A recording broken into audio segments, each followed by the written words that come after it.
Welcome to another exciting edition of the Voice of the Kala Nation show. This is the fourth installment of Kala Nation, Return of Kala Nation. I'm the chief host, the Kala Thanos tonight.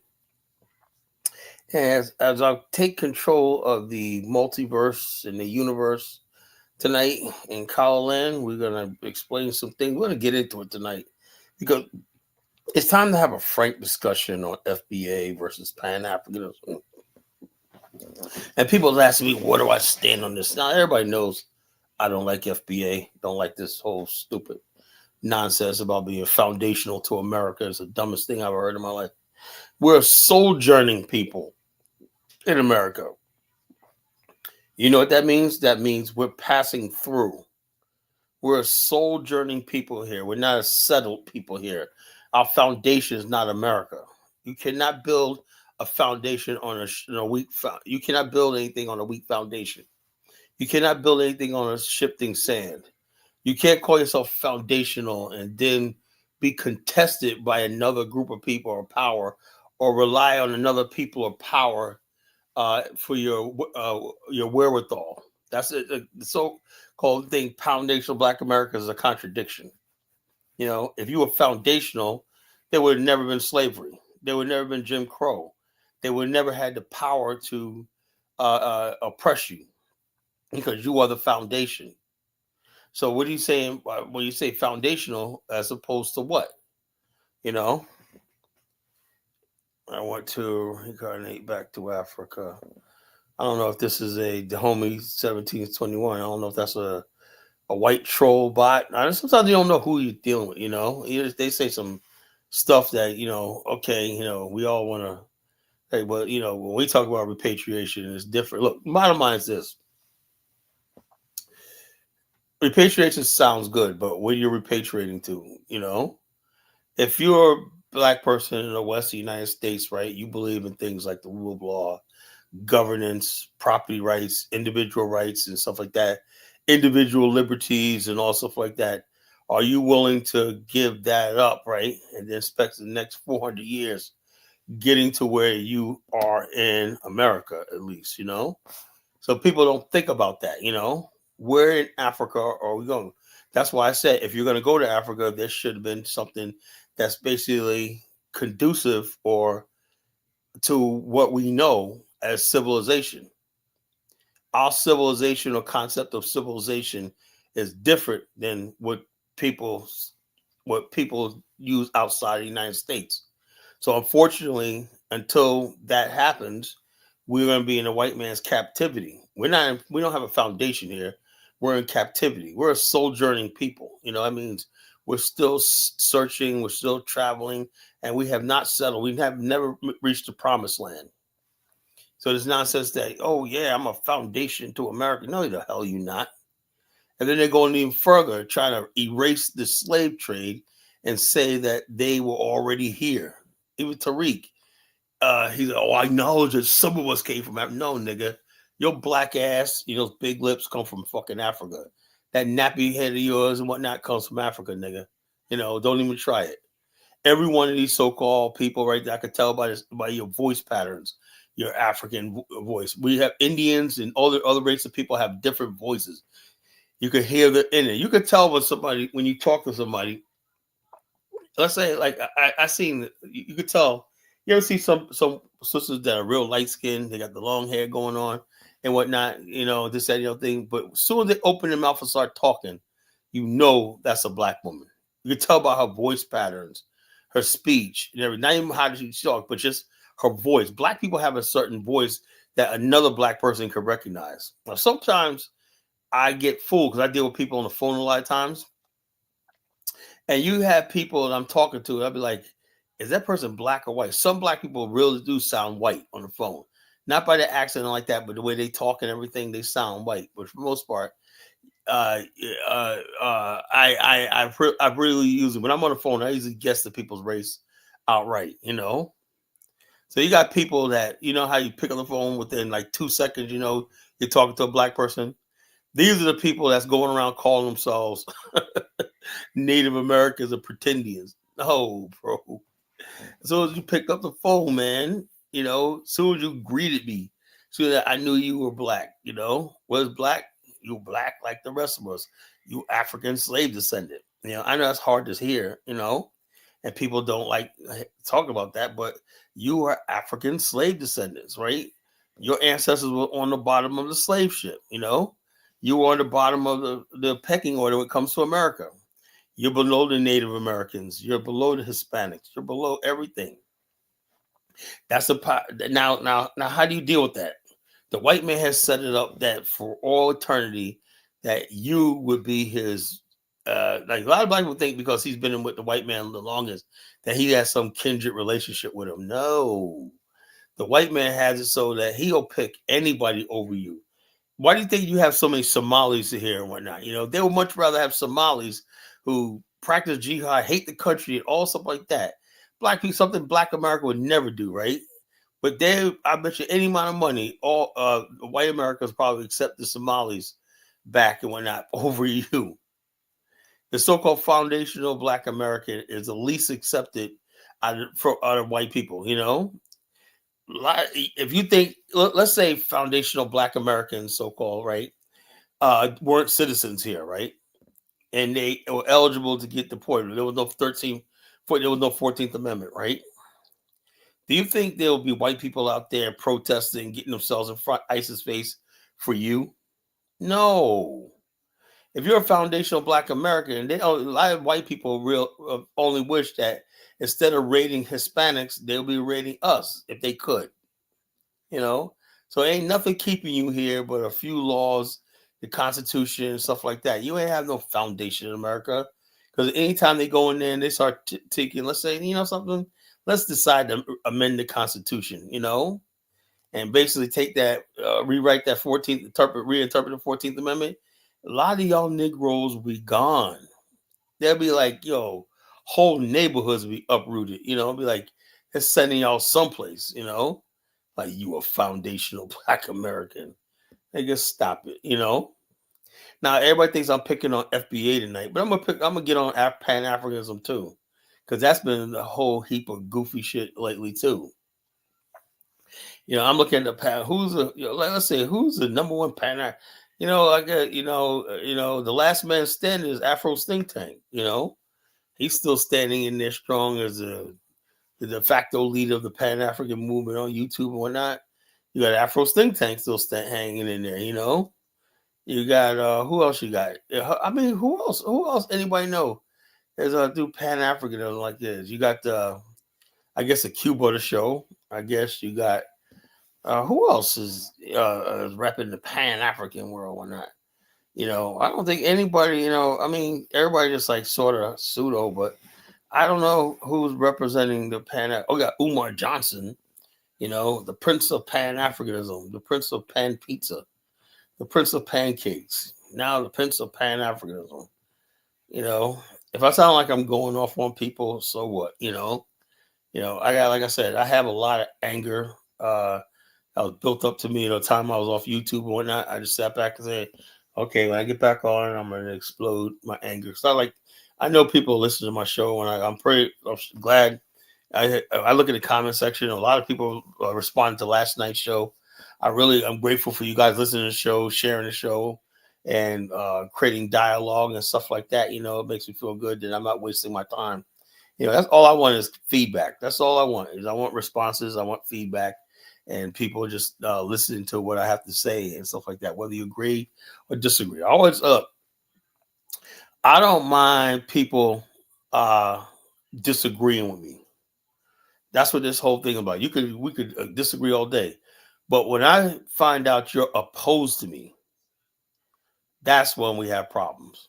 When I feel like you're opposed to me, you're just a contrarian. Everything I say, you're going to take the opposite of just because. That's a problem. Okay. And that's just a fair warning. I don't mind people disagreeing with me because we're all men and women. We're all adults. We all have different views and opinions and everything like that. And I learn from people's different views and opinions. But when you just make up in your mind, you just oppose to my very existence and stuff like that, then we got serious problems, serious issues that we have to discuss. Why do you do that? So, and like, if you can't respect my opinion, my right to exist, why not? Then you're not going to be talking to me very long. It is what it is. But yeah, so that's the FBA, right? No, now I'm not going to put. Now let me talk about the legitimate points I think the FBA has, right? Legitimate points. It appears to me that people, particularly non-Black Americans, who come here and join the Pan African movement, and I'm about to say something really, really hurtful. I don't think they were ever really genuine about Pan Africa. I think they use Pan Africanism and blackness to gain a foothold in our politics, our culture and everything. And they look like they want to steal everything for like this insisted by the Haitian Kwame that hip hop was created by a Jamaican, which is a laughable, a real laugh. They want to basically tether themselves to everything that we did. Like, yeah, man, these Black people in America had it going on. They produced scientists, they're successful and everything. So let's go over there and basically make it seem like we were a part of this miracle called Black America the whole time. The whole time they were not. They stayed in the islands or Africa or whatever like that. Once Black America reached a certain level in the 80s and 90s, here they come. Talk about, oh, we were all Black America, we're all Black, and we said, oh, we're all Black. And the truth is, they just want to steal our legacy. That's the truth. That's what the legitimate thing of the FBA has to say. And I have to say, I never wanted to believe that, but it's the truth. People were not trying to get together with us because we want to fight the white man. These people want to get near the white man, right? And by throwing us under the bus. Everything is about themselves, whatever like that. They don't even bother hiding it. Everything's about themselves and their so-called culture and their island or whatever country, shithole country they come from and everything. That's just them. Everything, the hell with Black America. Like, we're saying, no, we're trying to build Black America. And now when you see Black America, despite everything, are still producing millionaires, still growing. Black America, record numbers of people graduating college. We have record number of home ownership. Then suddenly all the tethers and all the people want to be like, oh, that's us. That's because we came here and we like that. So they want to take credit for all the success. Then we talk about the high number of criminals in the Zopounds, the Haitians, and whatnot, that's tearing up South Florida. We want to talk about the drug traffickers from Jamaica. And you want to talk about the Bahamas and all these other people. You want to talk about the criminals from the Dominican Republic. You want to talk about friggin' Belize, who basically a lot of gang members from LA from Belize. Suddenly, when we talk about the gang culture and the gang culture, suddenly they resort to becoming innocent angels and all the gang culture, the baby mama culture. That's all Black Americans. Oh no. Like, look, every single Black people in America, in this land right here, has baby mama culture. They have thug culture. They have every last single group. Serious gang culture in every culture. Somali gangs are terrorizing Minnesota. They got gangs in Minnesota and Maine, all these other places. But when you talk to people and talk about immigrants, they always point to their achievements and everything like that. They always want to be part of the Black achievements and all stuff like that. When you talk about somebody say, "Well, man, in the future, 1 in 50 Black families will be worth $1 million, right? In assets, right? The next thing you know, man, the hell with Somalis. I don't even know any, but I don't like them. Just what I'm seeing online, I don't really care for them. So when we start talking about the record numbers of people graduate from college, the record number of entrepreneurs in the Black America, suddenly the Black immigrants will come and say, "That's us too. That don't forget about us. We contributed a lot too. Whatnot. We contributed a lot to, but we paid a lot of taxes on it." They always want to include themselves when we talk about something good. But soon as we start talking about, okay, well, while we got all this great thing going on in Black America, we also got problems. We got YNs out there. Now, all the YNs are not FBAs. They also Haitians, the Jamaicans, and everybody else. But the bottom line is this: they have this thing where they make it seem like our youth is committing all the crimes and their youth are all in college and everything. That's a lie. So in that vein, I see where the FBA, they have a legitimate argument. You know, as much as I don't like FBA, I can't stand it. Right, that argument right there, I can't refute because it's a legitimate argument.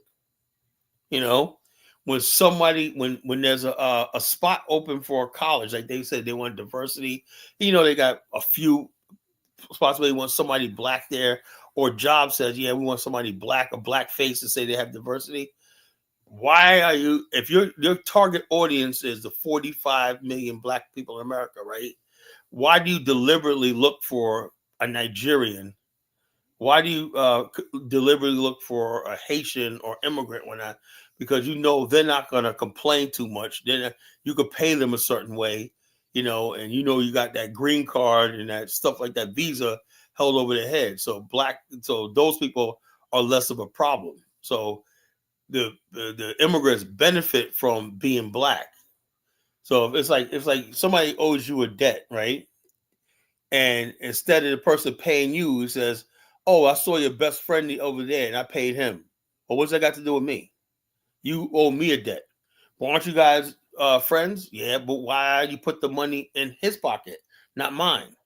That's how this is working right now with affirmative action. They basically see they owe a debt to Black America. They do owe a debt to Black America. You know, what we did for this country and everything. They owe us a historic debt. But instead of dealing with Black America, they just hand it to anybody that's black. Anybody off the plane, they hand it and say, "Oh, we're satisfied. Somebody black got it." No, the wrong type of black people got it. So those things are legitimate as far as the ADOS FBA are saying. Those are legitimate arguments, you know? So, but that's what's sad is the Pan Africanists should have been the ones that got in front of this and whatnot. You let this ADOS FBA movement go because nobody wants to feel like they're getting played. They let this grow to the point and ignored this. I tried to tell this to a lot of oh no, you're being divisive, Kala. I said, no, you better. I said, you guys are I know my people. You know, I said, you are playing with fire. And now this thing is out of control. Whatnot, you know? I know people who were once Pan-Africanists, black nationalists, you know, 10 years ago, but just on the fire, Africa, Pan-Africanists, you know, the motherland, whatnot. Now they're all FBA, Solon, whatever the hell that shit is, you know, and everything. I'm saying to myself, what the hell happened? Because we let this thing fester, and we didn't get it out in front of this years ago when we had the chance. I tried to, you know, but you got these goofy ass Pan Africanists. All they want to do is shame you and lecture you about, oh yeah, you know, see, you're trying to cause debate. Look, the division is already friggin' there. Anytime a black American speaks up for himself or says something's not right, they get accused of being divisive. You know, they get accused of being divisive and everything. They get accused of being haters or self-hating or anti-black or anti-African or just basically xenophobic. When I know that's the stuff they use to basically use to what you call to silence people. Ralph though says Pan Africa. Pan completely ignore Liberia. What more do you need that they don't?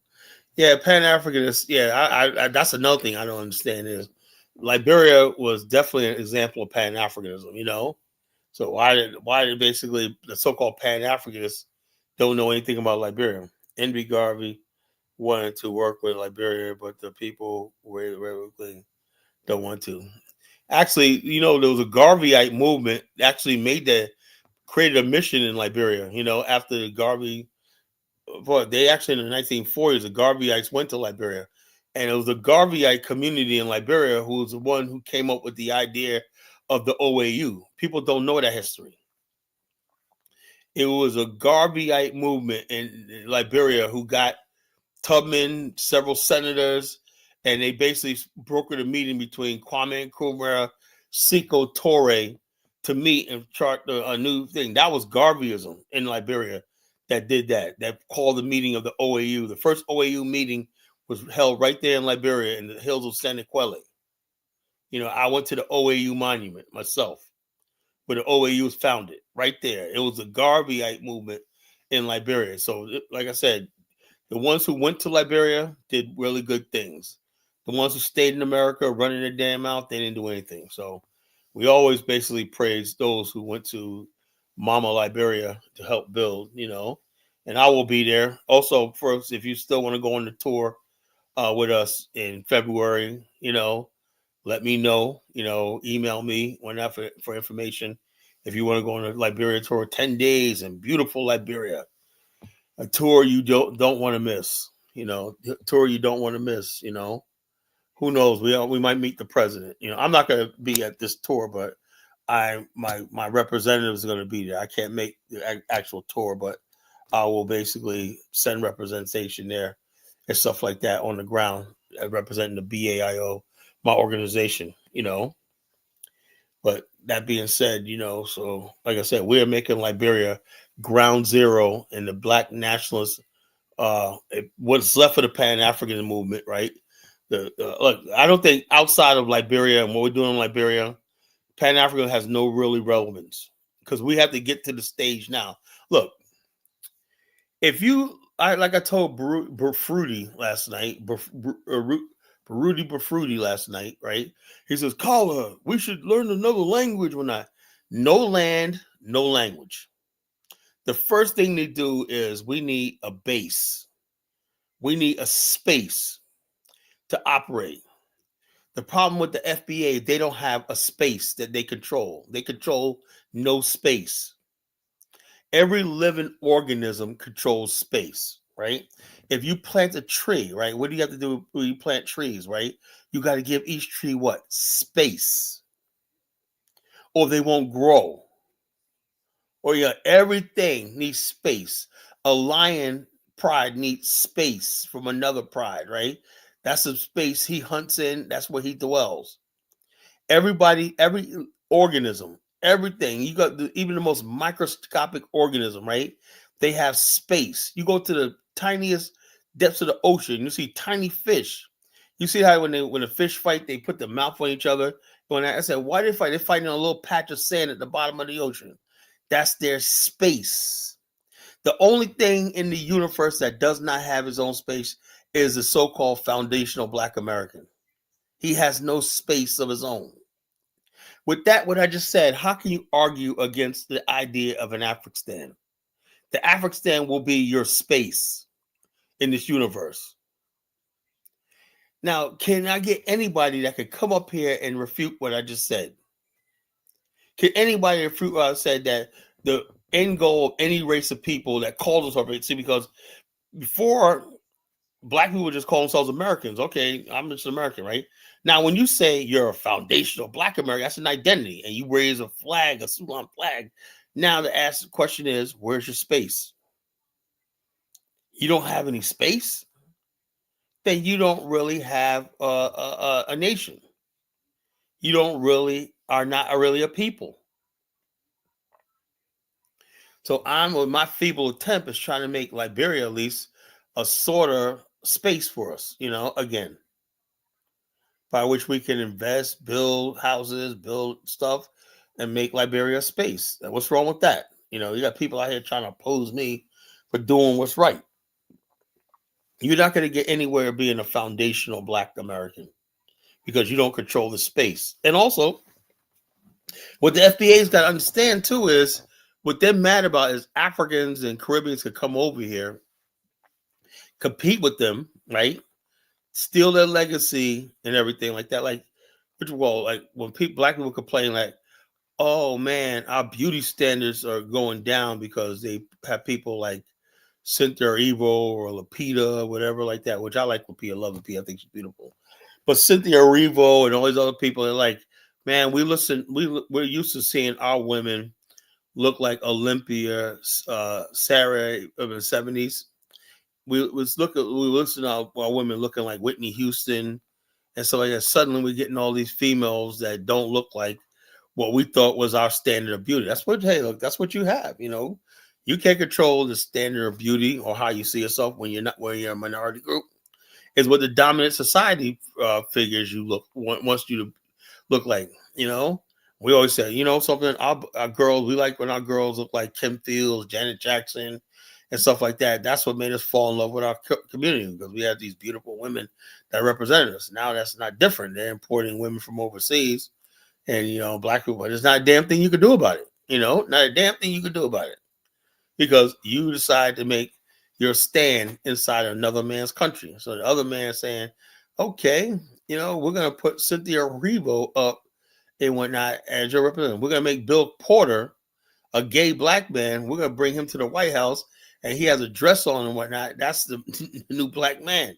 There's not a damn thing you could do about it. Not anything you could do about it. Black people look at this and like, what the hell's going on? Yeah, what do you expect?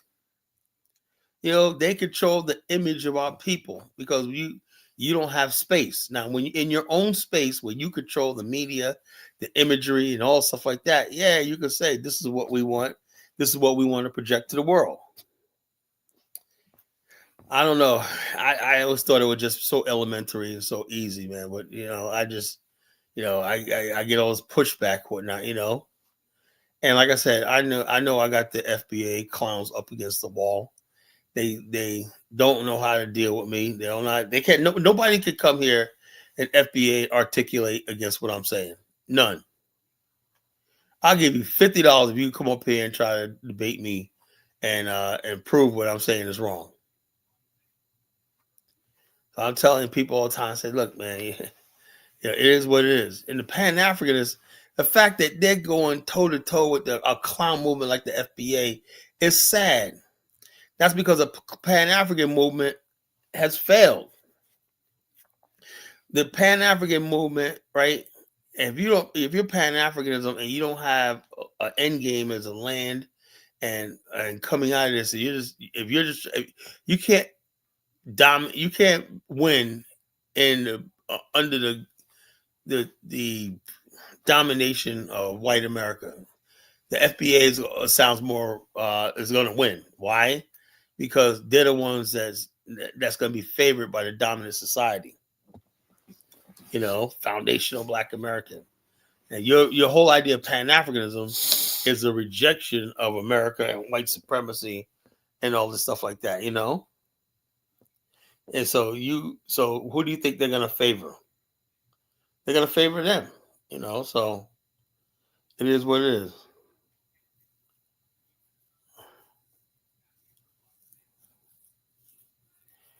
The root of the diasporas has just been hurt feelings.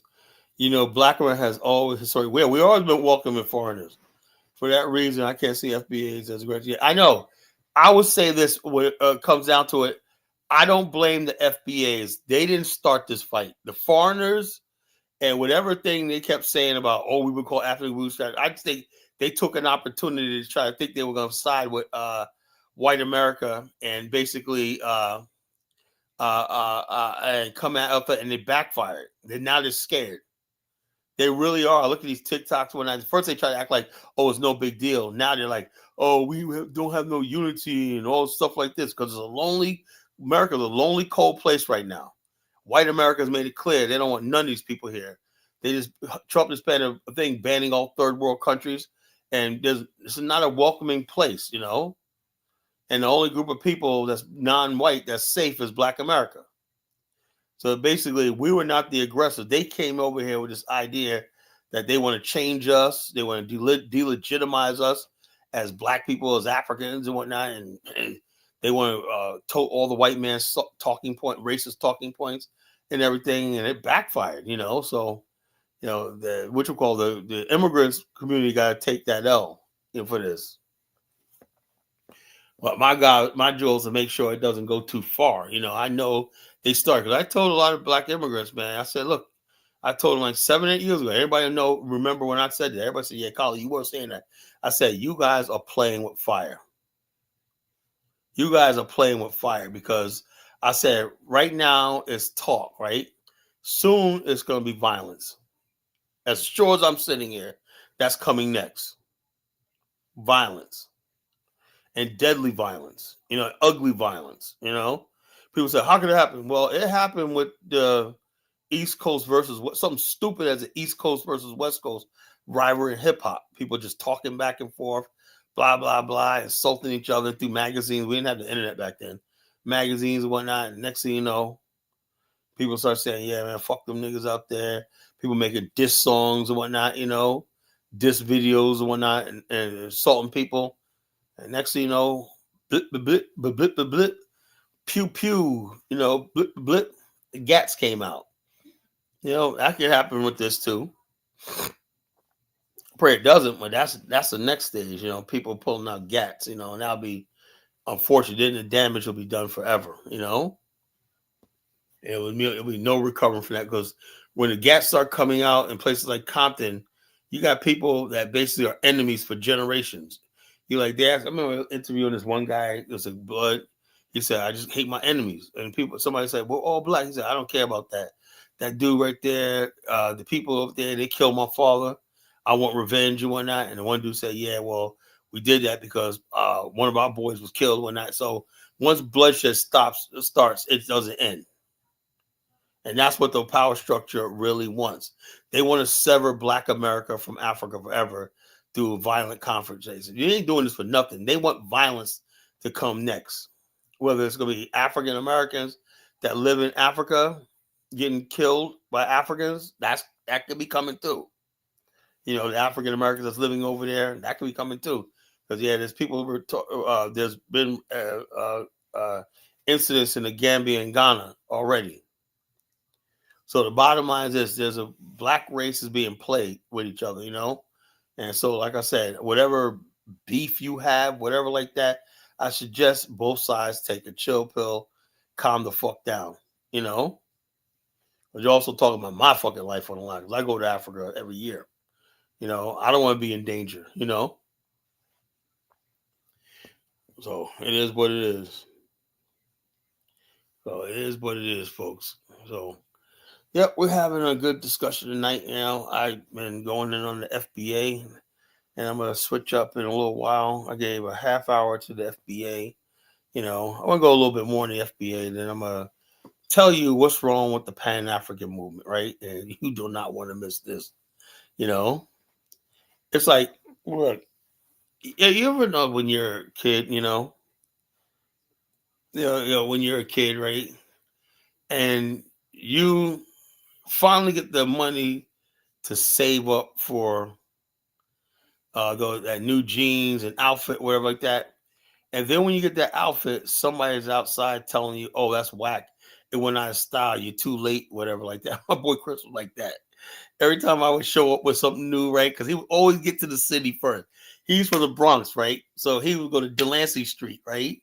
He'd get down there before everybody, right? And he came back with that. I was like, "Yo, look what I got with that." He goes, "All right, you calm down for a second. Let me show you something." He goes to his closet and pull.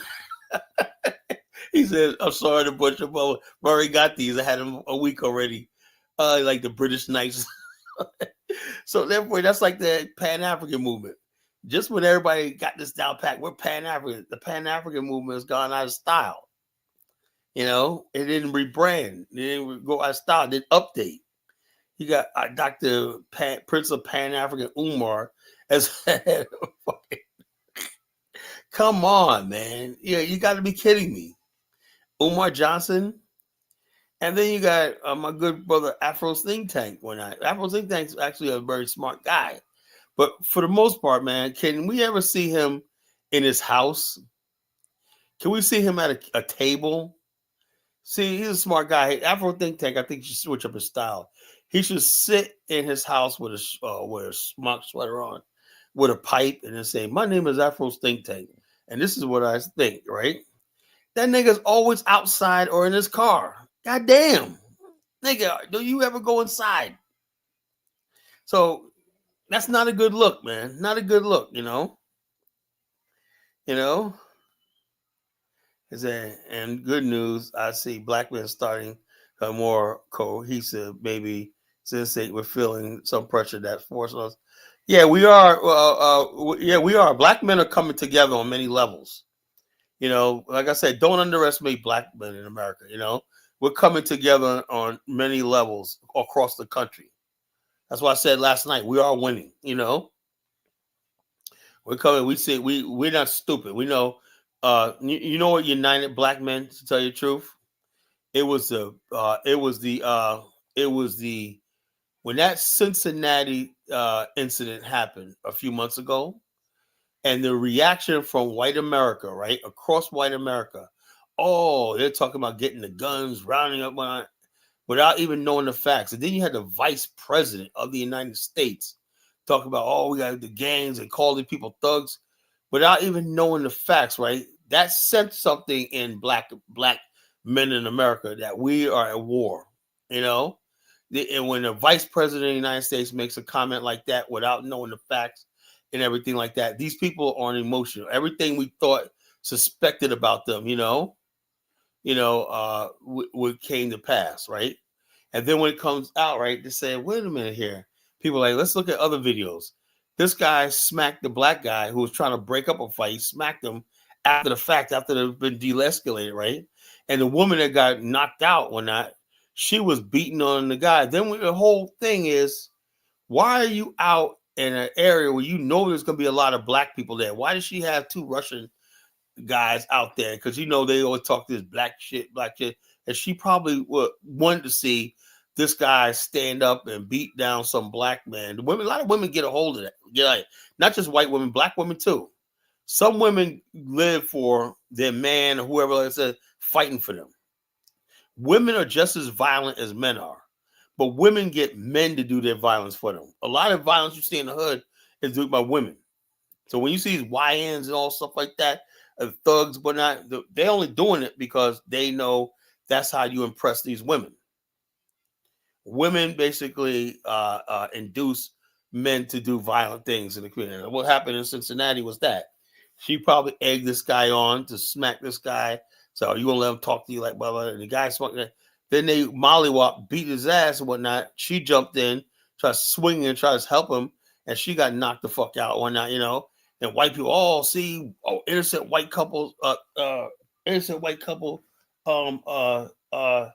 hurt by some thugs or whatnot. That ain't what happened. And since the majority of white people went on with that narrative, we have not forgot that. So anytime white people talk like this, we remind them. We remember what y'all was saying. And then when Charlie Kirk got assassinated, y'all talked about going door to door, kicking out doors and killing us. And videos that stayed up on TikTok wasn't even taken down. All kinds of racial shit or not. That's look, I was on TikTok live. I was saying some stuff, and next thing you know, my live ended said this is hate speech, whatever like that. And I wasn't even saying nothing bad, right? And they always get me for hate speech on. But yeah, I'm listening to white people openly talk about genocide. Openly talk about killing us and everything like that. And they can stay on TikTok all day, all night. So we're looking at all this. Black men are looking at all this. Like, why are we fighting each other? I'm not going to make another, even when it comes to FBA, right? People say, well, what do you think about this? Look, I am not going to make FBA people my enemy. I'm not going to do it. So if people think I'm going to be your thing of making FBA my enemy, when no, I'm sorry. I am not about making other black men my enemy. I'm not going to do it. So if you want somebody to be your attack dog, when I critique FBA, I check them on a lot of stuff like that. But those brothers are not my enemy because I know for a fact I had a chance over the last few months to listen to them carefully, listen to their arguments and whatnot, and I'm sorry. They have some legitimate arguments. They wouldn't be growing like they are if they didn't have some legitimate arguments. If you have a legitimate argument, you're going to grow. Instead of countering that and saying, look, what I do is I takes the arguments from them. I disarm them by taking the arguments from them. Yeah, I agree.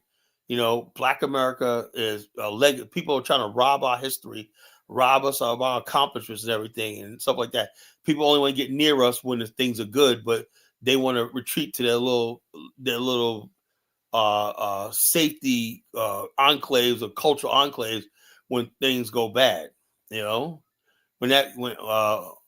we talk about Black success, Black America thriving, Everybody, oh, we're black too. Remember, Caribbeans are here too. Blah blah blah. We got home ownership. We got all this stuff too.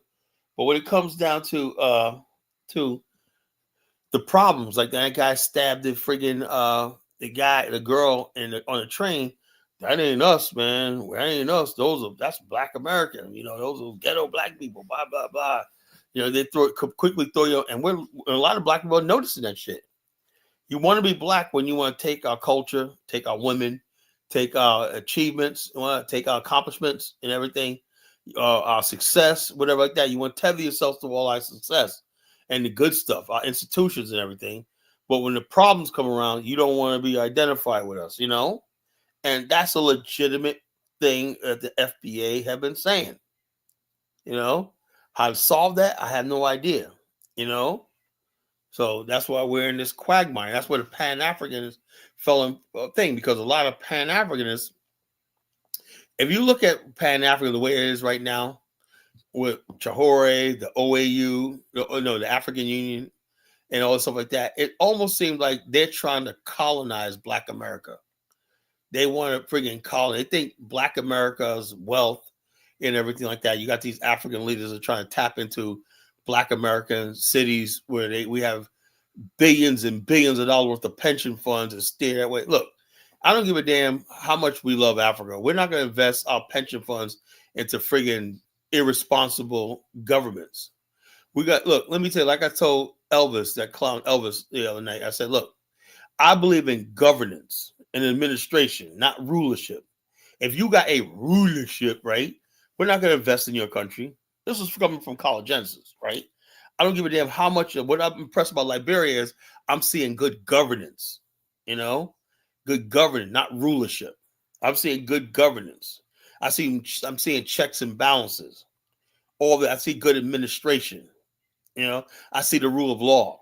That's what we're about. Because if we're going to invest long term in Africa, and we have the ability to, we sit on pension funds, union pension funds, and all like that. That's how cities are built. They tap into pension fund loans. I think Las Vegas casinos are built. They built by getting loans from pension fund companies. Billions and billions of dollars a day flow into from pension fund loans and whatnot. That has to stay solvent. Insurance companies and pension fund loans and whatnot, they have to be loaned out somewhere, give a long term. Now, we're not going to invest in countries that are going to keep being in debt to the IMF, so we got to take the money that we friggin' invest, our hard-earned savings, and next thing you know, we have nothing to retire on because some stupid African government milked the money and put it in Swiss banks and shit like that. No. That if that's your idea of Pan-Africanism, us being a bunch of fucking fools, you can go to hell. And this is coming from Kala Thanos, Kala Genesis. I'm giving people a new vision for Pan-Africanism, one that talks about responsibility, one that talks about accountability, one that talks about science, education, rule of law, governance. I don't want to be ruled by nobody. Even Traore, love him to death, man, but I'm sorry, I can't live under a rulership. I'm sorry, I can't do it. And I'm not going to encourage my people to live under a rulership. No man is worth that. I don't give a damn. But see, when you start worshiping man, that's what the problem is. So I'm like 45 minutes a thing. I'm not going to probably be all night tonight, folks. So let's get this started. I'm going to let people on.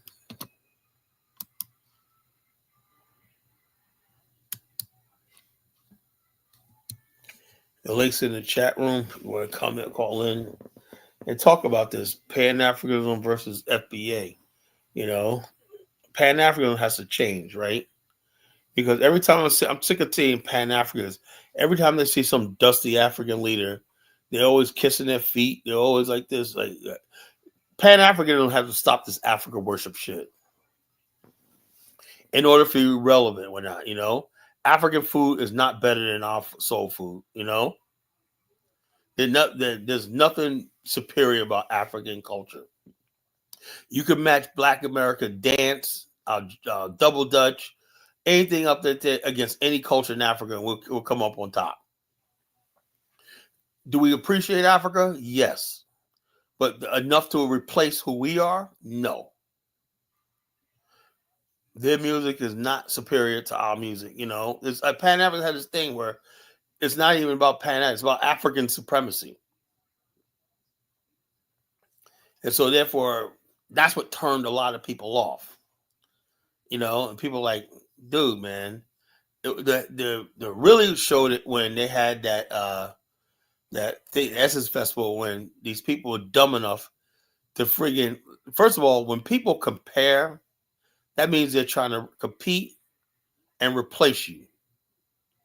What was it necessary for to bring up jambalaya versus jollof rice? What was the point of that? And they said, well, we didn't know it was going to sow seeds of division. Look, you cannot come to a country and keep comparing yourself to the people here, the majority, and then don't think that we don't know you're trying to compete with us. You know, you're like, oh no, we're gonna replace jambalaya with jollof rice. No, that's not gonna happen. And black people start saying, you know, jollof rice is not all that good. You know, and Africans are shocked. Y'all don't like jollof rice? I said, look, man, I'm like, they're like, okay, we tried it, whatever, like that. It could have grown on us, and we could have liked it or not. But the attitude that came along with it, just, oh, you better eat jollof rice. People ask me, have you had? I have jollof. My wife makes jollof rice. She's African. She makes jollof rice, whatnot. But I'm like, it's good and everything. I like it, whatnot. But it ain't like that. Like if someone said I can't have jollof rice as again, I'm not gonna lose any sleep over it. All right, go ahead, Steve. No, I was just calling in because I don't think that's what they were trying to do with the whole Jollof versus jambalaya thing because Oh, what exactly what are they trying to do? because Because from you're what I very naive. You're understand, very naive. from what I You're very understand, you're very naive. Look. I know these people. I know because I'm in their groups and stuff like that. You know, it's been going along for a long time. Like, oh yeah, Jollof versus jambalaya. Look, there's what does one have to do with the other? I You don't know, know, but from what I why is there understand, a and competition? Hold, why is there versus? You know, nobody asked for that. I You get what you're know that's saying, like but you know you're going to basically cause division, right? Divisive stuff. That's what I'm trying to it tell will you. only cause division in people that are insecure. Listen, No. You're very naive, bro. You sound I'm gonna stupid. tell you why. Because from what I No, you sound understand stupid. is No, if look. First of all, you don't know Africans like I don't know them, right? They're the ones that are insecure. That's why they got to keep comparing themselves to us. Like we're here in America. This is where we live, right? You're right, coming over here and you're trying to sell your culture to us. That's what it is. They hmm took on Essence Festival and they failed. It flopped, right? Because you're right. trying to basically bring these African acts and all stuff like that, and it failed. Yeah, I You think it know, was only like two black diaspora acts though, like from like the Caribbean. bottom line is this. Hold up. My So point I'm trying to make is you failed, you know, it failed and whatnot, you know, it failed. And bottom line is this. If you want to have a thing with Jollof rice, that's beautiful. No one say that. But when you start saying verses and whatnot, and you know one is tied to different ethnic groups, that's a problem. That's a freaking problem. You don't the do point I'm that. trying to You make is that I believe that even in Africa they do Jollof versus Jollof, like they compare like Wait, from different hold on. countries Yeah, to look, see who. and hold on. And what you call it? If you have a Nigerian and a Ghanaian, and that's all light and fun because they're both Africans, right? But you're Right, talking to people who don't know anything about Africa, Black America for the most part, right. know nothing about Africa, right? And you're hmm trying to introduce them to a new culture. Let me get this clown Elvis up here. Let's see how long Elvis lasts tonight. You Oh understand? man, Check this out. You're trying to introduce them to a new culture. right. You're trying to break bread with new people, right? We're different people, right? And then like Ghanaians and Liberians and Nigerians and whatnot, you know, who are both from the continent, right? You're talking about Right. a group of people who have nothing really in common together, and you're trying to introduce Africa to us. That's not the That's way just you go about doing it, you know. but that's just healthy competition though, just to Oh no, like hold on. We don't oh who got the bit. hold up. We don't want to freaking compete. Okay. We don't want to know. There's So no competition, you know. Says the words of losers. That's what losers say. We don't want to compete. Hold on. First of all, we never asked you to come here. oh That's a listen, problem. Nobody asked for Africans to be here. Nobody wants you here. Sounds like the words of white bro. supremacists. They Oh tell no, black people, we it's never not. asked you to come here It's either. the truth. Like Rob Doe said, third world people, they always think they gotta compete. Dude, we don't care. Like, let's say jollof rice is better than That's people who are at the bottom always think they don't have to compete. Hold on. People who compete tend to excel. Check this out. If jollof rice is better for some people, that's fine. You're not going to get exactly. Okay, so let people speak then, Kala. It's okay. If you're going, you lie when you say you knew Africans. You don't, because what Steve was trying to tell you was right. There's an annual jollof rice competition that Africans have amongst themselves. I said that, jackass. So it's in good spirit. It's not an enemy ship that they do it. Africans could compete among themselves. You know? What do you mean? It's like a party thing. Hold up. Why are you including us into your bushmeat competition? Oh, there you go. That's it right there. No, so that's not that serious. You know? Look, it's because you don't know Africans. You just say you do what you don't. What does our culture in America have to do with you? Oh, you know why? Because an African bought it. He spent millions of dollars on it, and he wanted to infuse his Africanness in it. That's all fine. And, okay, then. So that's it, Tyler. There's nothing you can do about it. Bottom line is this: since you got it, just make it all African. You can have it. You know, right. So then next year, whatever, African Americans don't have to go. Something stupid as jambalaya versus jollof.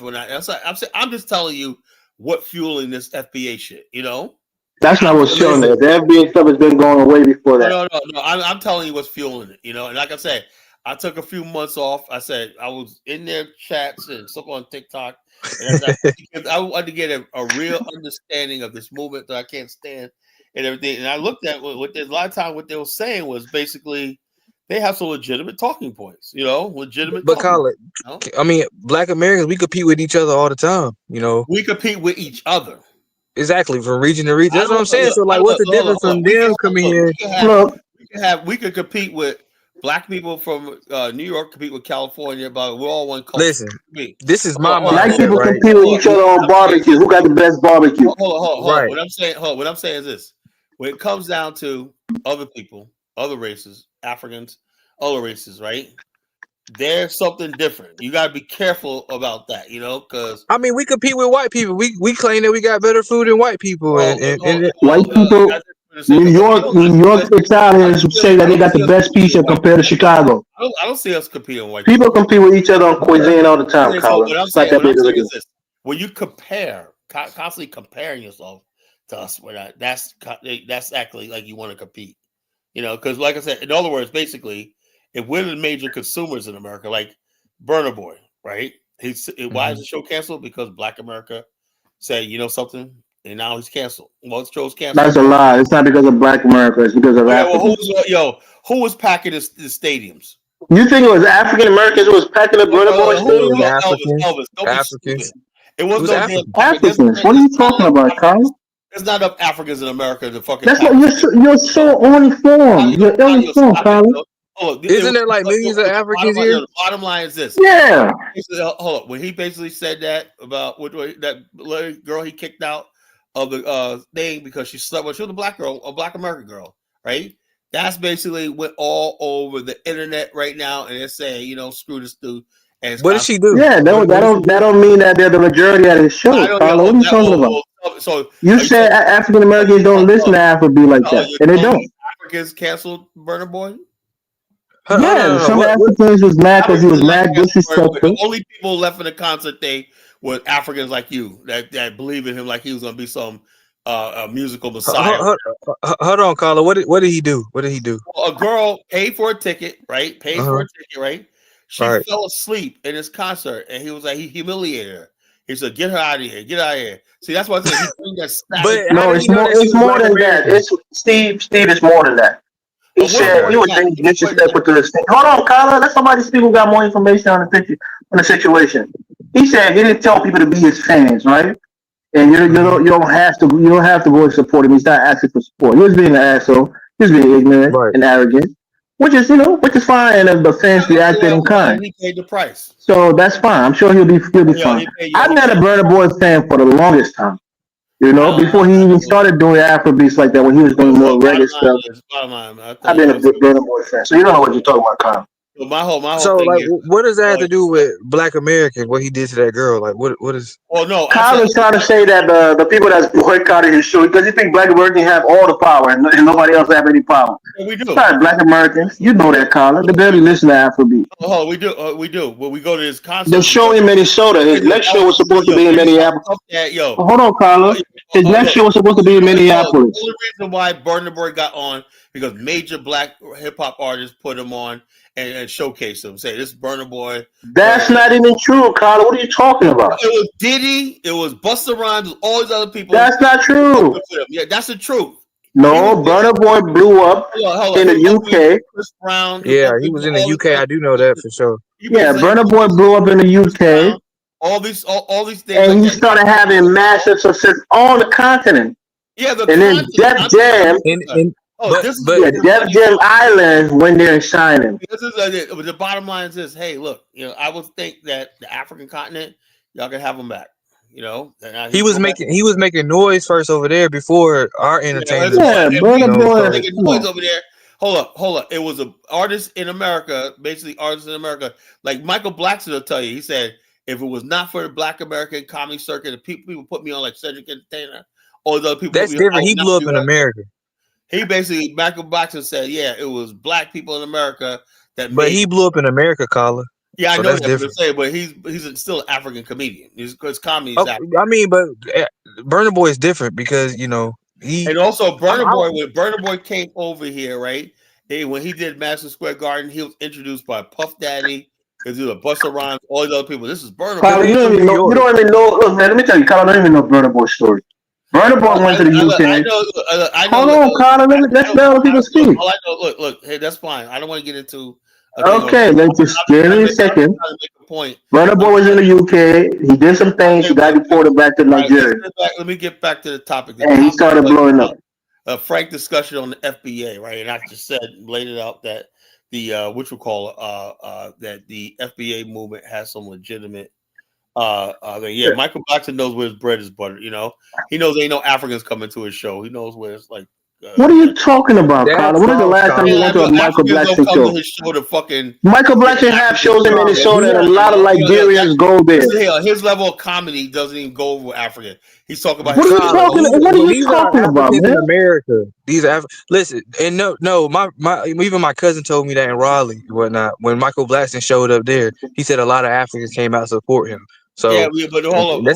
When it comes down to, they'll come out and show up. But the bottom line, his major money book the ticket is he has a huge following because he's known among a lot of the actors and whatnot. He has roles in movies and whatnot. Oh no, I get the worst people now. I got Chuko trying to come in. What the hell, man? I guess Chuko wants to debate me on. Now, I could be wrong, but I won't deny that. I'm pretty sure a majority of Michael Blackson's fans probably are Black Americans. But Michael Blackson have a lot of Liberian fans here in Minneapolis. He always sell out in Minneapolis because he grew up in Liberia. Most of his childhood was in Liberia. You got no money to go out to no concert, man. I don't do that shit. That's what you're thinking is. So that's why you always give analysis that's off.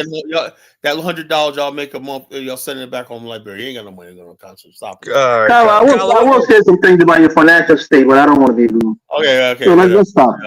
But I travel more than you do, right? Baby mamas with two kids that wait for tax returns. They travel too, Kyle. I travel more than you do, right? Yeah, that's good. That's good. You pay for a room. I pay for a whole house, Kyle. That's good. Shut up, man. All right, go ahead. No, I just got up here. I'm trying to. I don't know what y'all talking about. I heard Michael. Well, my favorite topic. I'm talking about. I said a frank discussion on the FBA versus Pan Africanism, and basically, I didn't even really go in on Pan Africanism. I did a little bit, right? But I was going in on FBA, and said what I liked about them, because the last 5-6 months I've been listening to a lot of their content. And I changed my opinion on a lot of stuff they were talking about. Because I was just basically anti-FBA to 100%. I still am. But the bottom line is I realized that, a broken clock is right twice a day. And they do have some legitimate talking points that's eating away at the credibility of Pan-Africanism. That's what I say. All right, Yeah. but you do appreciate that there's more than one version of Pan Africanism. There's the diasporic Pan Africanism, this idea that all black people of African descent should homogenize into a singular culture, a singular social system. But that's failed. That's failed. Right, but the Pan Africanism on the continent is a different. It's not about.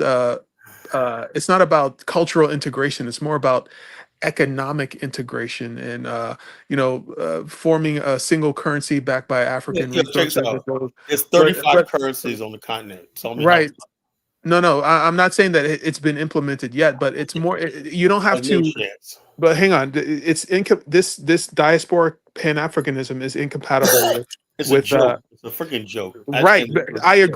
agree with that. Like we're never going to homogenize ourselves into a single culture, a single worldview, but we could find a positive sum game where we can have some kind of economic integration where we all mutually benefit from backing a single currency. That you can't rule that out, and I think that there is Well, a that would work for the Africans on the continent. That would not do right, anything for us in America. right. And Somebody that started that online won't says that's not we're for all people black. who are This is a minority problem. groups. This is a fucking problem right here. Spartan says we're all black. Anyone promotes discord is an shut the hell up. I'm so sick of that shit, man. We're all black, but everybody's coveting their little fiefdoms and their little tribal, and everybody's coveting their little crumbs that they get from the world and whatnot. But Please. even though we have different cultures, there's still ways to have positive sum games. I think intermarriage and economic trade could put us all into the same moral circle, the same circle of moral concern. Well, Where if I depend on you to buy my products or to sell me products, then I have a vested interest in you doing well because it's a mutually beneficial arrangement that we have. well, But if you're how come that has not worked yet? well, because okay, African Americans here, they are just Americans. They don't control any like industry. Like they don't control like petroleum or the Oh, police really? Oh, really? force or Hold on. anything. Hold up. We're gonna watch a video. I'm gonna show you, and I want Chuko's opinion on this video when Oh I'm Lord, how long is this video? yeah, Because it's a while. Right? It's like 20 minutes, but you're gonna 20 like it. minutes. Yeah, just hang it tight, hang tight. I want.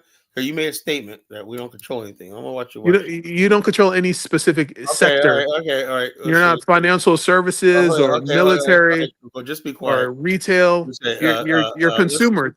yeah, okay, we are.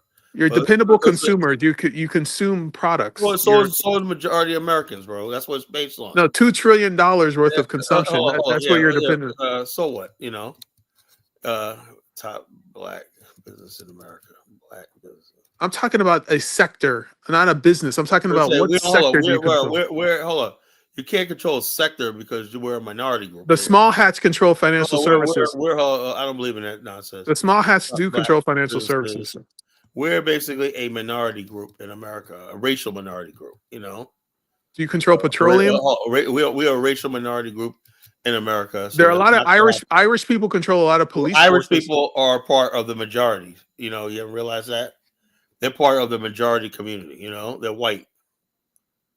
You do this weird thing where you're the strongest, but you're also the weakest at the same time. No, I'm saying like this: we're strong in certain things. You invented everything, but you are I'm saying, the biggest victim. Hold on. I'm not a victim. You I'm not just a said victim. You keep saying a victim. I'm saying, look, we're just in a situation. It is what it is. I'm not going to sit here with you and apologize for it. It is what it is. This is a hand that was dealt for us, in America, right? And we just make the best of it. That's all. So are you going to show a video about a sector of the you'll see. I'm business? going to show you. I'm going to show you. Okay. I'm going to show you. I'm going to show you.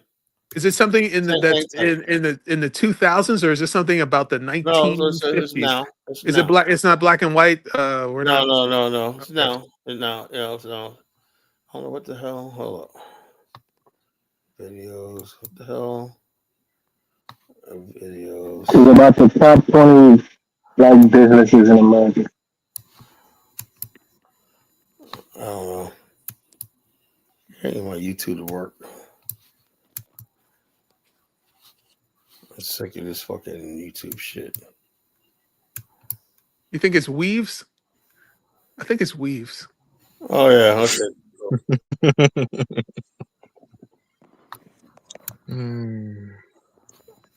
I know one thing: you will never see Chukwo up here or any of these businesses. Top black businesses, and these are old black families in America. Old black families. People go back to fucking hundreds of years of business. You're not talking about cotton, are you? Don't do the cotton. Okay. Well, just watch the video. Watch the video. I don't want to see nobody picking cotton, Kala. Don't do it. Okay, well, no, just watch it. Watch this video. Watch this video. Watch this video. Here we go. Let me give you 1 second. Hold this up. Watch the video. Step back.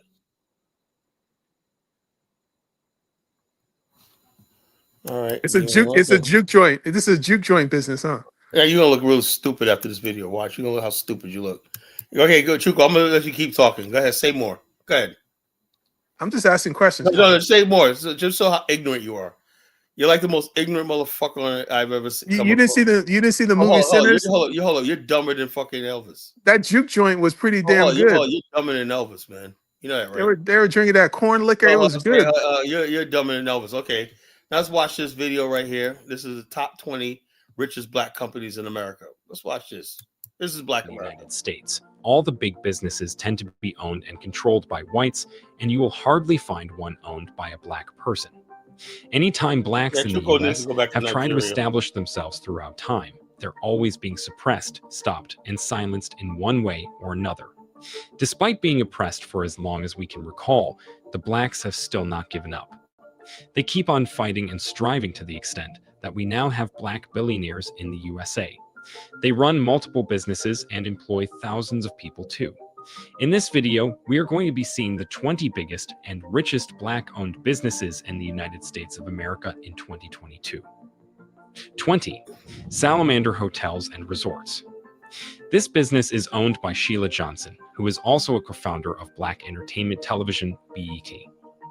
Salamander Hotels and Resorts is a 168-room luxury hotel, resort, and spa located in the Virginia countryside.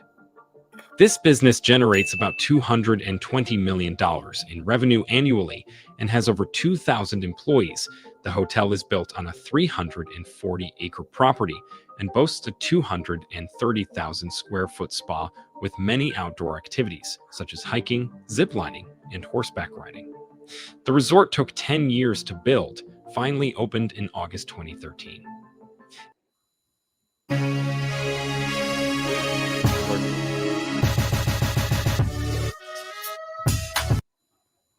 (19) Devon Industrial Group. With CEO David Burnley as leader, this company employs over 70 employees and generates a whopping $234 million in revenue. It is a construction company located in Michigan and specializes in construction projects in various sectors, including commercial, healthcare, industrial, and educational.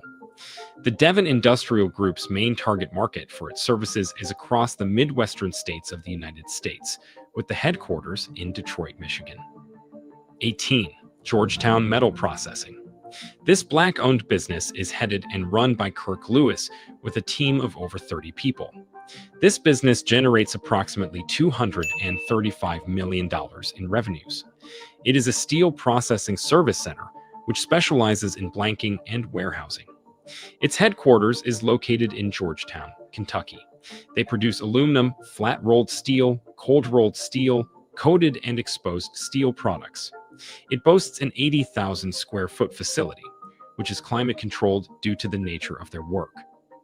Now's the time to like this video, share it, and subscribe to our channel. Yes, subscribe to our channel and turn on notifications to get alerts when we upload interesting videos like this one. Let's get back to our video. 17. Bird Electric. This company is led by Dale Lefebvre and employs over 580 people. It generates $238 million in annual revenues. It was founded in 2004 and is a leading full-service electric company. Services provided by the company include transmission, maintenance, instrumentation and electrical construction, automation, and storm restoration. Bird Electric I'm gonna send operates an in over invitation 10 to states these in the people to come to United Liberia. States. 16. Baldwin Richardson Foods. This is another black-hound business with Eric Johnson as CEO. Generating a whooping $252 million annually, this company employs over 350 people. It is a leading custom ingredients manufacturer for the food and beverage industry. It is a family-owned company much for originally black people don't founded control as the Baldwin sector, Ice right? Cream in Chicago, Illinois in 1921. In 1997, 5 years after current CEO Eric Johnson purchased the company, You want your dunce Baldwin hat Ice sent to Cream you, Company Chuko? purchased Richardson Foods, creating Baldwin Richardson Foods. Over the next 20 years, the retail These are the business talented 10th, Kala. These are the These ain't no talented 10th. damn child. These is making many black people in kinds of America. liquid products for the food You industry, ain't part of this including shit. condiments, sauces, and syrups. You ain't part of 15. this. Adams Communication These and are HBCU graduates, Kala. You are not part of this company, which generates You a ain't part hopping of this. You're fucking $253 million in revenue, I'm seeing a lot of is tether headed by hairlines, Charles Kala. A lot of Adams tether as Well, hairlines. founder I don't and think so. CEO. These are black Americans. It was founded in Johnson, 1999 all these in people, their Maryland families and go back employs over 300 way back to people. the Garvey It is a era, leading technology friggin', company providing the times of services for Booker T. government Washington. defense, These There's people a lot of intelligence, Bahamian and Johnsons. other There's a lot of federal There ain't no Bahamian agencies of Johnsons. the That's what U.S. they want to do. The company That's what provides I'm just products and getting sick and solutions in tired of, right? information systems, Every time there's healthcare, something good, these people want to come here and fucking. This is why I say the FBA movement is growing.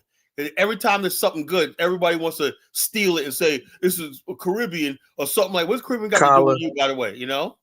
So the bottom line is this: anytime when there's problems, crime, like Chuko weaves, or it's all Black American.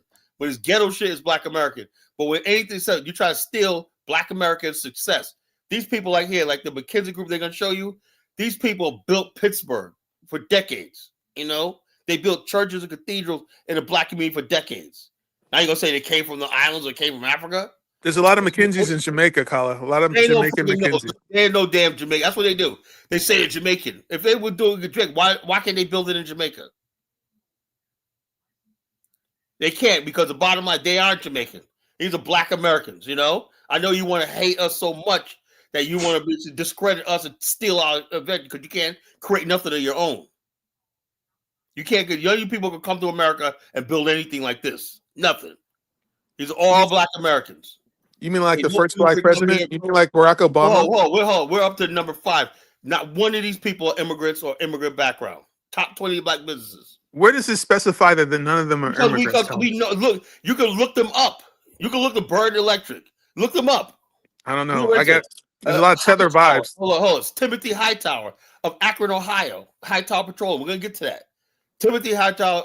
He is a Black American man. How do you know his father's not from the Barbados? Because he is not from no place. Why is it that when somebody's successful, they got to be? This is how sick you sound. How do we know? Kala. Don't fucking do that shit.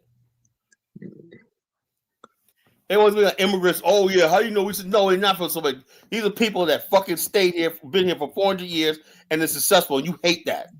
Kala, I know you're a grown man, young man, but you know, it's calm down. It's okay. No, don't tell me to calm down. You know, don't ever say that. You know, the bottom line is this: I'm sick and tired. This is what is fueling this FBA shit. It's dumb niggas like this.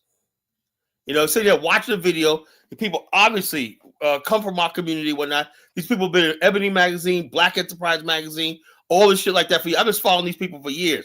All these people on this list I've been following since the 90s. I know their background. They talk Barack about Obama was the first Black president too. Barack Obama was the first Black president. Obama was something you freaking fools imposed on us. He was not no first Black president.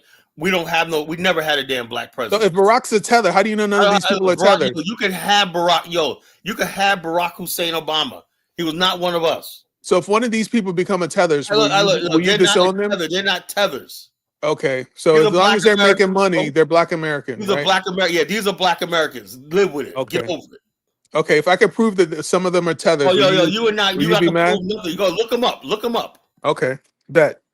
Look them up. You go say, that's all you want to do is, there's something else, you know? And this is why people don't like you. This is why people don't like you, you know? Because you guys come here and all you want to do is try to steal our thing. Most of the success in America is Black success is Black Americans. It's like 99%. It's not you fucking immigrants. You guys don't do shit with your hand out, and you all steal like you do in Minnesota right now. It's all the fuck you guys do. All you gotta do is tether yourself to us. And then when things are bad, you got, oh no, that's all Black Americans. But everything is good, you want to take our success. You ain't trying to claim fucking the Pookies and the Ray Rays on the street corner, which some of them are you guys, you people. Aerospace and electronics. 14. Millennium Steel of Texas. We can't talk of Black-owned businesses without talking about Millennium Steel of Texas. This company employs just 86 people, but generates a hopping $266 million in revenues headed by Andrea Jackson. It was founded in San Antonio, Texas by Henry Jackson right? In 2005. Millennium Steel of Texas is a steel company providing automotive-grade outer body steel sheets to automakers across the state of Texas. Their services include steel processing, warehousing, and storage. 13. Global Automotive Alliance Corporation. This company, led by the founder and CEO William Pickard, is an tired of networking events that feel like a sales pitch. Me too. I've known about that. That's a Jamaican. That's a Jamaican all day. No, he's not a fucking Jamaican. I've known about him since 1998.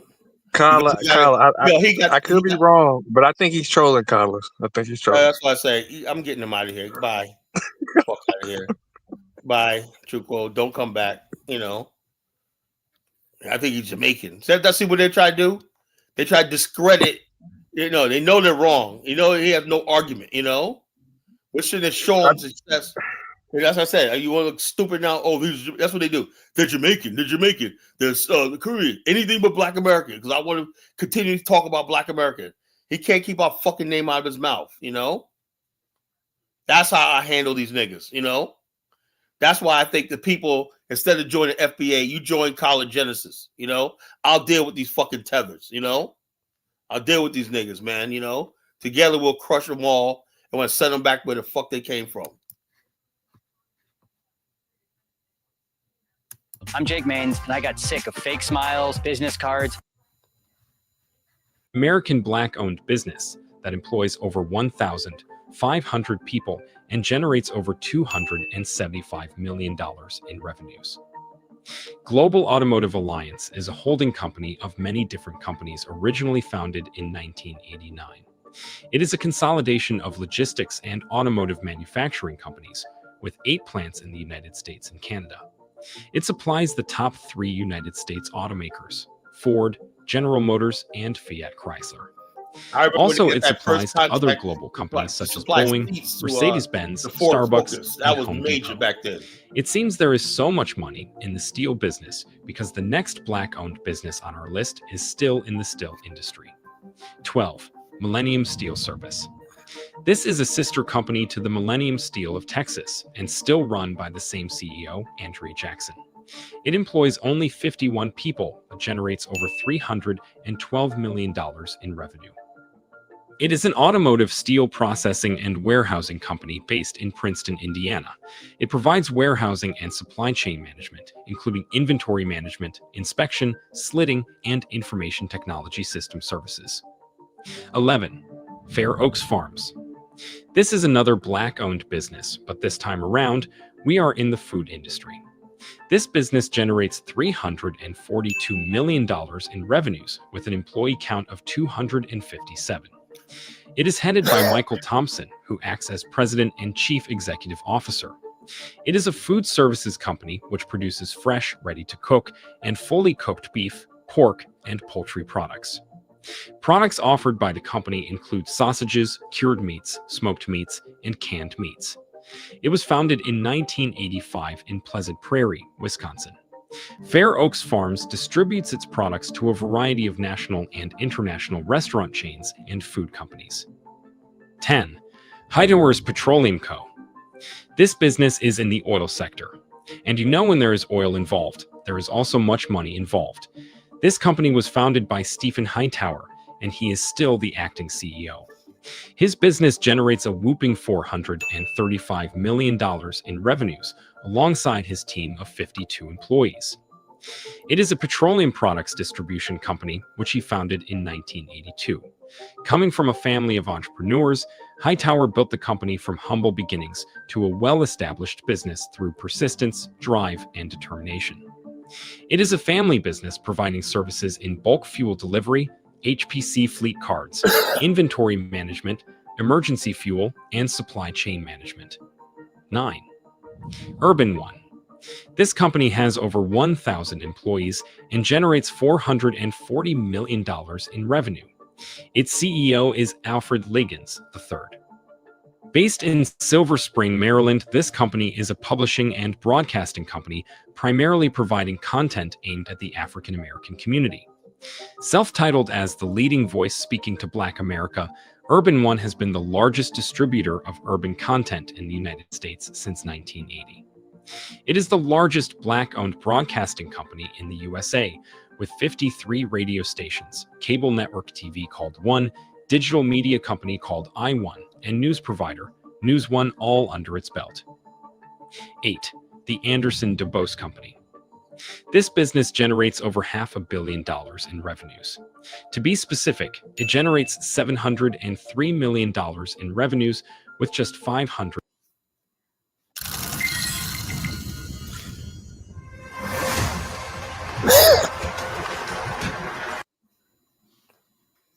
and 43 employees, thanks to the good job of its leader and CEO Warren Anderson. Launched in 1991, the Anderson DuBose Company is a distribution company providing logistics services to McDonald's and Chipotle fast food restaurants in the states of Ohio, Pennsylvania, New York, and West Virginia in the United States. Their service roster includes transportation of groceries, Happy Meal toys, paper products, dairy products, frozen meat and fish, and other food products. 7. Thompson Hospitality. This company employs over 6,000 Americans and generates $760 million in revenue and is headed by CEO Warren Thompson. This company is a food and facilities management company providing hospitality services in the United States. It is the largest minority-owned food service and one of the largest retail food and facilities management companies in the United States. Thompson Hospitality Corporation was originally founded as a restaurant company in 1992 and has now branched out to offer all services of the hospitality industry. In 2010, the company was awarded the Black Enterprise Award of Company of the Year. In 2017, Washington Business Journal ranked it #1 minority-owned company. In 2019, they were again recognized by Washington Business Journal as the largest independent employer company. 6. Bridgman Foods. Apparently one of the biggest employers when it comes to black-owned businesses. It employs over 20,000 Americans and generates $870 million in revenues. Its founder and CEO is Ryan Bridgman. Located in Oak Creek, Wisconsin, Bridgman Foods is a part of the fast food and quick service restaurants industry. Formerly known as Manna Incorporated, Bridgman Foods was founded in 1988 in Louisville, Kentucky. Currently, Bridgman Foods affiliates operate 139 Wendy's restaurants, 27 Golden Corral Buffet and Grill restaurants, 83 Fazoli's restaurants, 6 Mark's Feed Store restaurants, 7 Blaze Pizza restaurants, Napa River Grill, Jimmy John's, and the Lavra Bar. 5. Modular Assembly Innovations. This business generates about $1.4 billion in revenues with over 259 employees. It is headed by no other than the great Billy Vickers. Modular Assembly Innovations is one of the United States' largest black-owned businesses. Based in Dublin, Ohio, Modular Assembly Innovations is the parent corporation of a group of certified minority-owned companies part of the machinery manufacturing industry. Modular Assembly Innovations companies include Great Lakes Assemblies, Gulf Shore Assemblies, Indiana Assemblies, and North American Assemblies. These are all award-winning, Tier 1 suppliers of automotive parts to customers in both the United States and abroad. 4. Coca-Cola Beverages Florida. Troy Taylor is chairman and CEO of Coca-Cola Beverages Florida, LLC, which was established as an independent, privately held Coca-Cola bottler on May 29, 2015. Coca-Cola Beverages. This company generates over $1.3 billion in revenue with its over 4,500 employees. It has over 18 million consumers across 47 counties of the state of Florida. This includes all the major metropolitan markets of Jacksonville, Miami, Orlando, and Tampa. Coca-Cola Beverages Florida LLC, or Coke Florida, as it's known for short, manufactures, sells, and distributes over 600 products of the giant Coca-Cola Company, as well as many other partner companies. This company has received a number of awards, including the Minority Business Enterprise Supplier of the Year Class 4 honor in 2020. 3. Bridgewater Interiors LLC. Ron Hall Jr. is the founder, president, and chief executive officer of Bridgewater Interiors LLC. Bridgewater is an automotive interiors manufacturing firm specializing in just-in-time assembly, sequencing, and delivery of seating systems. This company generates over $1.9 billion in revenues and employs over 2,000 Americans. The company does assembly for 15 car models belonging to 4 automotive manufacturers. Bridgewater Interiors has 4 facilities at its 2 locations, 3 in Michigan and 1 in Alabama. Bridgewater Interiors LLC has received a number of accolades throughout the years. In 2013, the U.S. Department of Commerce, through its Minority Business Development Agency, named Bridgewater Interiors its Manufacturer of the Year. General Motors, Honda, and Ford have all recognized Bridgewater Interiors for their quality and service. 2. Act One Group. This company generates a whopping $2.8 billion in revenues, having about 2,500 employees. Its president and its CEO is Janice Bryant Howroyd. Act One Group is a privately held corporation based in Torrance, California, founded in 1964. The Act One Group, stylized as Act One Group, is a global enterprise that provided employment, workforce management, and procurement solutions to a wide range of industries. Act One is the largest debt-free woman-owned, minority-owned workforce management company in the United States. Act One is a global leader in the human resources industry and currently operates in 19 countries around the world with 17,000 clients and over 2,600 employees worldwide. The CEO, Janice Bryant Howroyd, was awarded winner of the 2016 Peter Yessen Staffing Leadership Award for all her efforts. 1. Worldwide technology. We are finally here. Topping the list of the 20 biggest Black-owned companies in the United States is Worldwide Technology Solution. This company generates about $11.2 billion in annual revenue. It employs over 5,000 American citizens. Billionaire David Stewart is the founder and CEO of this great establishment. It was founded in 1990, and it provides supply chain technology to 45% of Fortune 500 companies. The company provides information technology and software solutions. Some of the world's most recognizable brands are Worldwide Technologies customers, namely Boeing, Cisco, AT&T, Microsoft, and the U.S. Air Force. That was it for the biggest and richest Black-owned businesses in the USA. Which one would you invest in? Let us. So much for Chuko saying we don't control any sectors. I show you 4 businesses that black businesses control sectors: the food service, steel, electrical, and Worldwide Technologies, who got a lock on the information for supply chain to AT&T, Boeing, and these other companies and whatnot. So there's a war against Black Americans' positivity and success. And they use these Black immigrants to go in and push this narrative that they're coming over here to rescue us and whatnot. No. Just like these guys have risen above and conquered this land, we're going to continue that until we roll over these people and whatnot, and we take over this country. We're going to continue this shit. Kala, can I ask you a question? Who's putting that narrative out there?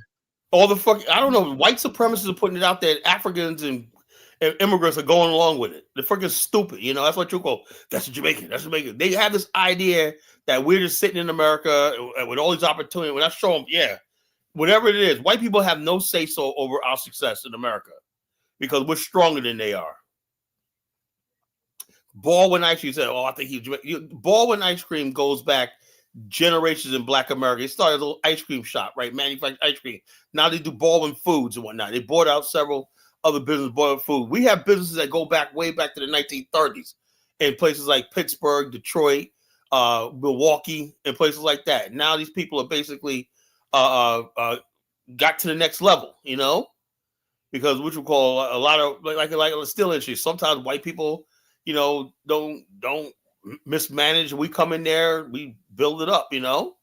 So this bottom line is this idea that, you know, we're gonna freaking sit here and do nothing and whatnot. And no, I am going to defend my community. I'm going to defend my people. I'm a warrior for my people. You know, nothing against anybody else, but I am going to defend my people. You know, I'm sick of people talking all this nonsense about Black America. You know, and nobody, no other minority group can compete with us. Not Indians, not Asians, not nobody. You will never see, you put the top 20 Indians or Asian business there. It doesn't even match up. Not even close. But there's a narrative out there, this racist narrative out there that we need saving. We don't have nothing. They completely ignore all the Black success in America. That's my point of view, you know? So like I said, the FBA does have some legitimate points. The Pan Africanists do that too, with this woe is me, we're oppressed and blah, blah, blah, blah, blah, and all this nonsense and whatnot. We need to go to Africa because we're not making it in America and all kind of stupid shit like that. What I was talking about doing was bringing our success to Africa, bringing the best, bringing somebody like Stephen Hightower. He contacted an associate of mine about an oil storage unit in Sierra Leone and Liberia. So I'm going to reach out to him again, you know. Sorry, Truco, you got to take the night off, man. I'm sorry, you ain't trolling me. Sorry, Truco, you might as well drop down. I'm not putting you on. Yeah, I'm not you're not going to troll me, whatnot, you know. There's all these people like that we've known all these people for generations. Stephen Hightower, I've known about him since I was a kid. You know, or Hightower Petroleum out of Akron, Ohio. You know, I've known about him since I was a kid. All these people were heroes in Black America for generations. People we knew about, you know. We knew about these people, you know. When you come in, they came across the boat, the Caribbean, and get the fuck out of here, you know. All that to try to discredit Black America, you know. I ain't gonna let that happen. Sorry, not happening. Try something else. Black have been on the docile since the 70s. It's time we admit. What are you talking about? I just played a whole fucking video, moron. We've been on that. You on the docile. You're on the decline. But there's a growing number of Black America. Let me talk about the growing Black middle class in America, right?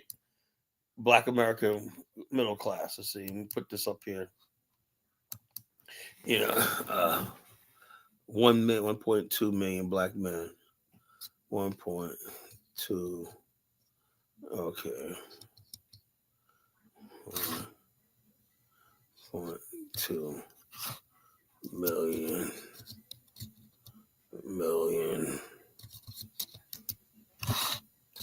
black men in upper class.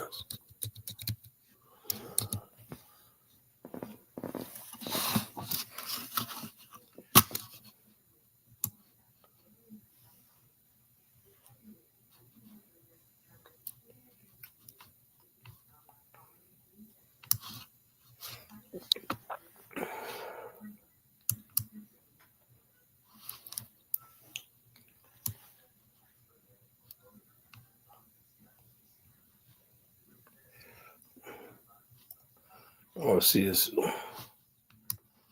2 million Black men. Let me see. 2 million.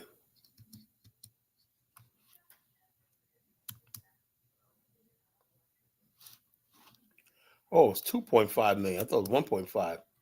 All right, here we go right here. There we go right here. Eat your heart out, Chupo. Why are you telling me about some goddamn Pookies and Ray Rays? Let's talk about this.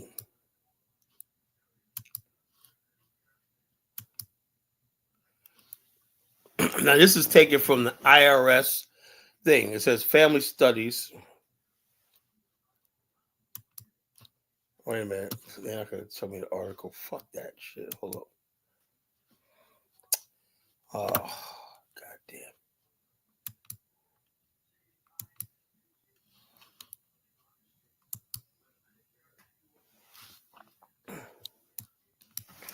I swear to God, this fucking shit sucks.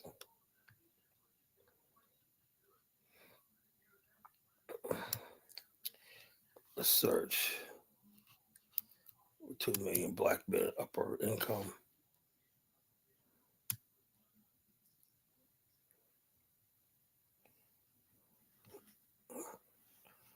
Let me see. Black men, untold success. All right. I guess you can see this. Tell me. Untold success. All right. Hold up.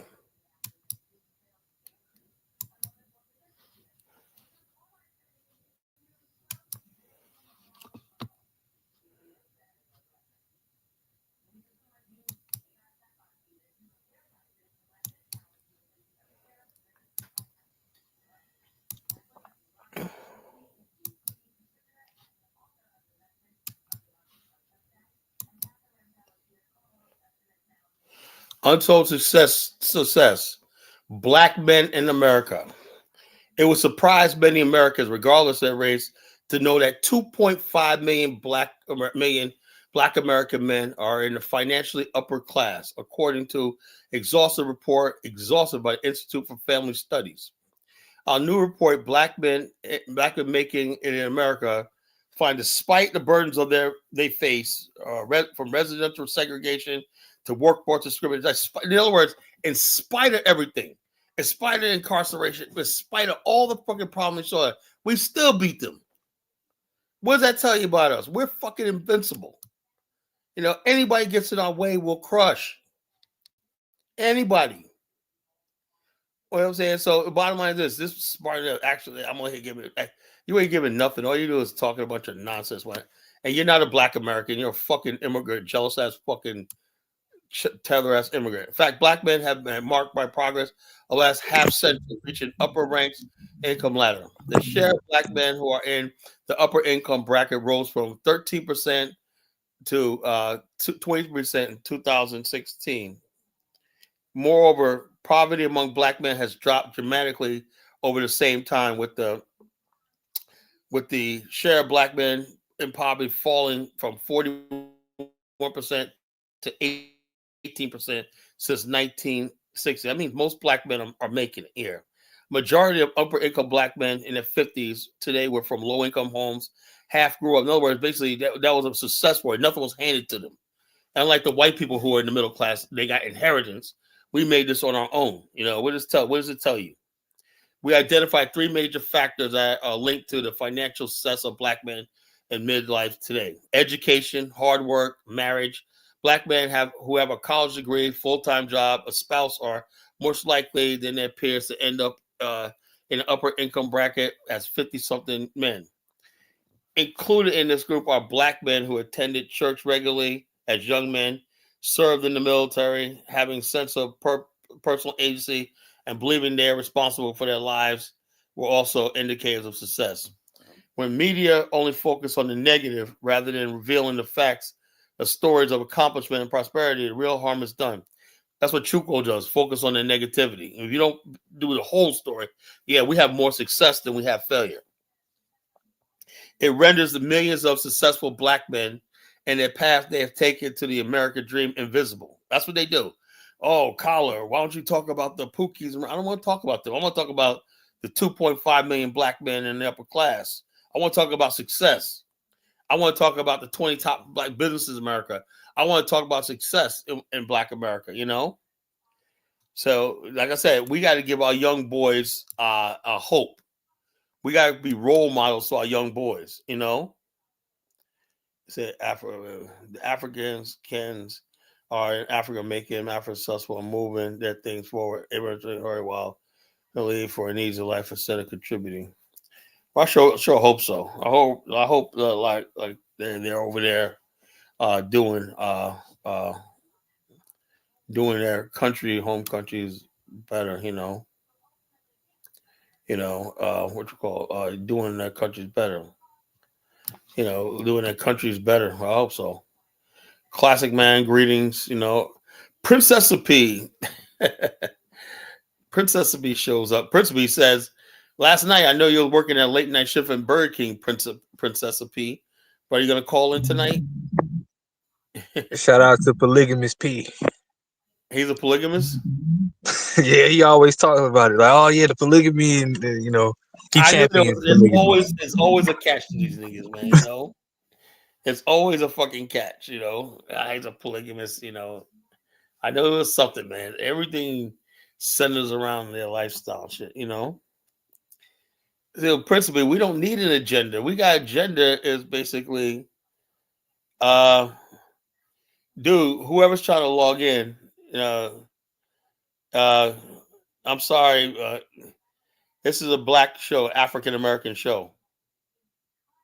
I know you're waving, but dude, I'm sorry, man. This is for Black America. This is black stuff. Hold on, Kala. Is it a white person? Yeah. I mean, just let him on for a few minutes. I really don't want to hear what he got to say. You know. I don't know. Say. I don't know like this. Hold on. If you could see my email on the screen, you can email me and send me some information. I'll let him on. I'm not clicking on no fucking thing with some weirdo ass fucking white guy waving to me and shit. No, sorry. It ain't happening. You sit there all fucking night. I'm not letting you up. I don't think you should have said that. You know, this ain't the Chaotic Crew show. This ain't Afro Dumbass. You know, this is for black people, black men to discuss business in our community. You know, we got to keep people that's not us out of our spaces.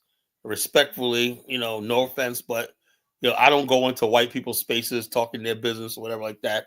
I don't give two shits about what they're talking about. You know, so they respect the same thing. I don't. Whatever you got to say, I really don't want to hear. You know? So, be gone. Bye. The agenda for you tethers to get out there, Black Freeman way. You have no solidarity, black people. You dropped off. Get the fuck out of here. That's all you gotta do. Hey, you gotta be like, can your channel be reported for that? What? Like, you know, not allowing certain people on. Well, I never said. Look, I'm saying I can let whoever I want up here. And I know every time I let a white guy up here, they either spam me with some pornography or some crazy shit. You know, you can't trust the people. You know, so why go there? I understand. You know? I understand.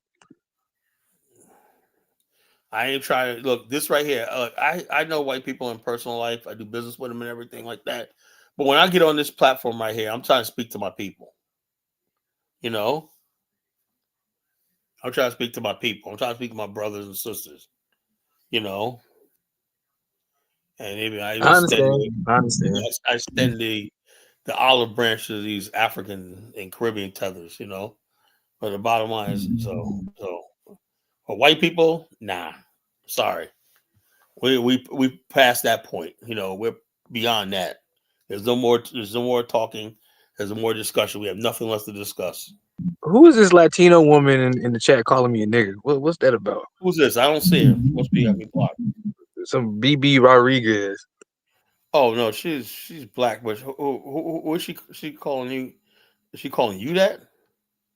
I don't know. I guess she was referring to me. I don't know. I think she's talking to I don't know, one of these people in the chat, this other guy in the chat. She has a thing against Liberians. She has a thing against fucking immigrants. She's definitely xenophobic, you know. I see that. I see. Like I told Baruti, man, that guy. He's oh yeah, she was just kind of mad at you because she's you basically were telling me how to behave, and I was heated, you know. So it's all good. We're all friends. We're all friends. We're all family here, so it's all good. We can all get along, you know, everything. But yeah, folks. So it's like this, you know. I want to go in on the Pan Africanist, you know. Yeah, I'm becoming xenophobic, you know. I am. I'll be honest, I am. I mean, geez, I wasn't before, man, but shit, man. Lately, man, I've been like, hey, look, what the fuck is going on? But I want to talk about the problem with Pan Africanism, right? Now, Truco said, oh, we need to common currency. Well, hasn't that happened yet? What is Africa waiting for to create a common currency? What about a common stock exchange and stuff like that that we could really have faith in to pull all these companies that you see on listed on the thing have billions of dollars worth of pension funds and stuff like that, and mutual funds and mutual investments and stuff like that. That's what companies do. They take the money revenue they generate and they chop it up. Sometimes some of the revenue goes into payroll, some of it goes into investments, some goes to pensions, some goes some other places escrow for maintenance and expansion and stuff like that. So you got to talk about companies with billions of dollars, man. That could make a difference in a country in Africa. Steel, that electric company and whatnot. Getting contracts. Well, there's things that could happen, things happen, but Africans don't believe that there's black people in America capable. We weren't here bullshitting for hundreds of years. They don't believe that black America is capable of helping them in Africa. They don't understand the strength they underestimate the strength of black America, You're gonna call off and go off on me? Come on, baby. Call on. Come on, call in. I want to know what you said to Bucci. What happened with Bucci, man? That's what's funny. That's hilarious. Yeah, what happened with Bucci? Bucci is just disappointment, man. He just turned into a MAGA, man. I'm like, what the fuck? He went all MAGA on me and shit. Like, goddamn, man. Okay. We didn't like Kamala. We both didn't like Kamala and this moron Tim Walz, man. That was just a friggin' a disaster waiting to happen. Tim Walz, that guy's a clown, I couldn't take 4 years to listen to that clown up on anything. Tim Walz. Imagine 4 years of him going bumbling and everything, listen to Kamala for 4 years. That was just too much to freaking handle. That's why we had to swallow our hold our nose and vote for Trump this time. Hold our nose, vote for Trump. Now these idiots are talking about he might make a good 2028 candidate. Oh, low, so we're not out of the woods yet. This time it might be Tim Walz and Kamala on the ticket. He at the top of the ticket. Oh my God. Oh my God, man. It just never stops, man. It just never stops. Was that the guy with the whole tampons in the bathroom? He basically covered for the Somalis robbing his state, right? And now he's saying, well, there's all kinds of people that do. So no, nigga. That was fucking the Somali community there, They came there when you got third world people. You let third world people inside fucking your country and whatnot. What do you think they're gonna do? You think they're gonna do? You got third world people that never known any sort of real responsibility, real money, whatever like that, and you put them in charge of a first world infrastructure. What the hell you think is gonna happen? Little Timmy will never get. Hold on, I just got back. I want to address something in the comments. I wasn't telling Kala to behave. I didn't want anything to happen to Kala's channel because I know that he's trying to aren't you still trying to get monetized? Yeah, I'm trying to get monetized. I think I'm qualified to get monetized now, man. But I don't know how to do it, man. Every time I look around, I didn't want. They keep taking like last night. They keep saying that video I played with hot music one night. I played that before, so they didn't do nothing. But this time they made me take it off. It's like, dang, YouTube is. I guess they got better, man. Because I'm just saying, like I was trying to be careful because I know how some people are. They'll get your channel taken down and everything else. Yeah, what you call that guy? Look, I don't know how that works, right? If I say I don't want somebody on, I don't think I say. Look, I say when I said white guys, I mean when you talk about these troll ass white, I'm not talking about white people in general. I'm talking about these troll ass white guys who be going from black channel trolling. Right. General white people. I have nothing against somebody white who, like I said, I told you want to come on my show, you can email me. I know who you are. You tell me who you are, or not tell me what you want to talk about, and I'll have a discussion. You can debate me, But some random white guy, that's what I said. All I said was some random white guy, calling my show. No, that's not going to happen. That is not going to happen. You want to come through the proper channel. The only people I let on the show without doing that are people who've been on my show for a long time, people I know. Other than that, you basically you email me. So therefore, if something happens, I got your IP address. I got a thing where I could track you down with your IP address. You know, I could track people down with the IP address. You know, I could look it up, find out where exactly that email came from and everything. Right, you know? right. Right down to the friggin' point. I can find out the name, where it's from, everything like that. Then I can go further on, find out more information about the person. Once I got the name and everything like that, I can look at other things. So hold up. Princess P, what's going on? Oh no, here we go. We got a Ubuntu King. Ubuntu King in the house. King in the house, man. What's up, my brothers and sisters? What's going on? Dollar bill, y'all. What's up, my brothers? Dollar bill, y'all. It took me so much time to get in, back, man. It's all coming back again, man. The numbers are starting to go up again. It's gonna be a while. So I'm glad I'm back, man. Yeah, I'm glad everybody. I wanted you to keep Chuko in there because I know he got on your nerve. But he's trolling. He's trolling. Look, if I show you 20 top black businesses, right, and these are businesses we've known for generations. Anybody who picked up Black Enterprise magazine, they'll tell you the story that people, their families were sharecroppers and everything. To diminish dollar bill, this is one thing I cannot forgive. To be dismissive of my ancestors who slaved in this country, they rose from nothing, as sharecroppers and everything. To say, to discredit our ancestors like that, that's unforgivable. Well, you know what it is? I know that, and I know it's emotional for us to accept that people are insensitive, but we have to realize that the problems that we have are problems that we've been fed to each other. So I was looking at a program today on YouTube where they had Dr. Carlos, the brother that put his hand up in the 1968 Olympics, and he says, it's both ways. We've been fed a lot of negative stereotypes about Africa, especially our generation.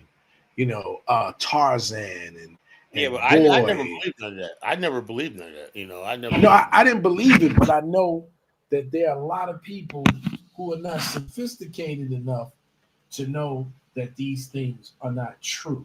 Yeah, but don't you think, Dollar Bill, don't you think that there was enough black people that didn't believe like that? Hey, you ever heard of Festac in 1977 in Lagos, Nigeria? That was a World Festival of African Arts and Dance one night. It was held in the arena in Lagos, Nigeria, right? And most of the people there that attended that from outside Nigeria were Black America. Stevie Wonder was there, and it was a big coming together, like a celebration. Baba Olatunji. You remember Baba Olatunji? Probably. Baba Olatunji came here in the 50s and the 60s, and he actually Black America was the largest group of people in Nigeria. And a lot of those people were already on the continent because of the Ali Foreman fight, 3 years earlier. And so a lot of them went to Lagos, Nigeria. Some stayed and became citizens. Black people, the first radio station in Nigeria was founded by a Black American. By African Americans.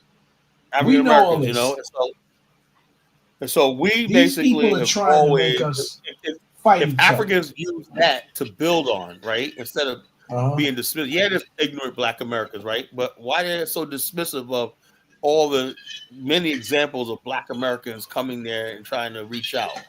You know why? That's why I don't. Because they want to create. You got to realize, man. You talk about a guy like Chuku. Chuku is a young man who really doesn't. If what he says is sincere and honest, he wants to deny himself. He feels that somehow, because his father's a doctor or something, that that his mother's people had nothing to contribute to society unless we're somehow we have to be absorbed and become an Igbo. Just the idea of his essence when you think about Nigeria and what's going on with the tribalism in Nigeria, how they don't want a Nigeria, and he espouses these types of ideas. They don't want Nigeria. See, one thing that we've conquered here, and we didn't do it because we're great. One thing that was conquered here in the slave trade was that we don't have tribalism. We come from various parts, and we don't have tribalism, right? So you have people who from Cameroon and people from the Kisi and the Gola, all of these people are an amalgamation of Africans from different parts of the continent. Okay. So hey, Dollar, let me get I want Prince to be on, but let me hear from Nakneezy first. Go ahead, Nak. Oh, the Knock Man is here. I usually run when I come. Knock Man is here, bro. Well, cooking Kala is his first rule of science. You know, go ahead, Nak. Cook, man. I'm good, brother. I'm just listening. Can y'all hear me? I'm in a remote location. Did you hear my monologue? Did you hear my monologue earlier? I said I took 5-6 months off, right? And I looked at the whole side of the Pan Africa FBA, and I came to a conclusion after really listening to some of these guys on TikTok, right? I said, you know something? Although I don't really agree with FBA, I do believe they got some legitimate points. After listening to them, you know, really carefully, examining and stuff. Now, I agree with a lot of crazy stuff some of them say and whatnot, you know, about being pretendians and all stuff like that. You know, some of them say, but the idea, right? And tell me what you think. I said is that when we talk about Black America, right? Did you see what Chuko was trying to do when I was showing the 20 top? Like, oh, they're Jamaican to discredit Black America, right? The people who built those businesses, top 20 Black businesses, right? Their ancestors picked cotton in this country. They have blood on the cotton in this country, and they're a testament to our ancestors. By taking that away from them and saying, just say, oh, they're Caribbean, they got to be something else with that. You're basically robbing us of our heritage, and that's what I believe. The Black. Kala, I truly think he was just trying to get underneath your skin. He was just trolling. No, I think he was. No, that's who he is. You know, he believes what he says. What do you think about that, Nakneezy? No, I agree with you. I didn't pick up on the monologue, but who said that to you? Yo, Chukwu. He kept saying these Chukwu, Jamaicans. He be trolling. He be trolling. Yeah, so yesterday I did a show, and I told him, I said, look, I'm co-focused on Black people who are successful. We're building and whatnot. We're getting together and whatnot. You know, I'm worried about Black success. But they always, this is what they always do. But what about the people who suffer? Okay, look, the white man created that situation, and he maintains it. The white man maintains this stuff through Black ignorance, whatever like we want to do. The people who want to get out of that, we get together. We're building together. Black people are doing a lot in this country, you know, in the world, you know. But the people who want to do all that stuff like that, I can't stop what we're doing. In other words, they want to kill our joy. And we say, yeah, it's all right being Black American, you know, like, but what about the such and such that happened the other day where there was a shooting? Okay, what can I do about it? I can't go put the bullets back in the gun, you know, because I can't do nothing about it. I'm not going to sit there and lose sleep over it. I don't like it, of course, but we're not going to sit there and get down on myself. So let me get a Princess P. What do you brother, say? I didn't even say anything. Yeah, go ahead. Go ahead, Let him cook. I ain't even gonna cook, brother, but salute to you. I'm just saying I fell back from this space because I don't have to justify and quantify our existence as Black Americans to anyone, especially people who left their country, who constantly leave their country, and then ride our coattails all the while talking crap about us. Like when you and I used to debate, Kala, you know, I used to say, you know, in a couple of years, you're going to be coming over to my side, and it look like it's happening. I don't use that moniker. I no longer. Hold on. Let me put this in perspective, man. Let me land. Let him cook. Let him cook. Yeah, you're slowly but surely coming over to being just proud of our ethnic group. You know what I'm saying? Unapologetically, and I salute you for that. And here's an update. I've looked from an insider and now an outsider, looked at the whole FBA moniker, and I distance myself from that. I'm just going as a proud Black American. There's too many wabbos. There's too much nonsense. It's like FBA. Although I agree with the movement, it's just too many weirdos that think they're Indians in it. You know what I'm saying? So I'm just falling back to. Yeah, exactly. I'm a proud Black American. I understand that we've always understood that we came from Western Central Africa. We were always enslaved of Africans, descendants of enslaved Africans. And some people said, "Oh yeah, Indian this, Indian that." That's called admixture. You see what I'm saying? That's even what would be just as ridiculous as me claiming that I'm a white man because I have European admixture as well. You know what I'm saying? But Kala, I appreciate you, brother. You don't have to call yourself FBA. I don't call it, but I'm still gonna get you. I'm a proud Black American T-shirt. What size do you want, brother? Yeah, man. Look. Let me tell you something. I had a transformation. I still love Africa. I go to Liberia. When Liberia is just a part of me. My wife's there. I love Liberia. I love the history. I love everything about it and everything like that. And I'm learning to appreciate the diaspora of Black America. We had a Black American community in Russia. People don't know that went there at the time of Lenin.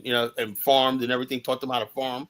We had a Black community in France. We had a Black community in Panama, Black American community in Costa Rica, Dominican Republic, Baja California, Mexico. We're all South Africa, Liberia, Trinidad, Sierra Leone, in Trinidad.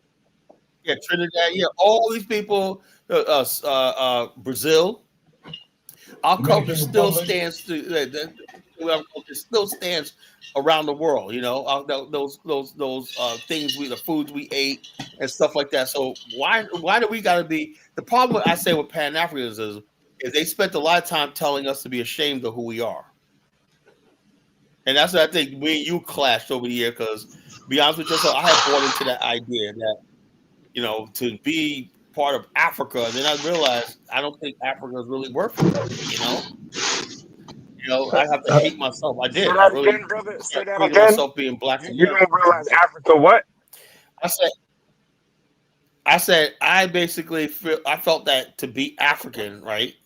And I want to be part of Africa. I just want to be an African. I changed my name. I like that. I didn't want to be because I always saw the negative side of Black American. And then, like I said, a lot of Pan Africanists, I realize now, a lot of these people were from the islands and all these other, you know what I'm saying? And then it dawned on me, wait a minute here. Most of the people, when I went to these Garvey groups and whatnot, when I was younger, right, they didn't come from my culture right here in America. I just thought we were all Black. Then I'm saying, well, of course, they're not going to appreciate what our ancestors did, and went through and everything. Kala, can I say something real quick?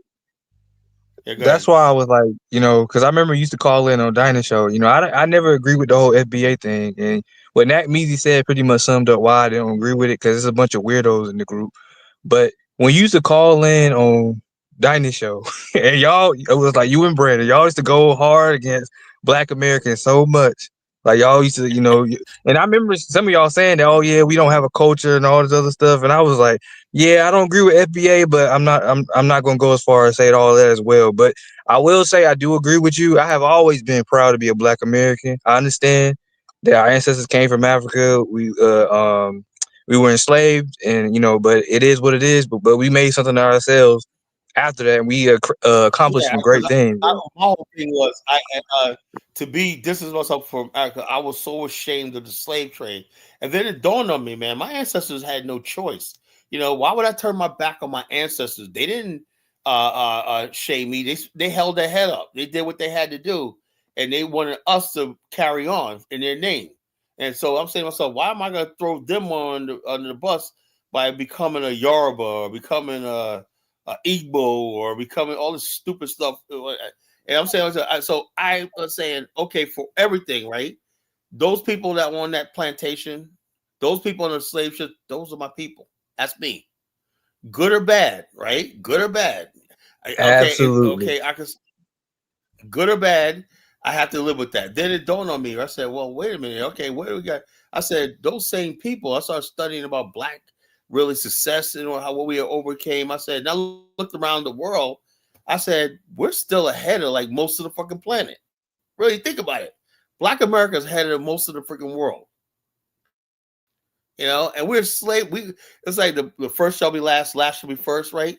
We're a people with no nation, no government our own, and we're here in a hostile country, and we rise, like the Bible says, I shall prepare a table before you in the presence of your enemy. That means we stay here, right here in America, and we're gonna rise whether they like it or not, and not a damn thing they can do about it. Some of us are going to go to Africa and build.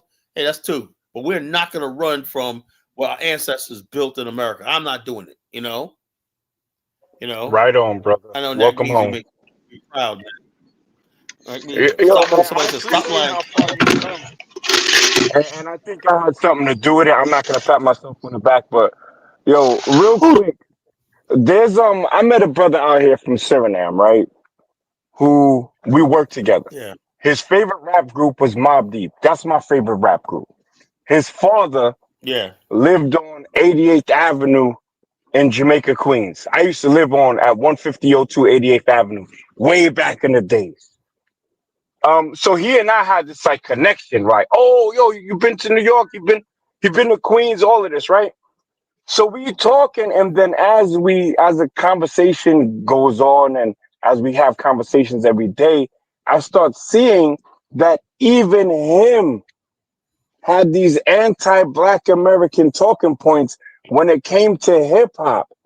He's trying to give credit to everybody except Black Americans. Oh, the guy who created grills was from Suriname, and like always just trying to take away from our legacy. Right. And I'm like, damn, bro. Exactly. And no matter what we do, people always have this like deep-seated jealousy. I don't want to call it hate. Like they always compare themselves. Right. And you only compare yourself to those that you value. You understand? I don't compare myself to some dirty foot immigrant. And I'm not even speaking about Black people. I don't. To some Eastern European that I happen to work with, I look at them as the Mexicans of Europe. I have nothing to compare with you. You're not on my radar. But we stay on their radar. So it always starts out with, oh, yeah, I used to listen to this. I used to listen to that. And then it goes to, yeah, UK drill is better than this. And I got to say, like, yo, UK drill without Chicago drill, there is no drill. You all are our sons. Like, stop it. But it goes from music to culture to dress. And there's these people running around here wearing all American brands, doing stuff we did 10 or 15 years ago. And then at the same time trying to shit on us. It's insane. And that's why I don't do that whole, brother shit. No, my brothers are Black Americans, period. Black people from other countries, I'll rock with you after I give you the coon test. After I see that you don't have some deep-seated jealousy towards Black Americans. And me being a Black American out here, every time I run into a Black person, it takes about a week or two before they start showing their true feelings about jealousy about us. Exactly. Let me ask you a question, because Elvis and I had a disagreement.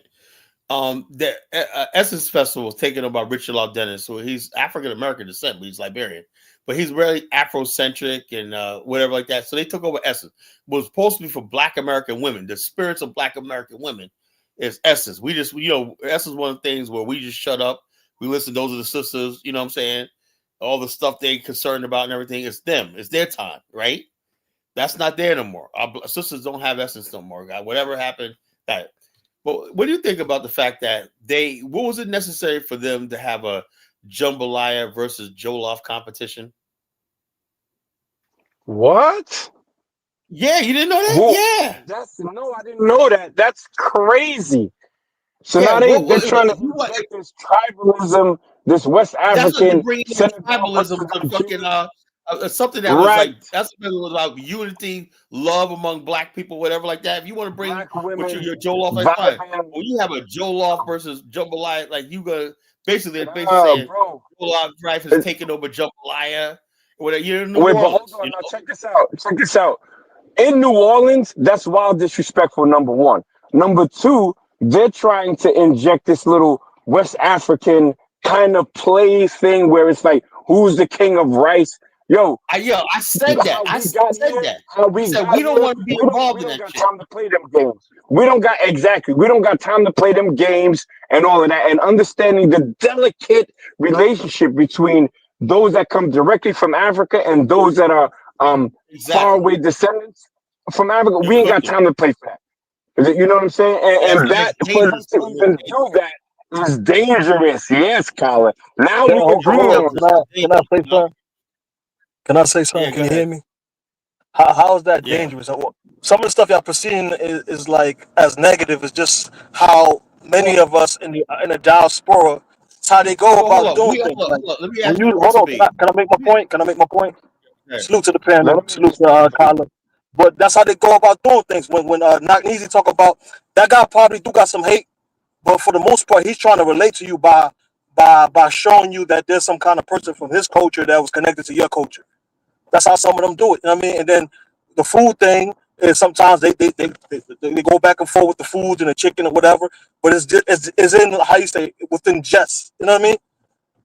And you got to keep in No, mind that I would say like this. the First Essence of all, Fest they went took bankrupt, Essence and the guy Festival bought it. and they changed it all Afrocentric. I mean, Essence Festival was supposed to be quintessential New Orleans black culture from America, right? That's first thing they take over that and they erase What that and was they're gonna It didn't Afrocentric take redo over about nothing. Essence They Fest? bought it. It went bankrupt, bro. You have billionaires and trillionaires who didn't give a Go damn ahead. about Go ahead. Essence. They didn't give a damn about buying Essence at all. This guy bought Essence, Well, and I know I that. think he did a Look, poor okay, job. I get it. Okay. He Hold did up. a poor Rachel job Out of Dennis integrating. hold up. Rachel Out Yo, Dennis Colin, let partnered him with Bain finish, brother. Capital. Mitt Let him Romney. finish. Hold Let him up. He finish, partnered. brother. He partnered with Bain Capital. It's white people who Yo, own Colin, let the brother Essence finish, Fest. You please. know. Let him Okay. finish, Go ahead. though. Like you stay cutting people off. Let the brother finish. That was my main point. My main point overall is some of the narratives you guys are talking about is not the same narrative that we see. That's why if you notice a lot of Haitian, Jamaican, Trinis, we have reverence for you guys' ancestors. Why? Because our version of Pan Africanism knows and notice that you guys, especially in the Caribbean, that you guys fought to get most of the laws in which we have today. Right? The laws in which we come in and benefit today in America, we get it because the people that look like us from similar African heritage or whatever, these guys fought for us to have that. So we have a esteem, respect for you guys' ancestors.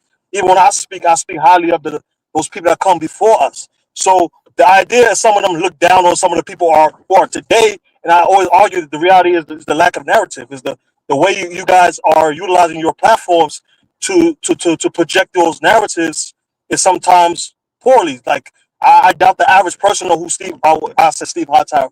But what's the Hightower band that you talking about? Because the Hightower I know is Steve Harvey from the Steve Harvey show, Mr. Hightower, who's a music teacher. You know what I'm saying? So you guys do a poor job of even pushing these guys, or sometimes those guys themselves do a poor job in having a true impact on the black day to day in their own community. And you guys, when we say that, y'all think it's a jab. No, it's Well, how about this? the reality. Principally, as Yo, a thing. let me respond to him, Colin, If please. anybody ever subscribed to Black Enterprise magazine over the years, you would know who Stephen Hightower was. You know, I know who he is I because I watched that show on Channel 7. I used to be subscribed in my 20s, young man in my 20s, to Black Enterprise. I knew all these people that you saw in that video. I knew back then what they were trying to do. Back in the 90s, you know, when I was in my 20s, early 20s. You know, I knew about this stuff like that. So when I see these video right here, and I'm not gonna be like Truquo, oh, they must be came from the Caribbean over the last 5 years and rescued them. He was trolling, Colin. He was He's trolling. trolling, man. He's trolling. Yo, Colin, let me respond to this. I think he's Caribbean brother who was just talking about when I said whoever that is. Could you mute? Because I'm in a remote spot and it's hard for me to hear. Somebody's rumbling, so somebody got mute. Yeah, that was Principally drum. mute. Yeah, that's So mute. now, Okay. let me give some clarity to this. There was no relating with what that brother from Suriname did or that guy from Suriname. It was he started with the drill and then he said, "You guys kill each other too much, right?" And then I said, "You realize in England, in London specifically, there's this whole area code violence, and they have a whole campaign against knife crime as it relates to drill in the UK." So I said, they doing it out there too. But he tried to put all the violence on us. Prior to drill, Africans and Caribbeans was killing each other all over the UK. You know what I'm saying? But there's no way that we're gonna accept stuff that's said in jest when y'all are where we grew up, where we fought.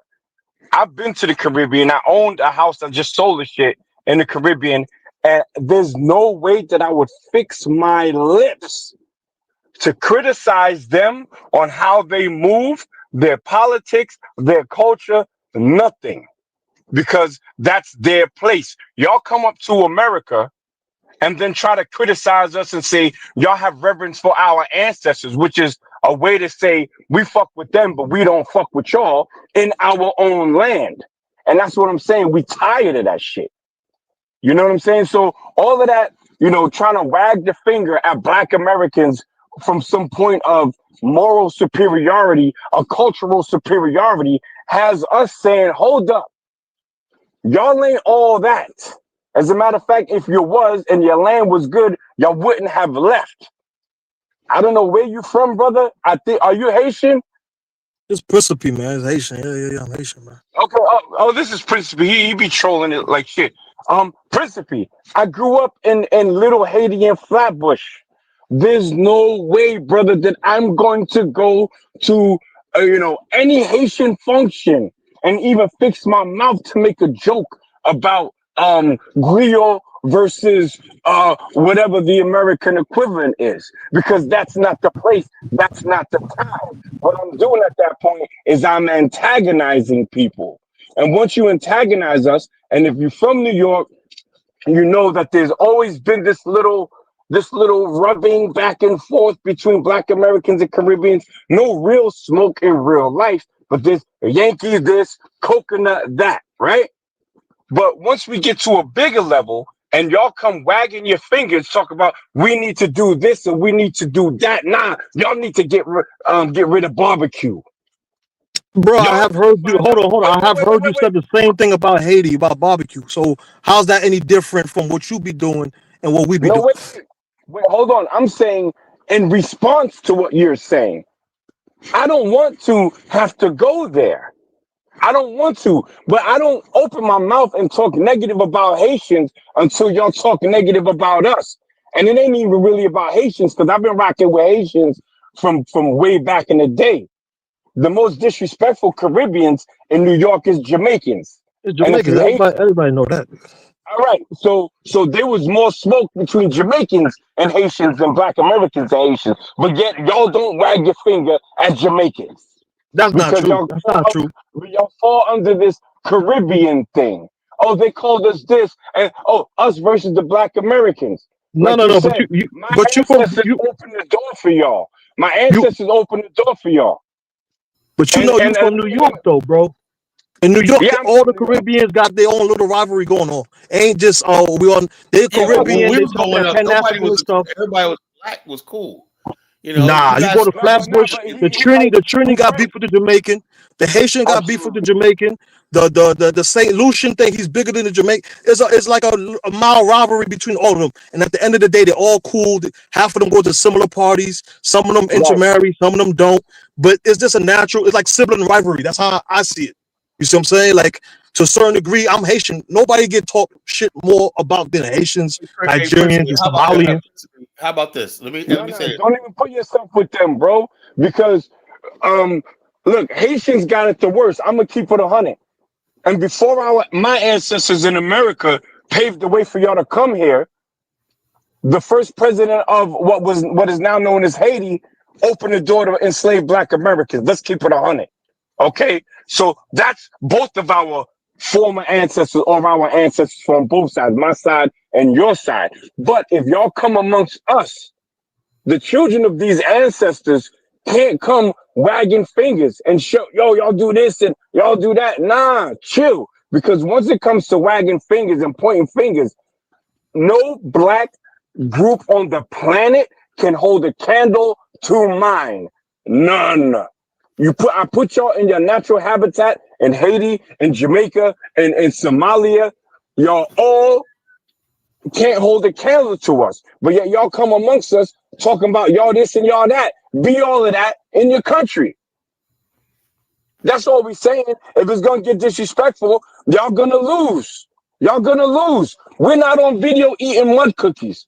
And this ain't really about Haiti, but we're not on video jumping off of 20-foot stages doing this dry humping dance that they call daggering. These damn Jamaicans. And every Jamaica. time you mention somebody, you mention the Jamaicans, the Jamaicans, the Jamaicans. Y'all Caribbeans got a Jamaican issue. Y'all don't got a Black American issue. Y'all got a Jamaican issue.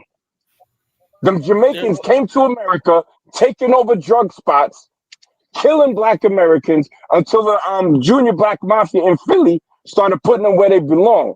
So it's the Jamaicans that's the problem. It's not us. They think they the best, just like the goddamn Nigerians. And we family, but if we not, we not. And at this point, we saying we not. My family is Kala. My family are the other Black Americans on here. My family are the ones that grew up, whose grandmother said, "Get your elbows off the table. Say your grace before you eat.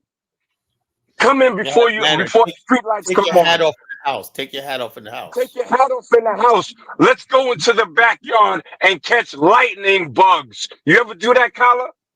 Oh yeah. Oh yeah. Exactly. If you ain't did none of that and you my age, you're not my family. And I rest. But I found out that lightning bugs, those things are actually that's actually poison. But who like you've been around Haitians. Haitians call themselves black. We never call ourselves Black American, right? There's a difference between noir and noir American, right? So the idea is you guys are trying to create a false narrative, like we're trying to take your identity, which is false. I never said that. We never try to take your identity. We never claim that don't have a culture. It's some of you guys who saying I don't got a culture. It's some of you guys who saying that slavery erased all of our culture. It's not us. It's you guys who paint those narratives. But who say that though? It's you guys who paint those narratives. Pan Africans, those fake Pan Africans. No, but that narrative is you shouldn't even worry about it. I never heard nobody say that Haitians don't have no culture. Again, I'm saying certain African Americans, they will literally say that slavery erased all their culture, which is a lie. This is a lie that they repeat. Huh? Give me the quote because I think you capping right now. Give me the quote. I grew up in New York. I have heard this from some of the conscious people. Even the Nation of Islam have a quote where they say we're deaf, dumb, and blind, and the white man erased all their culture, and Elijah Muhammad, the honorable one, is the one who's restoring them with knowledge and whatever, etc. Which is about Black I respect him. Haitians, though. He was talking about Black Americans, not Haitians. He was talking about us. He was talking about us. Yeah, but that's a lie, though. African Americans did not lose all their culture. Wait, but hold on. I agree with you that we didn't, but you're speaking on behalf of Haitians. So quote me when one of us said that Haitians don't have culture. Oh, no. I never said y'all said that. I'm trying to say that some of the stuff, about how some Black Americans say that. Some of the narrative that you claim that we created, we never created. There is certain Black folks in your community that are repeating those narratives that some of these people are repeating. Me, I grew up reading history books and all that kind of shit, so I know that's a lie. I hear the sound. I hear some of the sounds sound similar to the Congo, sound similar to the Sahel, so I know it's a damn lie. I read books where I've seen the African fiddle during slave times and how the European used to convert people that was basically good musicians and make them musicians in the house and stuff like that. I read about those things, so I already knew that okay, there's some kind of transition, there's a creolization that's going on that a lot of people don't know about. But the average some people tell you they never even heard about that shit. So that's why I keep asking. Yeah. Stop trying to be a Caribbean, bro. Stand on Haitian business. You know Haitians ain't never say that Black Americans on a whole don't have culture. And we ain't never said that y'all ain't had culture. But I'm not trying to say I don't. I'm trying to say that some of the dangerous narratives that you guys are pointing out, the FBA people are claiming that we created these narratives, when in reality it was some of the guys among you guys who are creating those narratives. Wait, but we who? What narrative did they say came from Haitians? What narrative? No, they claim that all these different groups are repeating these things, and I'm like, some of them that are even there are some that may even are repeating those things, but it's coming from some of the shit that they're learning from you guys. Principe, stand on Haitian business because you represent in the Caribbean. No, When I'm have talking about Haitians? Haitians. There's Wait, certain hold Haitians on, that do brother. believe that, but there's But those who hold are on. emulating. When have Haitians on a wholesale, on a big scale, said that Black Americans don't have culture? Was it in Miami? I don't know this. I grew up around Haitians. Most of them don't say that, but I'm saying some of them do believe that, Exactly. and All it right. comes So from most of them false don't say narratives. that. Mm-hmm. But brother, most of them don't say that. Haitians Got you. was getting bullied. Haitians was getting all kind of shit. And the worst thing you want to do is piss off a Haitian. I'm telling you, they're gonna turn up on you. We knew that in Flatbush. You know who was saying that Yankees don't have culture? It was the Jamaicans. I'm telling you 100%. It wasn't the Haitians that came with that narrative. That narrative was the Jamaicans. And let me give the Jamaicans a little respect. If you had an accent in New York City, everyone called you Jamaican. So maybe it wasn't only Jamaicans, but Jamaicans were really pushing the Yankees are lazy and Yankees don't have culture. It wasn't Haitians pushing that narrative. Yeah, It Busta was. Rhymes said that. Busta Rhymes said that right there. Thank you. That's exactly what he said. They don't have That's culture. what I'm saying, Principe. Stand on Haitian business. If your people didn't do it, don't take the burden of all these other xenophobic Caribbean groups with Jamaicans be the number one on top. It's Jamaicans. I'm telling you, bro. And I No, got but facts to put you. it's different. No, you can't. It's not all Jamaicans because some Jamaicans are very respectful, very powerful, It's very not all Pan African. Jamaicans. Because there's But certain Jamaicans that even ah, call. No. I'm telling you, there's certain Jamaicans like they will shit on rosters, right? I seen it with my two eyes. So it's you can't generalize when you say it's just Jamaicans. There's certain types of Jamaicans. They have their own perspective, but it's not all of them. It's not all of them. no, but You it know, don't but have to be all of them. That narrative came mostly from Jamaicans. Okay? They came mostly from Jamaicans. And you agreed that Jamaicans are the most disrespectful of the Caribbean group. They they're are. the loudest. They're the loudest in the all Yeah, the so Caribbean that's my point. That's and the my boldest. point. They're the It loudest. gets You ever me. come It to a gets me is Jamaican they But restaurant? use they're also starting to a Jamaicans certain use degree the the most Black welcoming American though. infrastructure. They're also one of the most welcoming. Look, I don't know about that. Walk into a Jamaican restaurant. I want that wine beef out there. They have no good customer service. No, but they're very strict. Like some Trinis may not like you like a Jamaican, and then they're not gonna show it. A Jamaican is very straightforward. If they mess with you, they mess with you. If they don't, they don't. They're very straightforward. Right. They're rude. They have a whole culture of rude boy and rude gal. They're Yeah, proud of being rude. They say it themselves. They're rude. They're obnoxious. They're arrogant. And they're arrogant for nothing. Because the Chinese is mollywopping their ass. Them Indians mollywopping their ass. Chinese people said in Jamaica that they're more Jamaican than Jamaicans. But they're gonna smoke for us. Don't attach yourself to these goddamn Jamaicans because your people don't have the same legacy of disrespecting people like the Jamaicans. They don't. Your people is always on defense. that's true. That's just true. Yo, where's Kwame? I would love to see Akmeezy debate Kwame, man. Where's Kwame? You tried to get on a minute. What's Kwame, Kwame? I'll where you cook them. at? Where's Kwame? I want to see Kwame versus Akmeezy. Come on up. Step right up. Step right up. Do I Step know right up. Kwame? It Kwame, sounds I know familiar. you're out there. I know you're out there, man. Do you want to get cooked the mollywop by great Akmeezy? Come on, bring it, bro. He's a Jamaican. He's a Jamaican guy. No, Kwame, Kwame's a Haitian, man. He ain't fooling nobody. He is not Haitian, man. Stop it. Nah, ain't no way, Kwame's man. Haitian, you know. If you Kwame. want to find out if he's Haitian, ask him to say French fries. If he says it with a couldn't W speak. instead of an R, then that nigga Haitian. He's Haitian. Kwame's Haitian. You know, it's a sad Guys, part about it is, can I ask you instead of guys him a being a question? proud Haitian, he's basically trying to, it's like when he goes to debate, he thinks that if he says it's Haitian, everybody's going to down him, dismiss him. Bro, Kala, I can't trust your judgment on telling where people from because you said I was Haitian when I came over here. So, well, you never know, man. Yo, but hold on. I could tell somebody. We're all Haitian. Yeah, everybody's a Haitian, man. We're I all want my damn Haitian. self, man. We got to give Y'all up. know Haitians was lying and it wasn't claiming Haiti way back in the day. Now they proud and Well, yeah, they always We Nah, claim all that that was they're Haitian. some. That was Jamaican. some. they Listen, was guys, French Canadian, some Martinique, all kind of shit. France, they was never Haitian. That's because we were saying that they had Hey, Knack, let me get HIV. Dollar Bill in here. Let me get Dollar Bill in here for a second. You've been holding. All right, Dollar Bill, cook for a minute. yeah, I've been Hopefully quiet, Kwame will man. come in. We got Kwame and that easier. I want to see that so bad. Go ahead, Dollar Bill. Guys, I appreciate the pride that everyone has in their culture.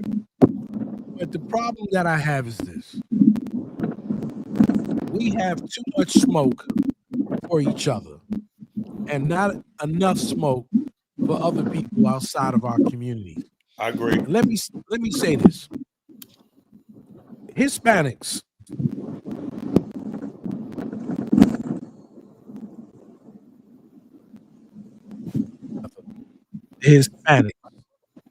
and a lot of them are not even the same people.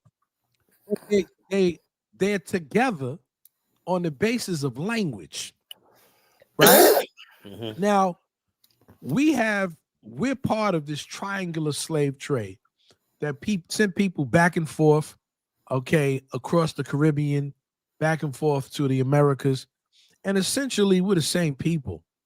And so it's nice for us to have patriotism and pride, but when we think about it, right, white people just see us all as just niggas. Hey, yo, check this They out. do. But check this out, Dollar Bill. Let me say this before you continue. I'm Let gonna him let you finish, second. please. I want to hear the brother's point, man. Well, I don't. I know. I'm sorry. Why I got this on my mind, right? Now I had the same conversation with Musa Prince. Ross Moisture, right? And I said, why are you always talking about your friggin' your Hausa, your this, whatnot? But he has so much love. He said he always says stuff like, "Thank God for the white man for letting him come here to America." So you gotta understand something, Dollar Bill. Here's the thing, my good brother. My good brother, love you, right? Here's the thing: as long as this one factor balances, you got, just like you said, we got smoke for the white man. Those immigrants don't have the smoke for the white man because they feel so grateful for them getting that visa. You see what's going on right now with the if tomorrow Donald Trump said, "I'm going to extend the visa for Haitians or not," he said, "As long as y'all turn against Black Americans, what do you think is going to happen? They're going to be down the street, knock you upside the head and whatnot. As long as we're in a situation where the white man has all the reward and punishment, they're never going to have smoke for the white man. I'm telling you, because I hear them talk. But the problem is this. This is our problem, and we have to accept this. I don't have a problem with people trying to be like me, right? I don't have a problem with that because, that's part of flattery, right? When someone wants to emulate and to be like you, that's cool, right? I don't think it's appropriation, and it's all right. I have a problem when people like Chuku does what he does and say, well, if it's good, it's not Black American. If it's bad, it's Black American. That's what a lot of them do. I got an issue with that, but I have no issue with somebody saying, we have our common ancestry, right? And although we've been here for 400 years, right, we're still African people. We might not be a continental African, right? But we're our own African people in this particular space. And if we come with that understanding of us trying to get together in unity, I'm not taking away from you. I don't want you taking away from me. We have mutual respect for one another. See, the issue is we never orientated people. And it was our naivete. We just thought, oh, everybody's Black, because we only had Black and white people, and in some areas Mexicans, and other areas we had Puerto Ricans, and that was it. We didn't understand the dynamic, okay, of what was going on the continent. Some of us never even heard of Liberia. They didn't teach it in the schools. So when we deal with this, we have to deal with it with an understanding. There's a lot of African Americans who don't even know enough about the inventors. They don't know enough about their own culture, okay, as much to know about somebody else's. And so if we all know, we're not going to be the same, but we can have a mutual respect, a mutual understanding that we're our own African people, you're your own African people, and then we can get together, we can do joint ventures. People with right minds, with the same mind, can work together. But I don't think we need to go down this road, okay? Because once we go down the xenophobic road, we'll never get off that road. Me personally, we'll never be able like to this. talk about what we with you. need to do as a people to work together, because the adversary, he's happy. When we get on this platform and we start talking about each other and disrespecting one another and degrading one another, we don't win. They don't win, but I know someone is winning. There's someone who's saying, I don't want them to go to Africa. I don't want them to have a deep connection with Africans. I don't want them to have fellowship with people. Let's try to build bridges, and then we set up a thing where we have to acculturate ourselves. People have to acculturate to understand who we are and educate them, because people like Chuko, he didn't know, right? He doesn't know. And a lot of people, they really don't know. You know that a lot of us in America know more about Africa than continental Africans. There's a lot of continental Africans that only know about the place that they live in. They don't know about other people on the other side. We assume and we take for granted that they have knowledge. They don't teach this in the schools. They don't teach it in the community. They didn't even know they were African until they came to America and people were calling them Africans. All they knew was I was from this particular tribe. So we have to have an understanding of how we can move forward, because if we continue to fight, all of the resources that are in Africa is going to go to somebody else. And we're still going to be acting like little children calling each other names. Now, with that being said, Bill, do you think Africans have responsibility, like to say, something, Black America, we're the people. It seems like every time we talk Pan Africanism, there's one thing I criticize about Pan Africanism. It seems like the burden is always on us, And I tell people who talk about Pan African unity, I said, you guys gotta come to the table or something, right? Because I'm like this. I still, even though I'm pro Black America, I love my community. Yeah, I learned to love myself, right? I learned to love myself. I learned to appreciate Black America. The whole thing with me, Dollar Bill, was I figured because we did not have, like Chuko always reminds me, that we're a minority group and we don't have okay, that's the thing. I believe, Dollar Bill, I'm telling you right now, I believe that they love holding over our heads. But they can't hold nothing over us. When somebody says stuff like, although we're in America, they're benefiting from the struggle of our ancestors, right? Uh-huh. And we say, okay, we don't have remind us that we don't have a country of our own. And then when somebody says, okay, we're here benefiting, let's get along, but we are both in the white man's country. Listen to this. We're in the white man's country. The Black American, the divide is, the Black man say, no, I'm not in the same thing because my ancestors picked the cotton. Our blood is in the soil of this country. We like this. Most Black immigrants do not want to acknowledge that Black people in America, like they always say the white man's country, like we're on the same level as an immigrant that came here. I think that's a problem. That's a problem. Because it's being disrespectful to our ancestors, what they fought for, what they bled for, that while they're benefiting. We need to educate them. And the burden is absolutely on us. Absolutely. So you got to remember, man, and I'm not trying to say anything bad about anybody, but you have to realize in some of these countries, people just started getting educated in the 1960s, right? There wasn't a whole middle class intelligentsia. There were people like Czech Diak who were educated in France and different areas, but there wasn't an intelligentsia in a lot of these areas unless they went to the West, okay, to be trained. What about people like Afro Dumbass? Let me jump in here when y'all get a chance, because this is nonsense, man. This is straight nonsense. Hold on. I just heard a Black American on Pan African just disrespect Africans on a wholesale level, claiming that they're not educated. No, that's not what I said. Well, you said that they didn't have intelligentsia until they went to the West, which is essentially saying that Africans are not educated. Okay, no, I didn't say that. And putting us, and I'll quantify it here. You said a lot of Africans don't understand the history, as if it's our burden to teach an African his own history. That comes from a place of arrogance. It comes from a place of ignorance, because Africans absolutely know their history and they know it better than we think we know it. We think we know. I think hold on. I'm going to cook you slowly, because you just qualified the white man's education over the African's education about their own people. So you're looking at the white man's ice as if it's ice cold.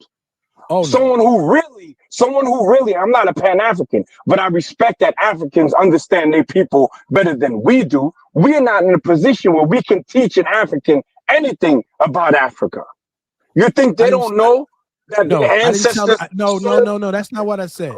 I never that is said, what you said, brother. No, that's not. I never said that we're going to Africa to teach Africans about African history. No, I said the burden is on No. The burden. Do you not say the burden is on us? Listen, let me finish. The burden on us. Listen, 1 second. Let me just say this one statement, and I'll answer any question you got.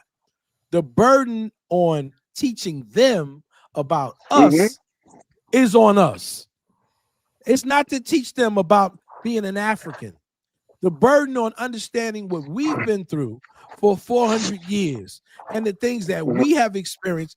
I can't expect you to respect something that you know nothing about. Okay, There's I got your point. who don't know anything about us. I got your point. Yes, sir. I got your point, and I will totally disagree. And I'm not going to allow you to. I'm not going to allow you to go away from the fact that you put more weight on the white man's education versus the African's knowledge of their own people. Okay, you said that they didn't know. Wait, hold on. You've been saying stuff. Now I gotta hold you to what you said. I gotta hold you to what you said. I'm trying to do that, brother. I'm sorry. Everybody calm. We're all friends. We're all brothers, friends here. I'm sorry for interrupting. Let the brother cook. I would say this, Albo. Let me interject this right quick. Hold on, let me finish because I gotta get this money right now. Give me 5 minutes and I'm out of your hair for another 6 months. Now check this out. Once you do that and say that the burden is on us, no, it's not. When you understand the intricate and sensitive history between those that were sold off and those that stayed, and legacy and who did it and all of that, their leadership, it's not on us to educate them about nothing because they know who we are. They still have the places where our ancestors were sold from. Not only that, they have holidays in these countries, not even holidays, but commemoration of when their family was sold off. They know exactly who we are.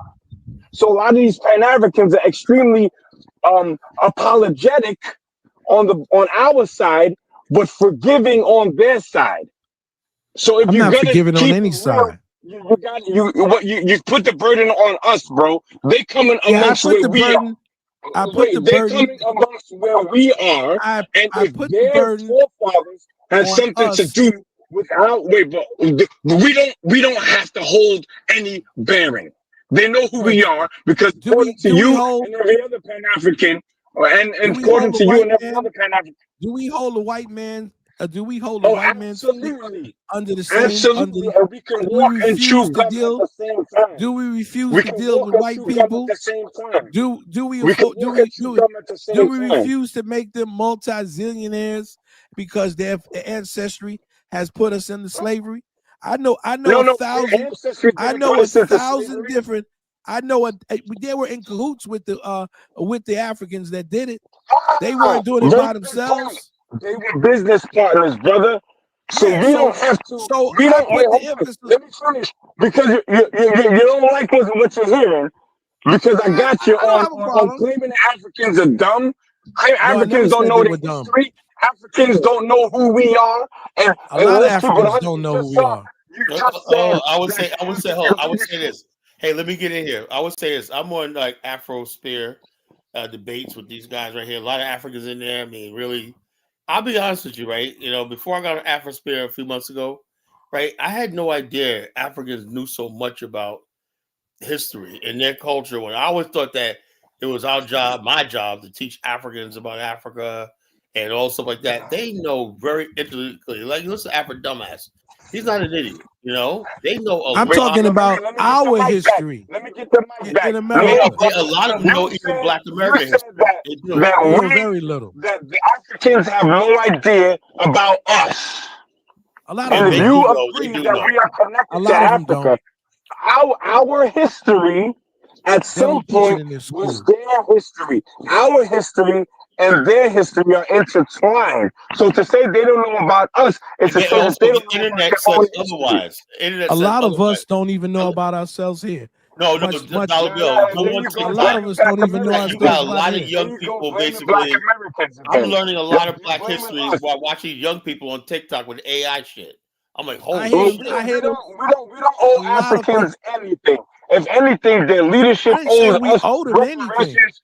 No, I know you didn't say that. I'm saying it. We don't owe Okay. them money. We don't owe them a conversation. We don't owe them explanation because I they do. If know I'm they teaching got somebody paid. They got about who paid I for how. am and I'm representing myself No, they and know my who you are, people, brother. the They onus have is on conversations. Stay me away to from us. write Let me, my Before they let get here. let's take a the They pause have right onus here. is on conversations me. about Let's take a Not on certain pause right stuff nobody here. before else. they get Brothers, here. let's take a pause right here. It's getting heated. But let me ask a They, question. hold on. Let me ask a They question. know who we are before they get here. They Oh, say come stay on, away come from on. the Akata.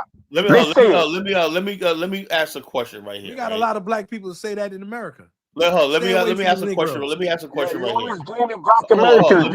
Let me ask this question. I'm a Let me black ask this American. question. How am I blame somebody? Who can I blame? Who can I run Hold to? on. Dollar Bill, neck music, chill. Let me ask a Man, question I right here. turned dollar bill into 50 cent on the street. Let me ask a question right here. Let's not go down the road. Let me ask you a question, right?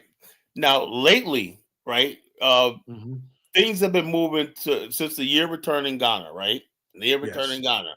All right, there's people, you know, going to the continent and stuff like that. And when we're looking at a lot of horror stories, some success stories on the continent, this, that, and the other thing, we had this idea that, oh, yeah, we got to connect with Africa and whatnot. But you know something? One thing I noticed, right, and I didn't want to believe this, right? I didn't want to believe this, right? I don't really see I thought that once we said, oh, we're going to come to Africa and whatnot, there was going to be major policy and stuff like that that's going to welcome us and we're going to have security and it's going to be on a high level. For the most part, it's just like, okay, if you want to come, you come. You're on your own. There's no money. There's no agency. There's no nothing. And people still going, right? At the same time, right, you have the African Union, right, under Pan Africanism. This is what Christians have with Pan African, right, who are gathering Pan Africanists up and whatnot. And they're basically from Africa, Addis Ababa, Ethiopia, right? Policy is being decided about. I don't agree. I don't believe reparations are going to happen, nothing like that. But U.S. policy towards Africa, right, is being circulated among Black Americans, you know, as saying, okay, this is what we want you to do. And I'm saying to myself, okay, let's say that's fine.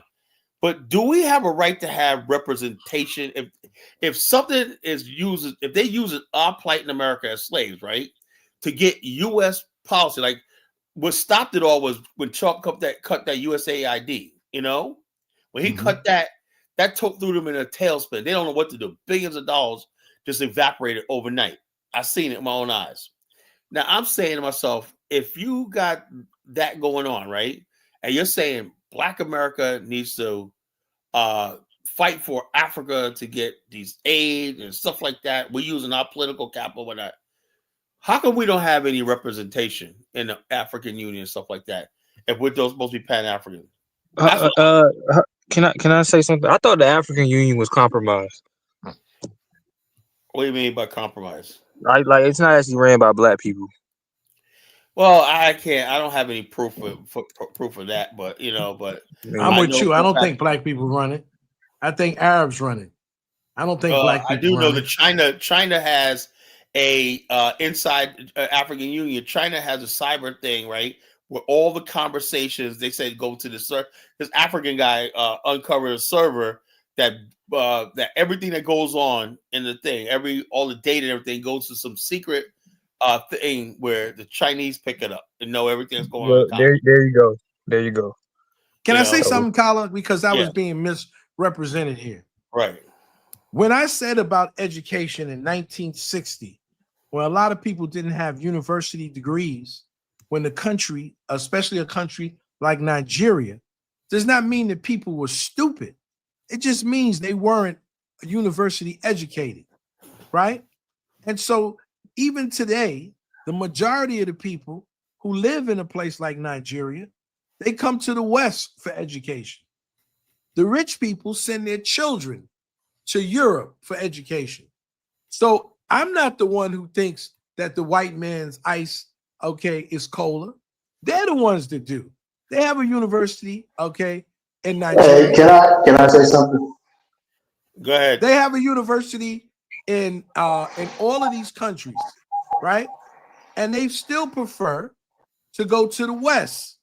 So the West is the one, that they feel the ice is cola.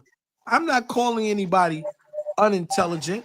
I'm just stating a fact. Well, I got your point. All right, Dr. Bill, let me say this, right? I actually agree with you. And I don't know if you're getting good.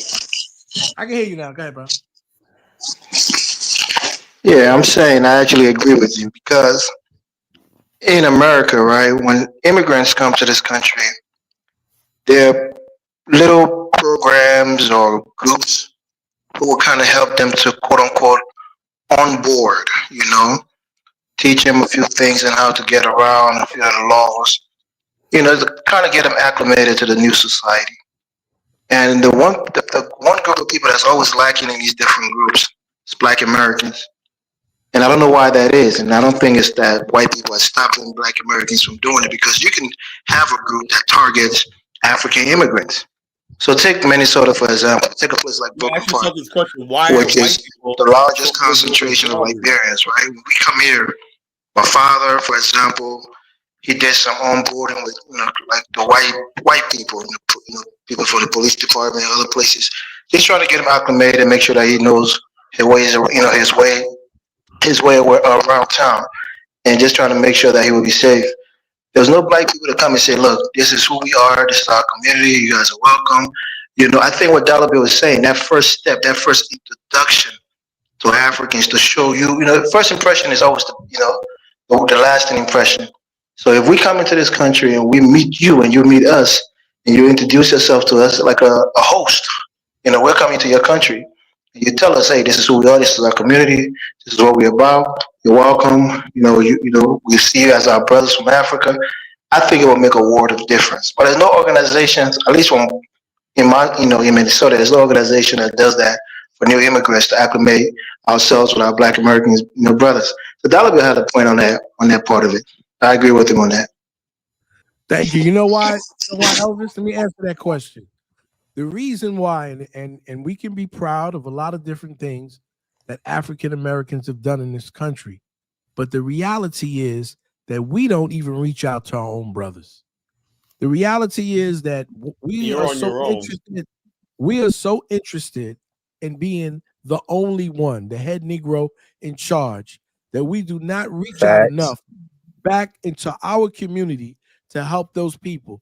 And a lot of the people who come from these communities can't wait to get out of these communities and want to live with white folks. And I understand how things are in the hood, but a lot of people don't give out enough. They don't reach back enough. Let me just say this. The small hats, right? And I don't want to be putting no thing on your thing. These people who don't never even have children, do you know how much money they leave to these libraries and to their community? How they help each other? And so we're a selfish people. We don't want to help. We'll take one or two people and bring them into the fold, but we're not really trying to help one another. And so if we're not trying to help one another, how are we going to be able then, okay, to reach out across the line and help out immigrants?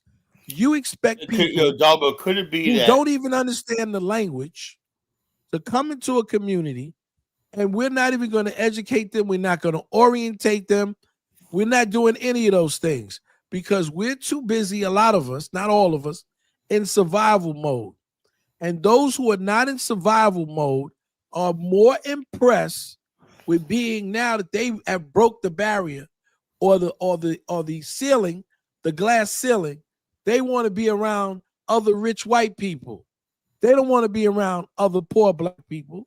They want to say the same thing that other people say. We're not one of them. I'm not one of them. Elvis saw it himself, how when people were coming from California to California from down south, and Kala had that video, we don't want those blacks to come up. They're country. They're not sophisticated. Oh, yeah. That was basically, that's when the black middle class was only like 10%. But now, and I know Dollar Bill, right? That was before your father, your uncle, everybody came to New York and got in civil service. And we was able to outmatch all these people with their, you know what I'm saying? That's before, you know New York, right? Yeah, from Bronx, Queens, Long Island Sound, Black America went from, just a 10% boule types to like a vast New York. Let me tell you something right now. Like, if you don't know anything about New York, the black working class in New York is probably, when you look at it, what they make, the homes they have and everything like that, probably the best, the most well-off groups of people on the planet, That was we're generation. still selfish, though. We're selfish. Yeah, I know. I don't know. I don't want. Let me just tell you this. I remember, okay, when we started to start a program with Dr. Amos Wilson when I was about 19 years old, and our aim and objective was to get professional men to mentor these young boys, young people like myself at the time, to mentor them so they can learn how to become professionals. I remember my friend Joe. Joe's a good friend of mine, and Baruti has met him. And I did most of my research and for my college in his house. He had about 4,000 books. And so a lot of people are afraid, okay, of reaching back and helping. We don't do enough of it. You know who does a lot of it? Okay, Hispanics do a lot of it. Jago, can I interject one thing? Sure. Now, when we say reach back, right? Can we say reach back at the same time say the system's capitalist, is racist, discrimination, stuff like that? When we say you'll get a professional, who's going to hire these people, these young men? Maybe some people. Let me tell you something, Dollar. I'll tell you if you ask me. You want me? You ask me that question? This is my personal. Is that rhetorical? This is my personal opinion, right? Okay.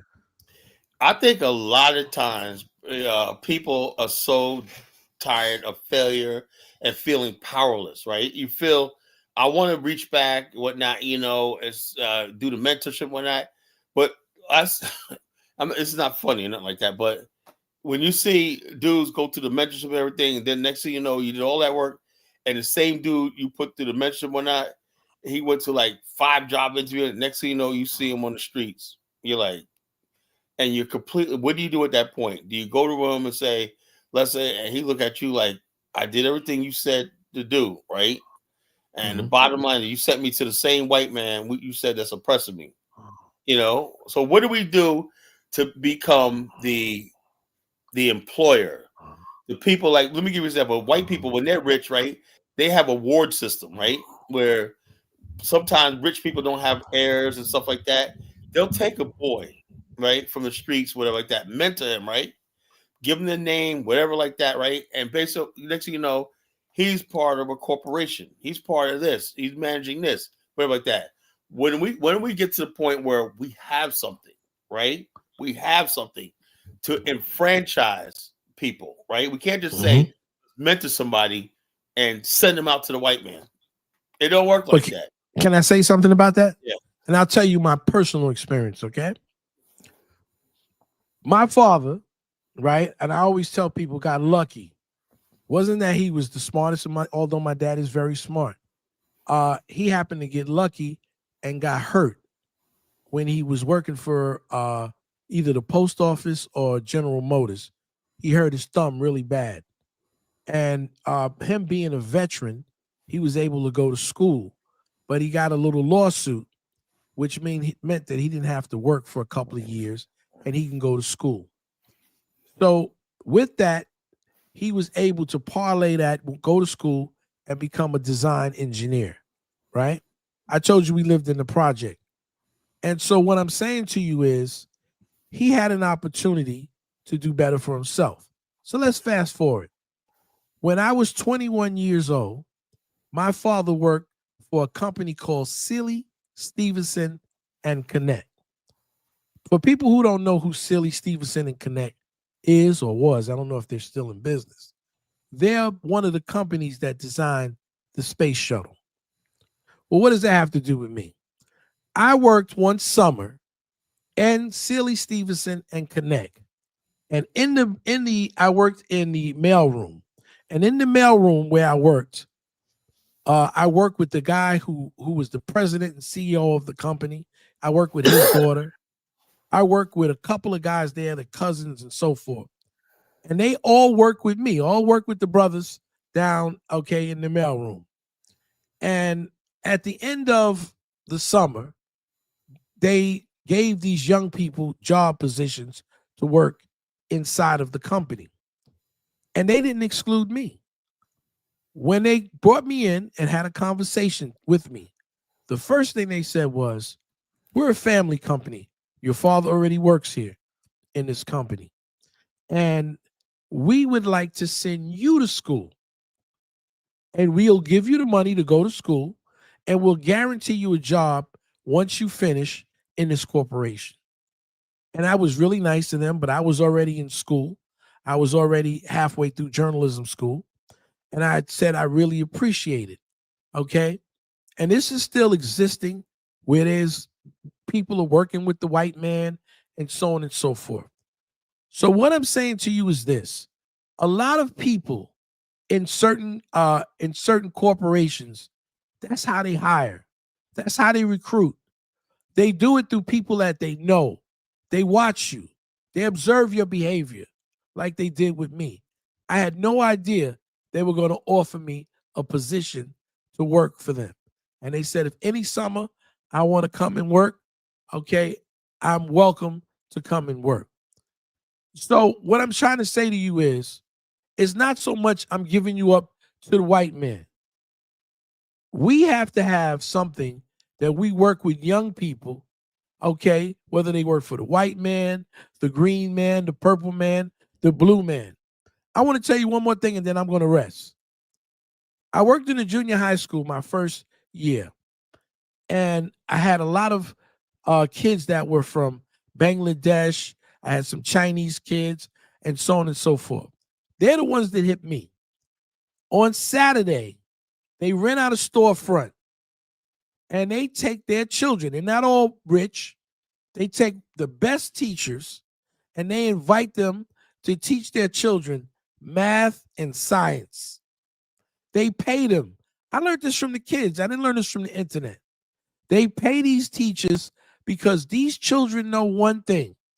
If they pass the examination, they go to Stuyvesant, Bronx High School of Science, and 90% of those kids go to Harvard, Yale, or MIT. What is stopping us from doing the same thing? From getting teachers who are the best teachers and paying them $300 or $400 for a day or two's work. What is stopping us? You know what's stopping us? We're stopping us because we have not prioritized, an investment in our youth. If we prioritize an investment in our youth, then they in turn will give us dividends and a return on investment. And I rest.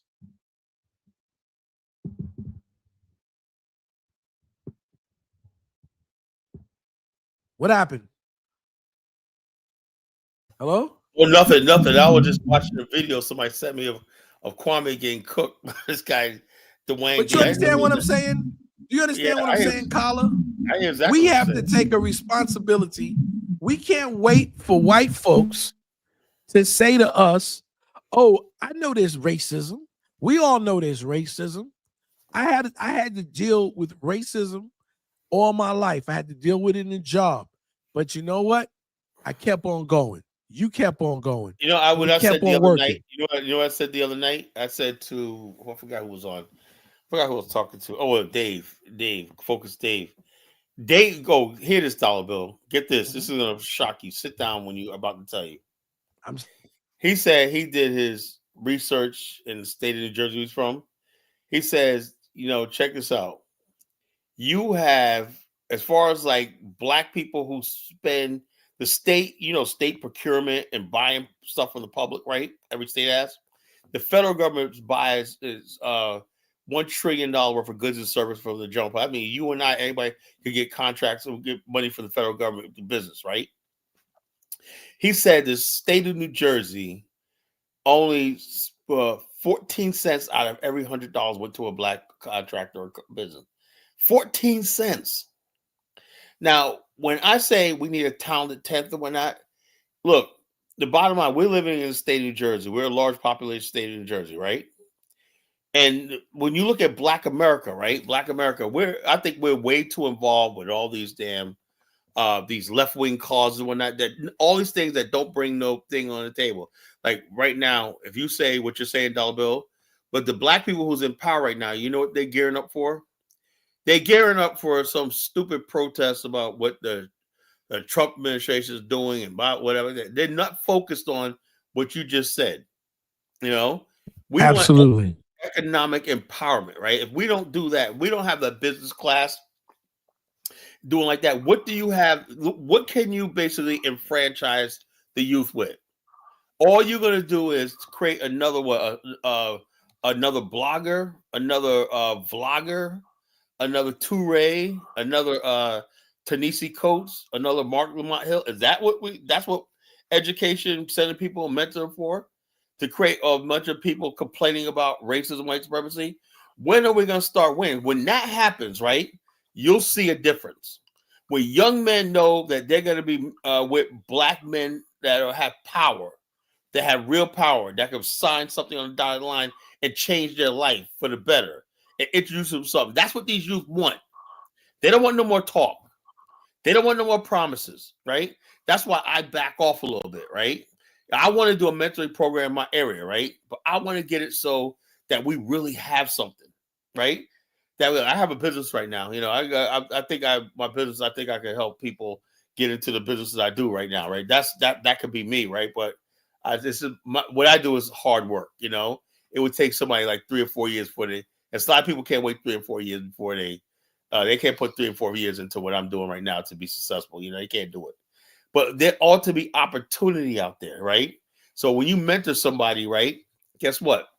You do everything I say do. Hang with me for a year. Come here, Sometimes you act like a page. Hey, you come in, sweep the floor, you do this. I want to see your grades, all this like that. Mentor, you look at, make sure that if you mentor that young boy, right, you got to understand something, right? This is my personal opinion. I've noticed with experience, right? Be very careful sometimes because those, even though they may have be a single mother, they still got fathers out there, right?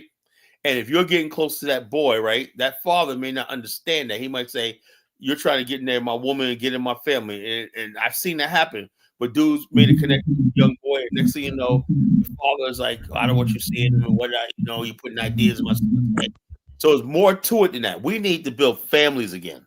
Then see, the problem is that there's too many women who don't have a man in their lives. Well, what do we do? That's the problem. But this is it.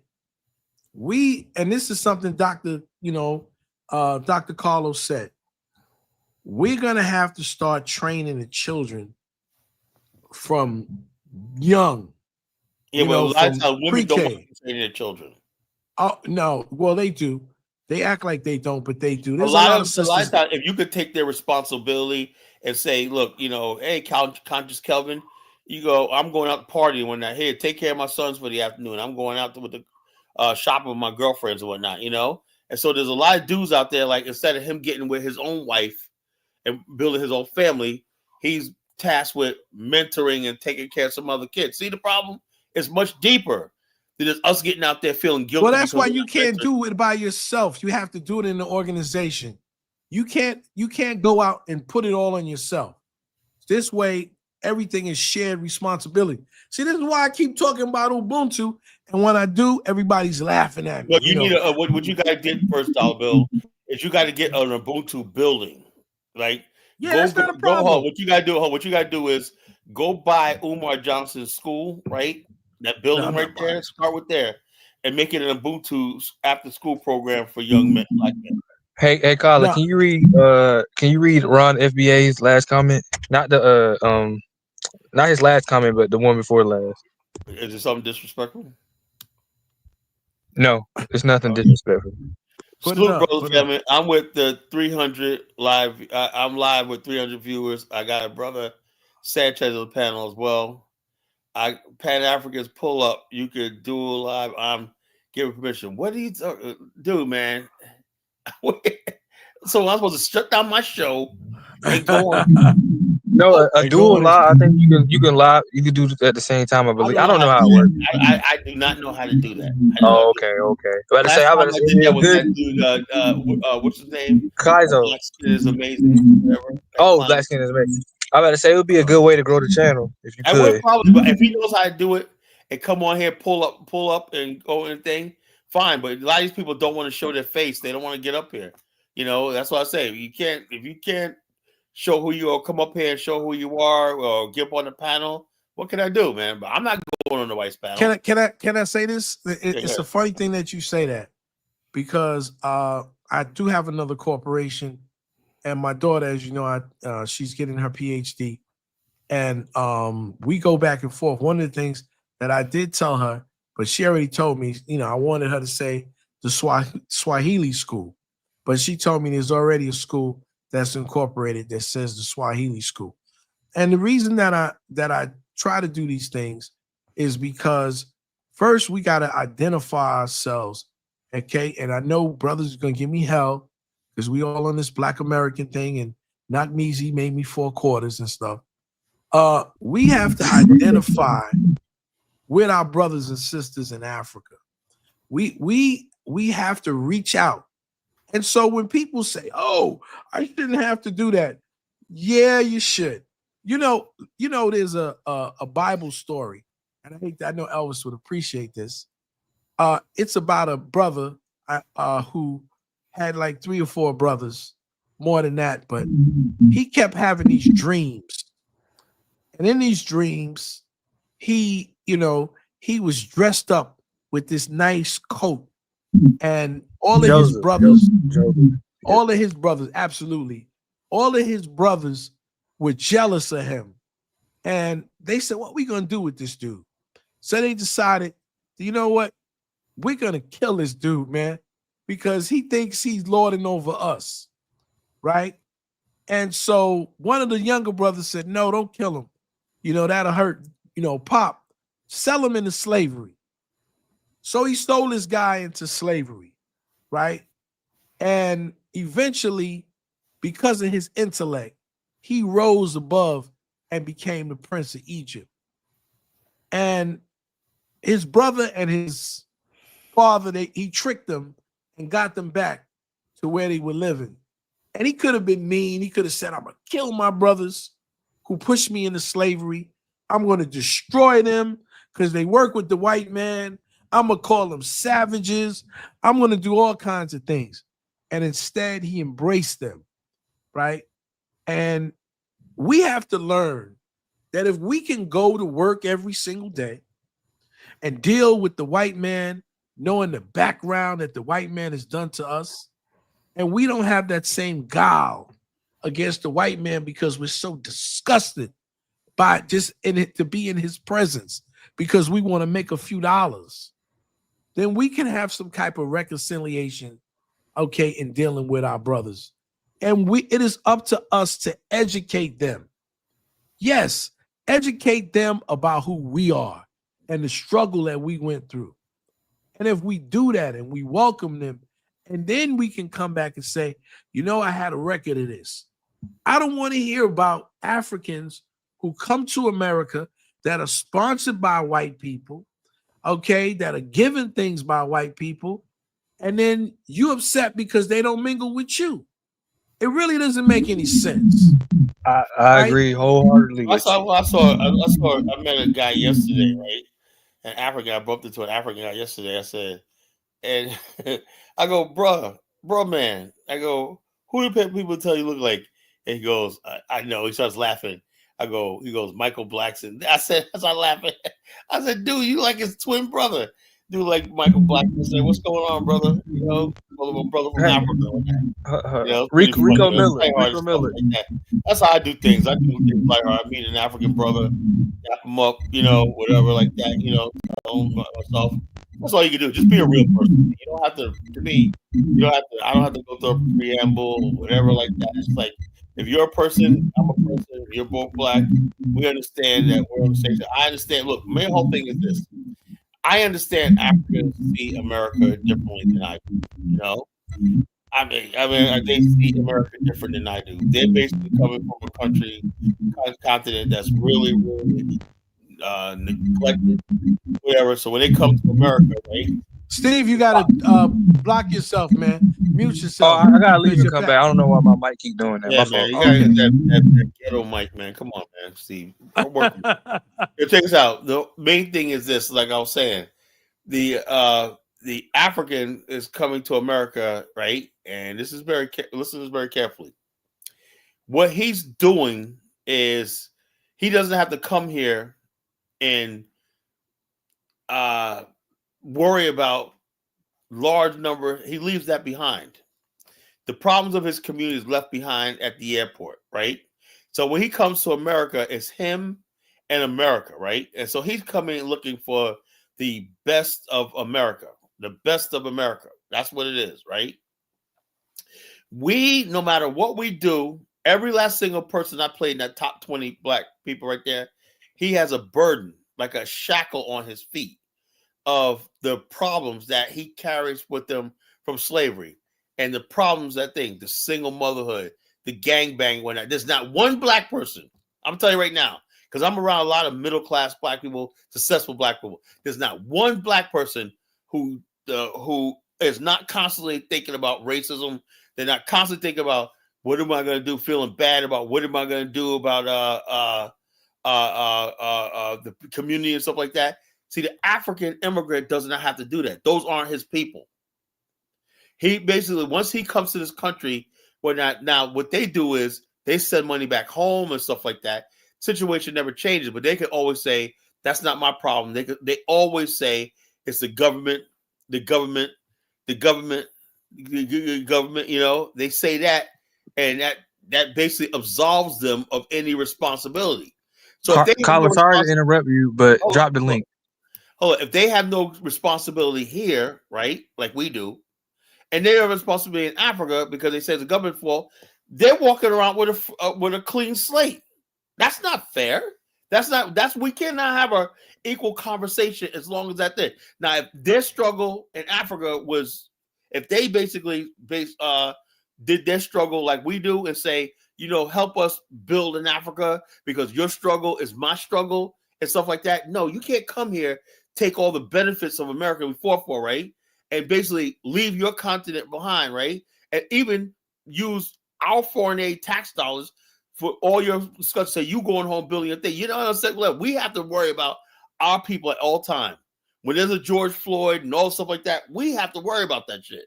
We have to worry about racial profiling. We have to worry about all the things that afflict the least among us. There's no least among of them. So it's not on an equal level. That's not true. Why is it always relating to a struggle? Why are you not talking about a agenda to Because keep we in building and America. That's building? why we're in Huh? America. The struggle. Yeah, but No matter how successful I am, I can't forget the fact that I know for a fact of the matter is that when I see a lot of black men out there and whatnot, maybe somebody a lot when I was growing up, man, you know how hard it was for me to stay out of trouble and whatnot. You know, in a state like Virginia, they was trying to give every black man a felony, right? To mess their record up. And until recently now, they start examining this and saying, look, we have crippled a whole 2 generations of black men by these frivolous felonies and everything like that, by over policing and stuff like that. That's stuff that we got to deal with. You know, that's stuff I got to do, and I'm powerless to do anything about it. So I do care about my people. I put. But Black is America it the African immigrants' fault? African immigrants, they don't have to worry about that. That's fine. And but is it their fault though? It's not their fault. But I'm saying it's not their fault. So bottom line, my point I'm trying to make is so we can't just have this kumbaya just yet. Because I got It's not a kumbaya. It's not a kumbaya. I got other responsibilities. It's not a kumbaya. It's just the understanding. 1 second, Principe. It's just us understanding that we all have different entry points in life. Right. Right. And because we have different entry points in life, we cannot say that we don't have some commonalities that we can work together. That's all Ubuntu means. Interconnected. I agree. Look, I agree with that. That's all it is. I agree with that. That's but all the whole thing is this. The whole thing is, you know, the burden of Black America is on us, all on us. That's not a problem. No we don't have an issue with that. Black America, you know, there's no we. The burden is on us. But that's not a problem. We understand. Well, it's a problem when people tell me that I gotta take my time and to tell somebody else I gotta educate them about me. No, only thing I gotta worry about is my own people suffering. That's what. Let me explain to you when I say educate. 1 second, Prince. When I say educate, right, and what I do with my Ubuntu channel, my Ubuntu King, is to educate people on who we are. And so I'm saying I take that responsibility because I want to write my own. I want to write my own narrative. Because if you do not explain to people who you are, okay, then other people will explain who you are to them. I mean, I agree with so that. We have to control our own narrative. And we have to be able to talk to people and explain. And then they can understand. And we have to say, listen, we are essentially the same people, not the same experiences, but we're the same people. We come from the same root. Wherever we were left off, whether it's Haiti or Jamaica or whatever it is, it comes from the same African root. My problem with people from the continent is that you're not going to tell me that I'm not an African. My ancestors are your ancestors. And so I have a right to be in Africa. I have a right to be my own African here in America. But we have to learn how to be more tolerant with each other. We have to learn how to be more understanding. We have to stop the paternalism to think that it's our job to correct Africa. And to think that we're smart. I've said it a long time ago. It's not. My whole thing is this. Because I'm involved in Liberia, that's the one country I do take. I say I believe my ancestors started something, and it's our responsibility to lend. I would love to see the Black business community really get involved in Liberia. It's our responsibility. That's because that's something we started. You know, but we have to do it. But we have to do it. Ghana, that's what we can do. You know, but solving Africa's problems is not us. You know, we have to do it better. We can't do it like they did it. We have to be inclusive and have real. And you know, the funny thing is, I'm sorry, Prince. The funny thing is, I was running this stuff through various things, and I wanted to know how to do certain things to engage the people of Liberia. And one of the things that it talked about is partnerships. That, it's a trauma that we went through, that they went through in their country. And it's not something that can't be healed. It's a wound, but you got to do it with Ubuntu, man. And people keep talking about it. I'm not talking about Ubuntu for white folk. I'm talking about Ubuntu for our folk. We have to learn how to respect one another. And that's my problem with Nakmizi. I'm not going to get up here and talk about Jamaicans and what they did. Listen, I had a Jamaican brother come from the UK, and he stood up for me as a junior high school student. He's the reason that I teach today, because that man put his job on the line, okay? And I've had other people from other parts of the world, and these people I got my own Black American people. Oh, you're Caribbean, you're this and that. Listen, I have no issue. You can call me whatever I don't hate Africans from the continent. I don't hate Africans from the West Indies. I don't hate Africans from Haiti, and I'm not better than anybody, and nobody's better than me. Everybody has had their own burdens to carry. So all I want is people to learn, if the Mexicans, the Puerto Ricans, the Dominicans can all get together because they speak one language and vote as a block and be responsible. They're not giving up being Dominican. They still want to be Dominican. They're not giving up Puerto Rican, okay, to be Latinos, but they all are Latinos. You know why they're Latinos?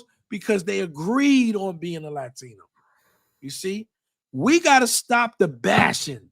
Oh, you're a savage. I know. Well, only thing is, and you know what? I'm responsible for some of the myth and mayhem myself. I'm responsible.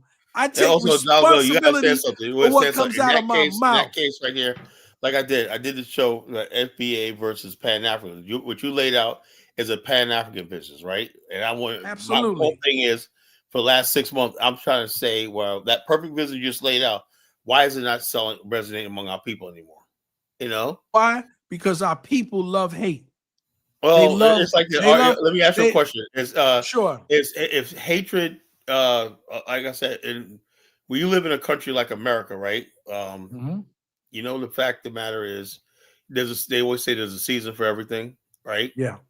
Black people in America are just as capable of hatred as anybody else, because absolutely they're human, right? Yes. So, like I tell people all the time, if you want love, right? If you want love, right? It has to be real. It has to be real. It has to be genuine. It has to be open, right? Pan Africanism at this junction in time, in order for it to work, right? You cannot have Pan Africanism, right, when it looks like one group of people is superior to the other group of people, and that everything you know as your identity needs to be erased.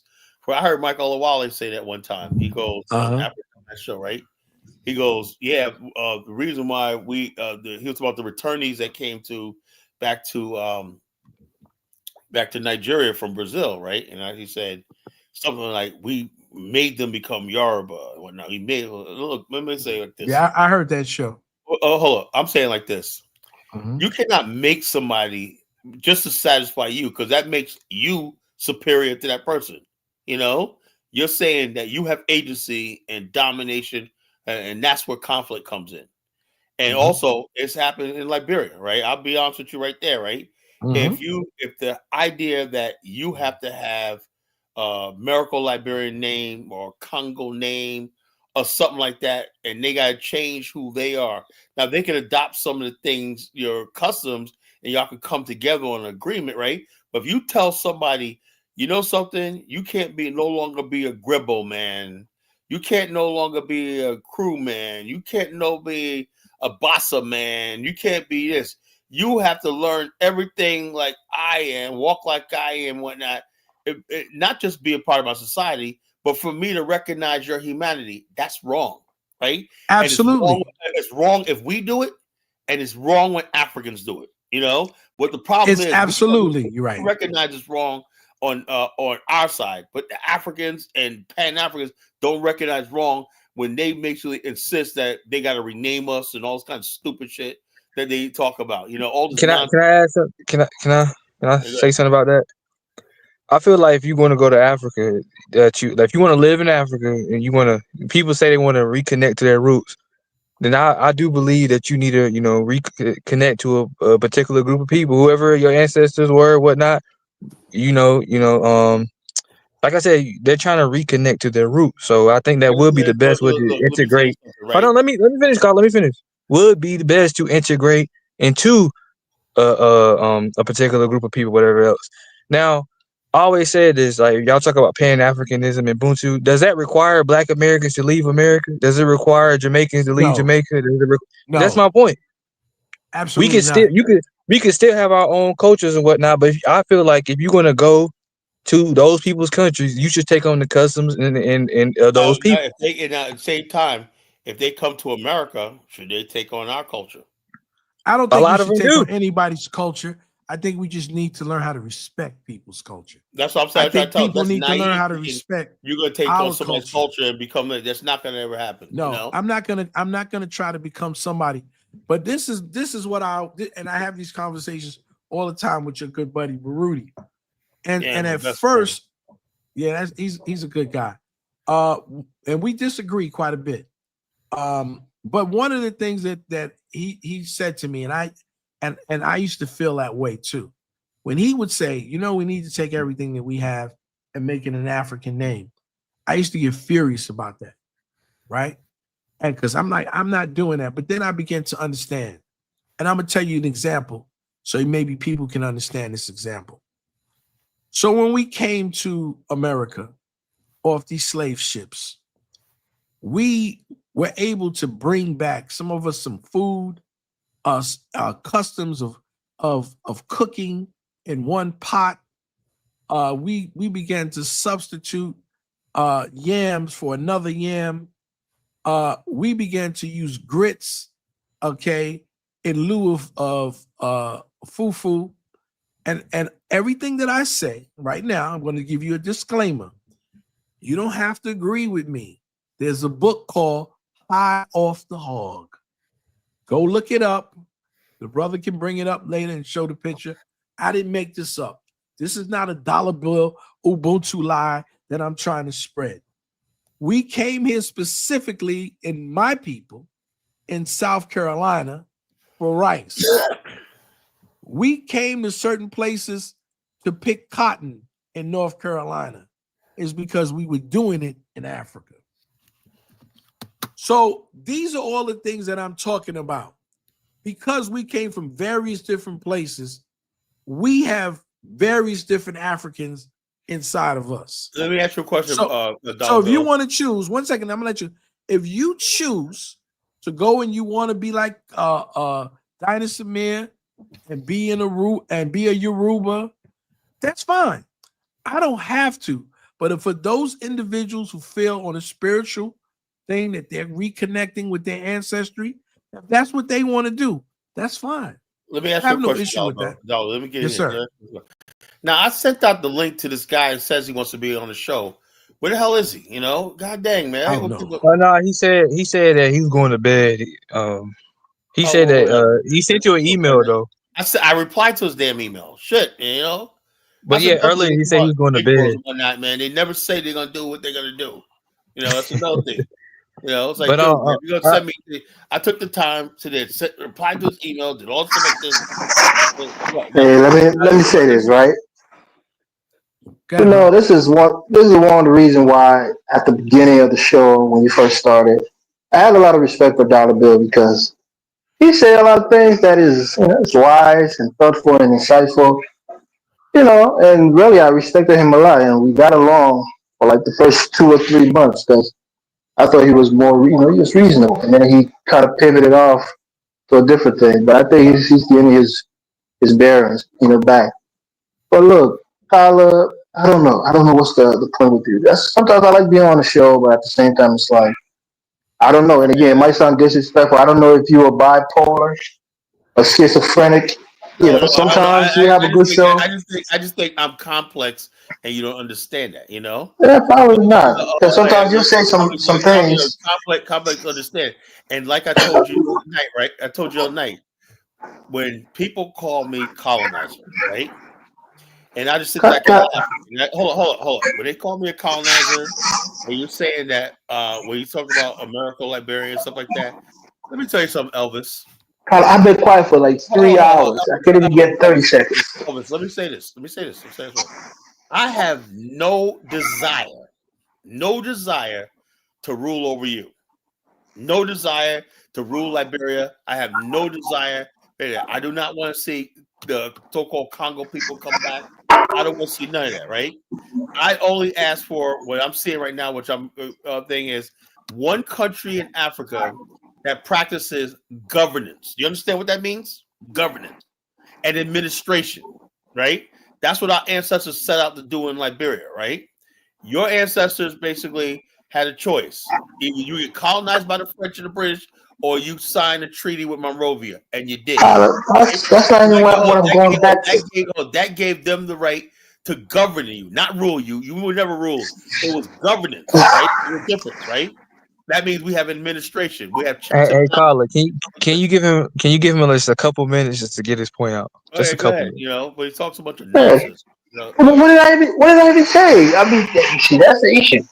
That's why I've kind of pivoted away from arguing over, things that don't make too much sense. But let me say this: what Dollar Bill is saying is very important, and I think, or I don't know if it's going to be the Pan Africanists or the elite Black Americans, but in big cities like Philadelphia and Chicago, Black people, especially with African immigrants, need to make that first impression. They need to have organization to bring these people into the fold, orientate them. People can learn. People, trust me, Africans are not ungrateful people. We always remember, and it's not even just African, it's universal. People always remember how you make them feel. It's not what you did for them, but how you made them feel. So if you bring them in and you give them that welcome, they may have heard things about you, but they will tell people, nah, these people are different. When we came here, we knew nothing. They helped us. They taught us a couple things. They showed us where to go and where not to go. They've helped us. They will always remember that. But there's no such thing like that where I can come into a country and be African Americans and be like, okay, my name is so and so. This is who we are.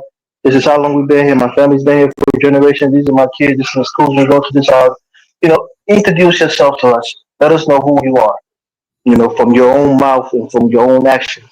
And then we don't have to learn about you on the TV screen, or the white man don't have to tell us that we're better than you because we're not violent or we don't get in as much trouble as African Americans, like Dollar Bill was saying. So all of those things are true. I'm sure he knows this from your research and from life experience. But the last thing I want to say with Magnesi, I've never got on that train because it's a stupid person train to get on where you want to bash African Americans and denigrate them and downplay their accomplishment. I've never been that kind of person. I even fought you and Brandon and other people on Dynasty's platform, even though I'm not an African American, when you guys was talking down on your own people and trying to denigrate your accomplishment and what you are. So now when you kind of elevated your mind and realize that it's proud of who you are and proud of your people and you can beat your chest about your accomplishment, that's a good thing. But don't always think that the African is your enemy. People say things, I never said the Africans are my enemy. I never No, said one second, Kyle. One second. Africans are One my second, Kyle. brothers. They're my brothers, but I'll tell you right now is that we have a lot of internal stuff that I have to deal with, right? That's Like the I point said, that I'm saying, right? the A crime. sister and a brother fighting in the household. That brother knows intimate things about his sister. He may say something about the way her leg is, or the way she dances, or her breast things, or whatever. They'll say something to you that'll hurt your feelings, but they still love you, right? So the same thing with Africans. You guys know us, even though some people think that African Americans don't know Africans, but they do. They know some of our ills, some of our pitfalls, and they'll bring it up. Tariq Nasheed will say all the terrible things he knows about the Haitians, all the African. Most of these things are true, and it hurts a lot of African feelings. And they try to find the things that they think they know about you and try to hit you back where it hurts. It's the same nonsense. And like Dollar Bill was saying, and like Weezy was saying, this is not your fight. The fight is, trying to get out of the white supremacists and trying to build coalition. Like anything, you have to build coalition. Let me ask you. You Let have me to ask you a find people question. you can build relationships with. Let me ask you a question. Right now, I was talking to that clown Ross Musa the other day, right? And basically, his whole thing is he's always talking bad about Haiti. He's Haitian, but he's always talking down on Haitians, right? He's always talking down Haitian. He basically says, right, and like I was telling Dollar Bill, that when I hear immigrants tell me how grateful they are to be. Now, look, I'm not. They would say you're ungrateful, blah blah blah. I'm an American success story, right? But the bottom line is this: listen to this very carefully, right? When I go to bed at night and fall asleep, right? You know what I think? You know what torments me? What torments me is remembering my ancestors on those cotton fields and those slave fields. being on the bottom of slave ships at an auction block, women's babies torn from mother's thing. That's in my soul. That's who I am. If you do not feel that pain, you can't call yourself a brother. You know, Kala, can I ask you a question? Like, why do you? Because I'm a Black American as well, and I understand those I'm things sorry, happen but and I just whatnot. do. I can't get Oh, over okay. it. Hell, that's Okay. what do you think I'm doing? What I'm doing with Liberia? I do what I can do to make a living because my soul can never rest in peace. When I think about what happened to my ancestors, as a man, I said I can't strike back at the white man. He got us. But let me ask you a question. How do you? And my whole thing is this: only thing I could do is say, like I said, I won't have 1776 on my show because I ain't having nobody that believes in the Declaration of Independence, all that stuff like that. If somebody believes that, you're not with me. I believe in African. I believe in a nation of our own. I believe Black people in America are people. And the only thing I want to hear from Africans is, do you agree that we need, after everything that was done for us for 500 years, are we ready to have a land of our own so we can finally be free? But Kala, we gotta understand that a lot of our people, we wanted to be in America. Well, because they only have they have no choice. See, I study my people, Steve. Right? If given a choice, right? If given a choice, right?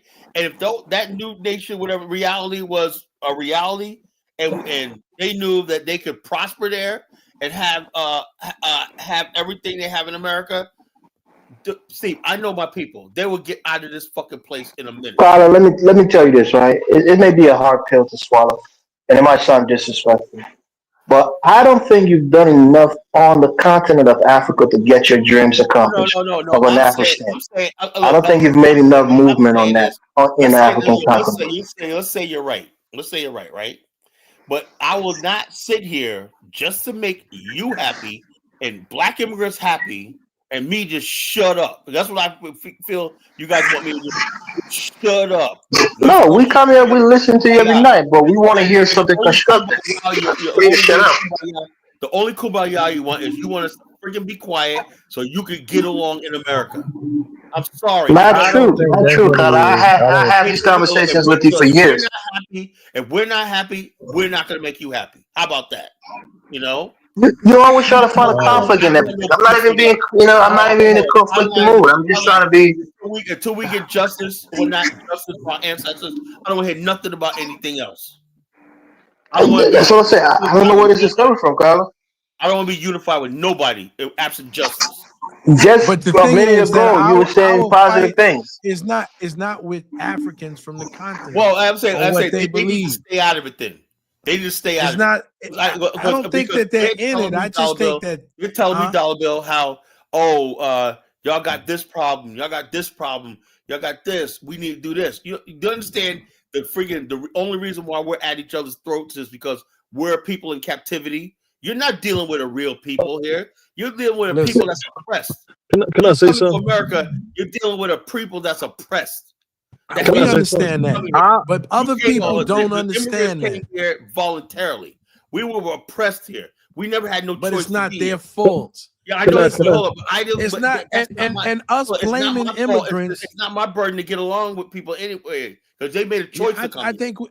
I think we do need to get along with people. And well, we could, right? I'm gonna tell you one of the reasons why we need to get along for our own survival. I don't see any benefit. And let me explain this. Let me explain this. The Department of Education has done some really interesting things. And one of the things is that they've taken certain professions and no longer call them professions. So what does that mean? So most people go to school, and I did, what is called a guaranteed student loan. So you get a certain amount of money in the guaranteed student loan, okay, if you're considered to be a professional or to go into a profession. Let's say like my profession, teaching. Well, do you know, because they try to disintegrate the Department of Education, that teaching no longer is considered to be a profession. So what does that happen? What happens to that? That means there's no guaranteed student loans. So if you don't go through a scholarship, you're going to have predatory lenders, okay? Just like they used to have years ago when people were going to these little 2-year schools and end up staying in there for 4 years until all of their state aid ran out. They're going to have these type of things going on.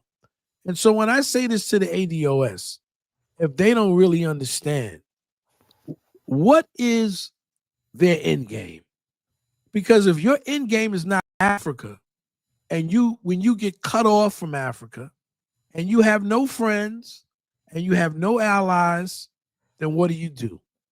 How do you survive? I'm not worried about me. I've got a pension. I'm going to have a nice Social Security. But what about the people that come after me?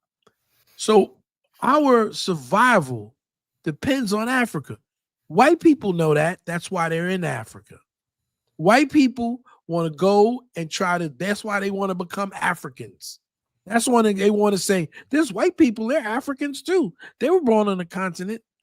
There's a lot of anti-African FBAs.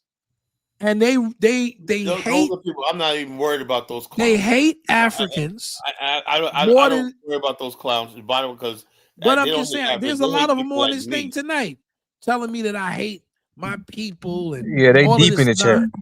All in the nonsense. Listen, I love my mother. I love my family.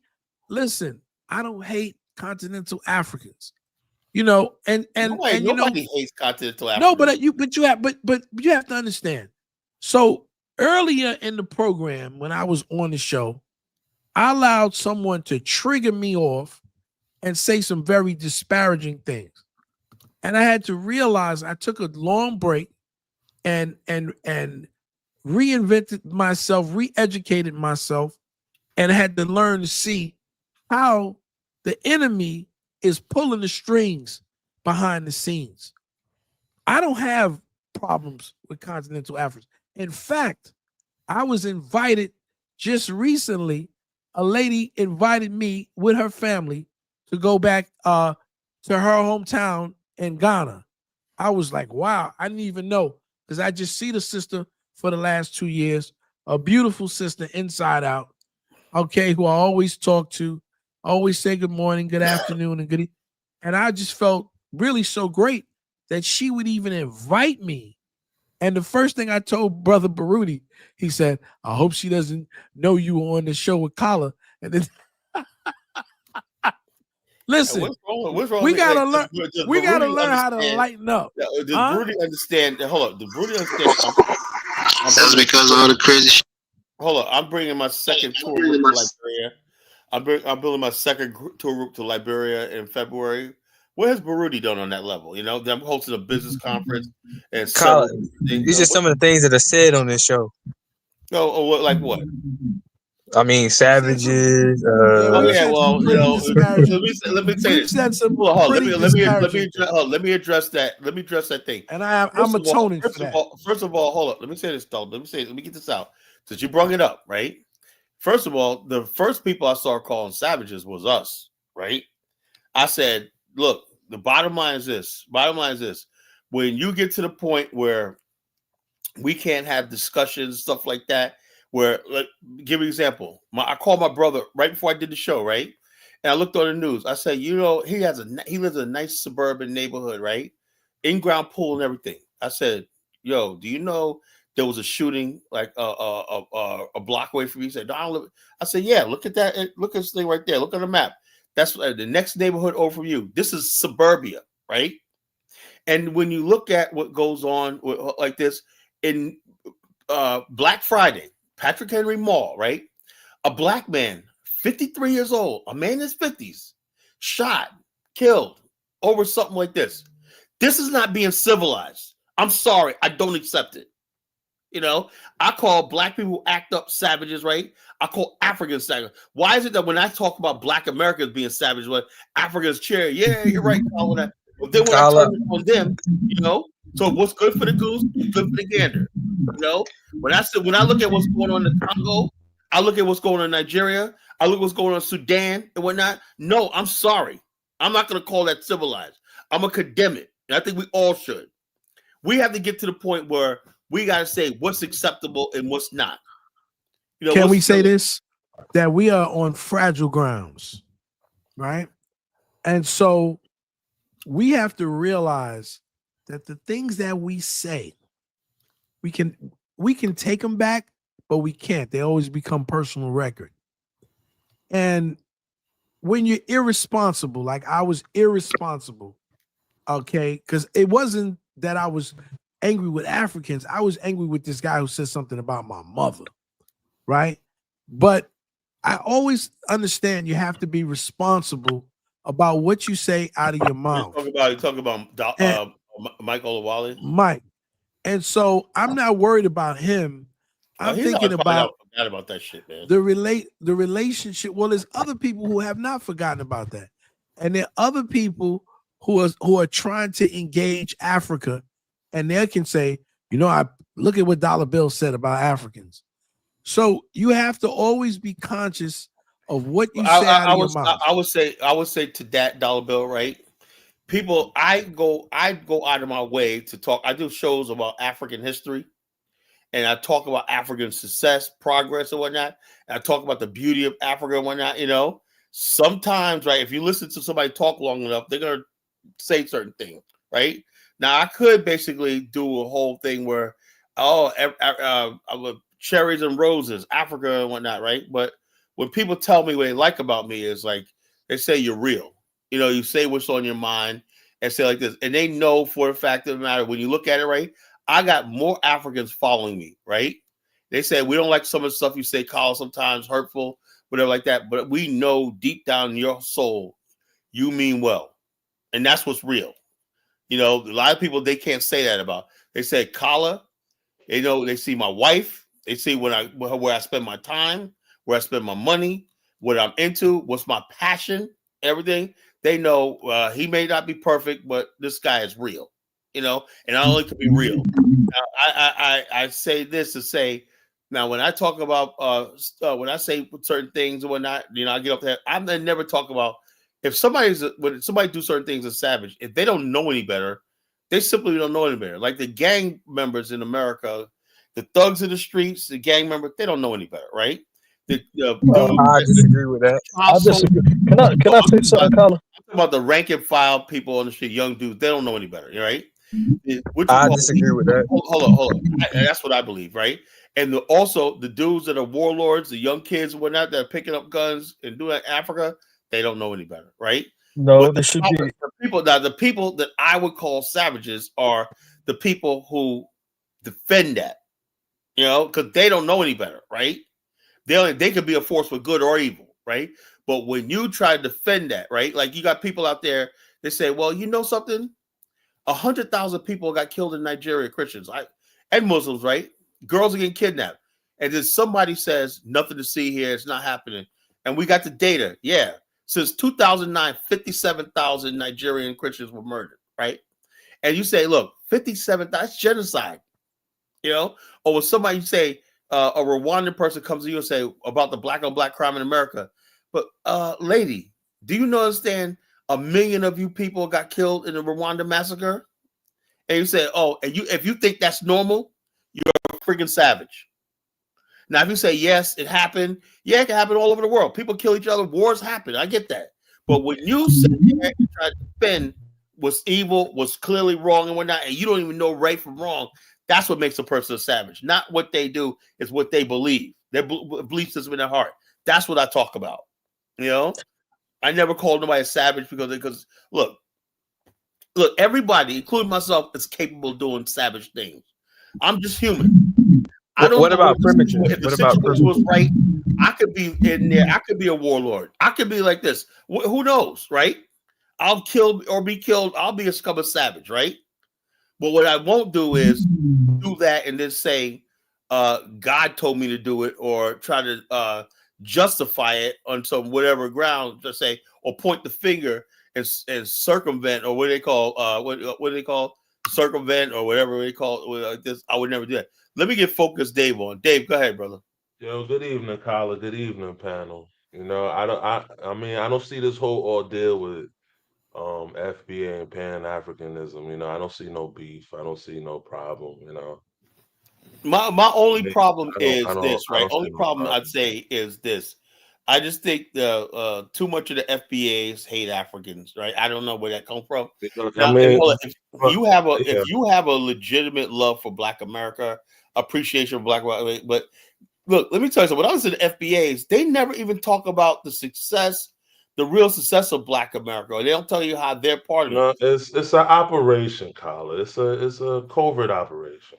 Yeah, they don't even know nothing about their own covert history. operation. They said about foundational Black, but they could never talk about our real history, our accomplishments. I What makes think you be proud Tariq. to be Black I American, right? think Tariq engineered FBA to bring them more to the right, to right wing politics, because most of their talking points are anti-immigration, Yeah, black immigration. I agree with you. well, immigration. I think me personally, I think Tariq is going to sell the FBA to the right wing Republican voting bloc. probably for a nice meal.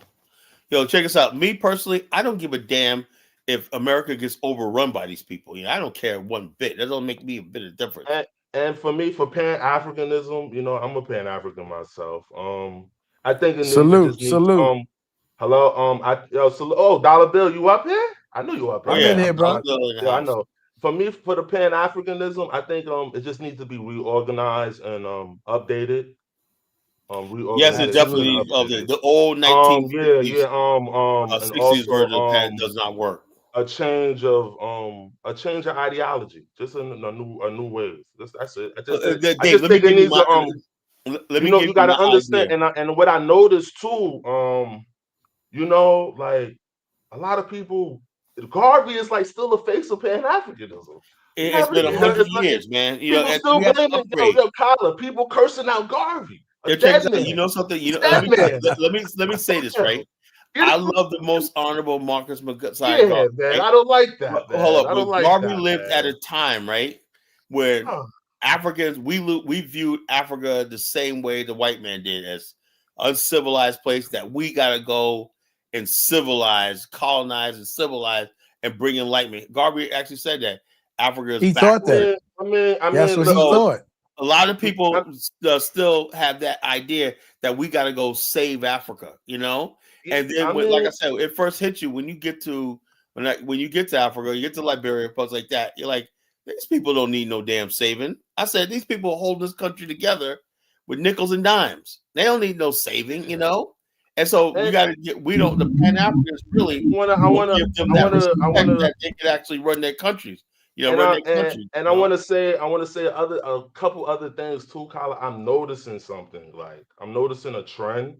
A lot of this FBA is coming from the West Coast, not more say the East Coast. Like if you look at it, Phil Scott, Tariq Nasheed, this anti-Africanism is coming from the West Coast. Dave, I'm gonna tell you something now.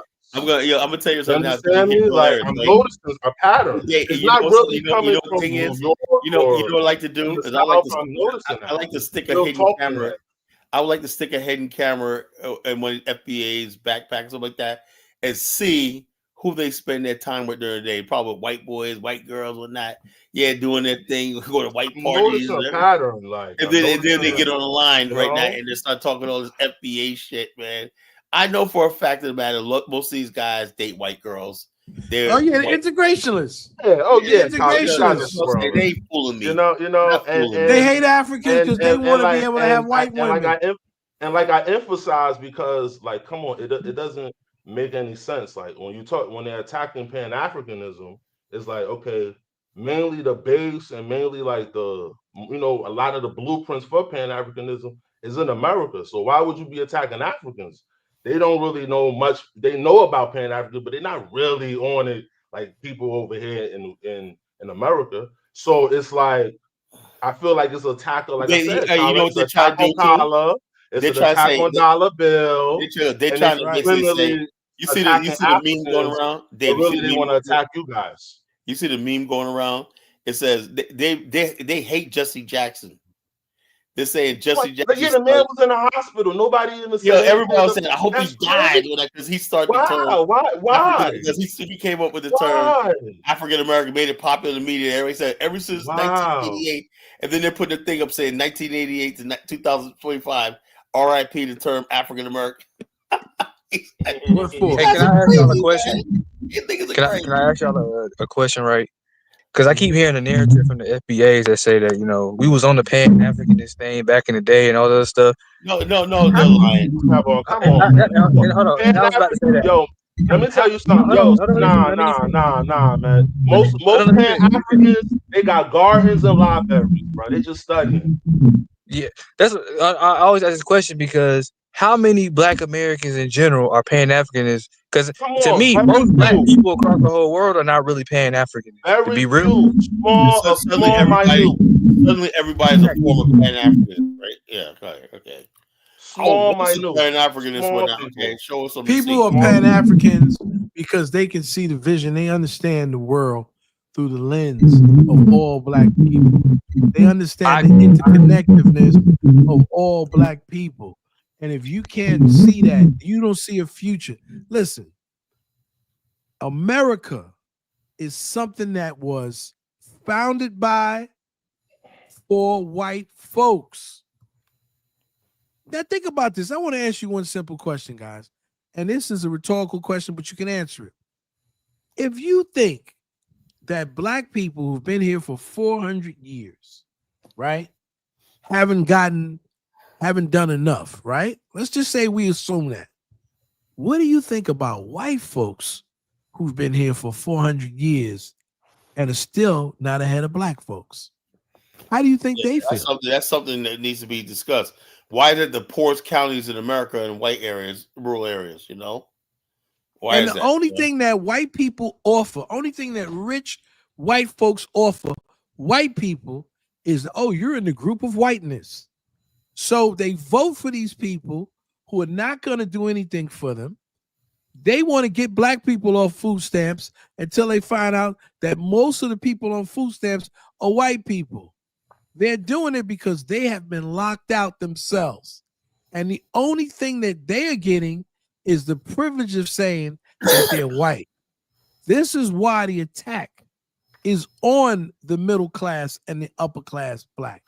White people are saying, we see what happened in New York. We've seen what happened in Chicago. We see what's happening in Washington, D.C.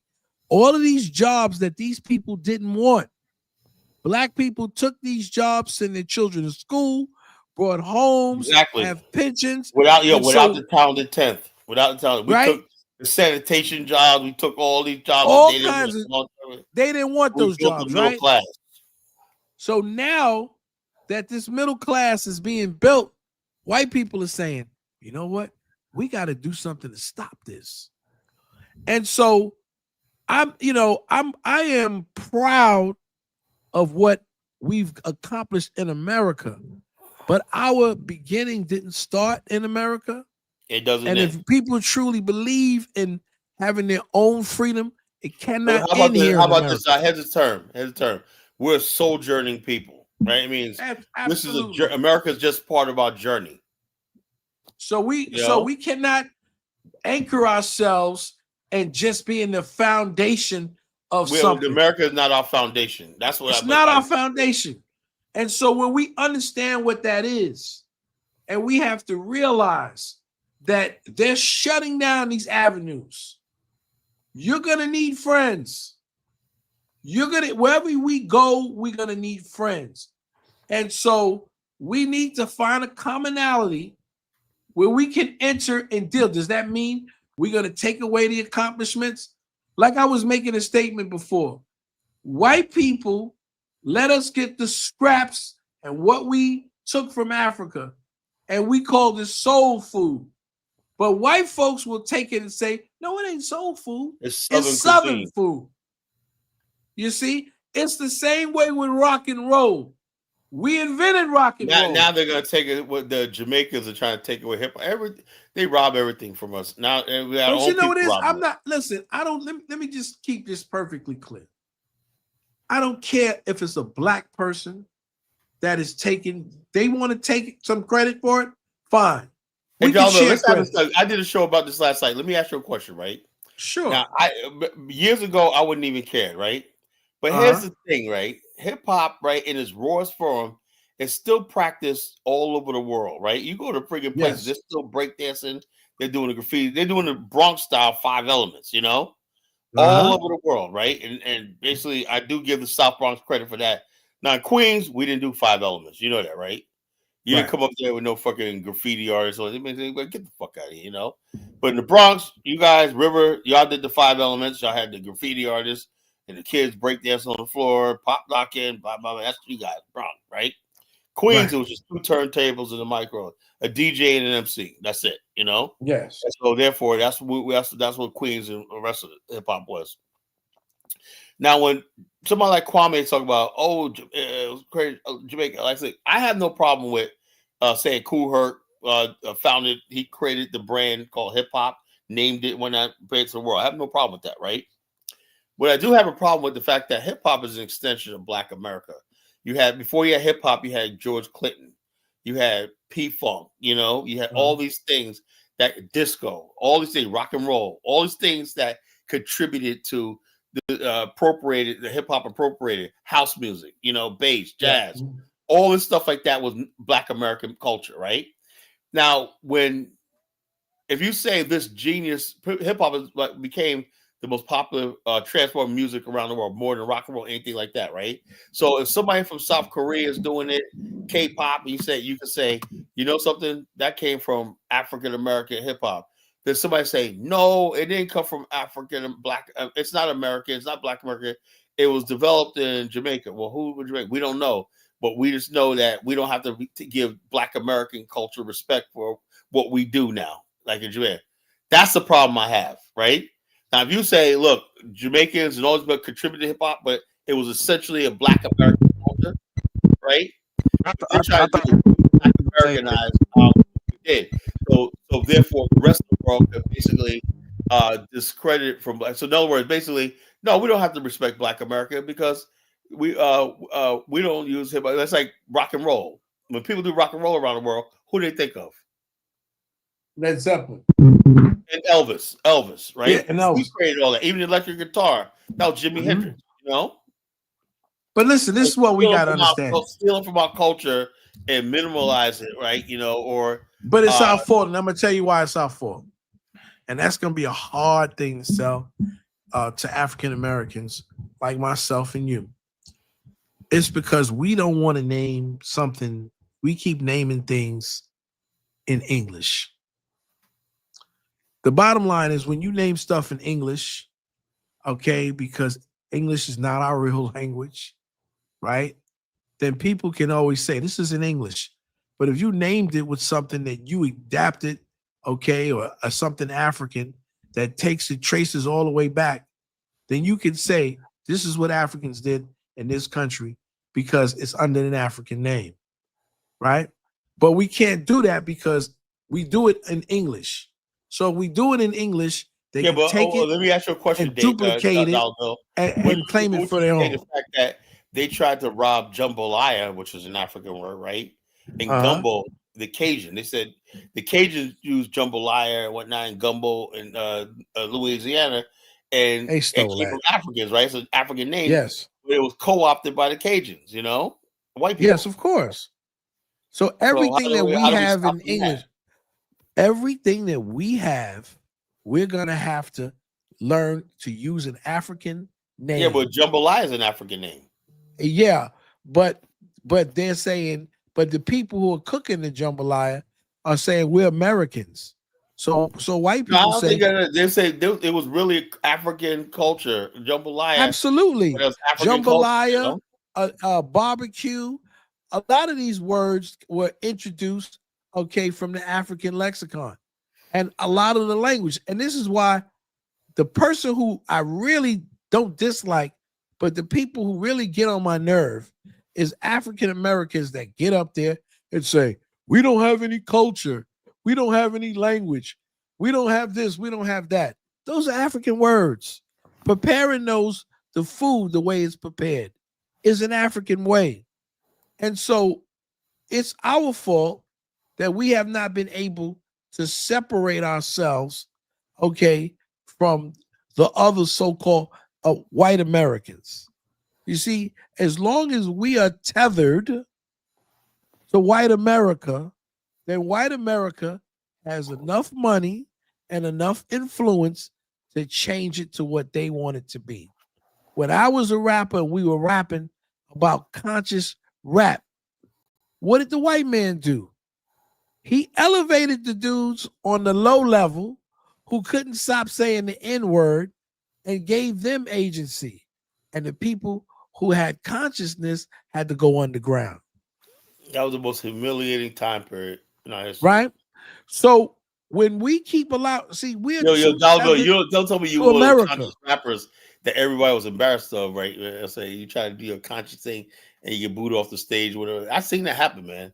Well, I never did that, but I'm just saying we are so, we got to stop this anti-Africanness. And so we're angry. It's okay for us, and I'm not saying the kumbaya. It's okay for us to have agreements. I think what we really need to learn is that there are rules to engagement. Okay? It's like you're in a relationship with your wife or your girlfriend.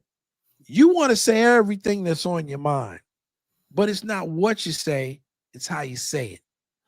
That if you know when you say it, she's not going to get it out of her mind, because women are, okay, or they're auditory and men are visual. So when she sees you, she's going to be thinking about the things that you said out of your mind.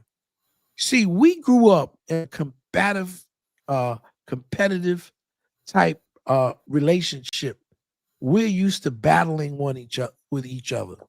We're used to besting each other with our words that cut. We had to learn that in order for us to survive our wit. But Africans from the continent, they're not like that.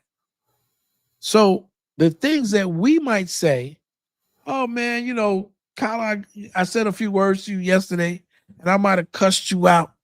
And tomorrow we're best friends. From what I've observed with Africans, they don't work like that. They don't understand those type of intricacies because they would, you know, they didn't grow up like that. Those in America have learned how to grow up like that. And so when you say certain things, they get very offended, man. You notice that these guys said this, you know, they call me this and that. And I've called people I love worse things, right? But I have to realize that the culture is different. You know, chime in if you guys, you know, tell me what you think. I agree with you. And it even when they talk about that whole roasting thing in school, roasting people, and I don't know if it, like I said, I don't know if they do that in Africa or not, but and I tell people all the time that I understand that you know sometimes that we do that Black America, but everybody doesn't like it, and you got to respect people. You can't in a common excuse FBA used about that. Oh, we used to do it to each other. Just because we can do each other like that don't mean we should do other people like that. Some people may not like it. You got to respect other people boundaries and things of that nature. But yeah, that's all I got to add on to that. Awesome. What do you think, Kala, about that situation? I mean, I agree with that. You know, you just got to be real. Let me give you an example. A couple of years ago, my boy Hassan for cheating. He's Liberian, right? He's basically worked for the Liberian drug enforcement agency, right? But that's my boy, right? I met him in Liberia years ago. He said, I heard Kala's in Liberia. I got to meet him. He came all the way down from Guinea to meet me, right? Anyway, I never forget one time back in like 2011. I'm just now getting in Liberian circle, want to know about this country, whatever like that.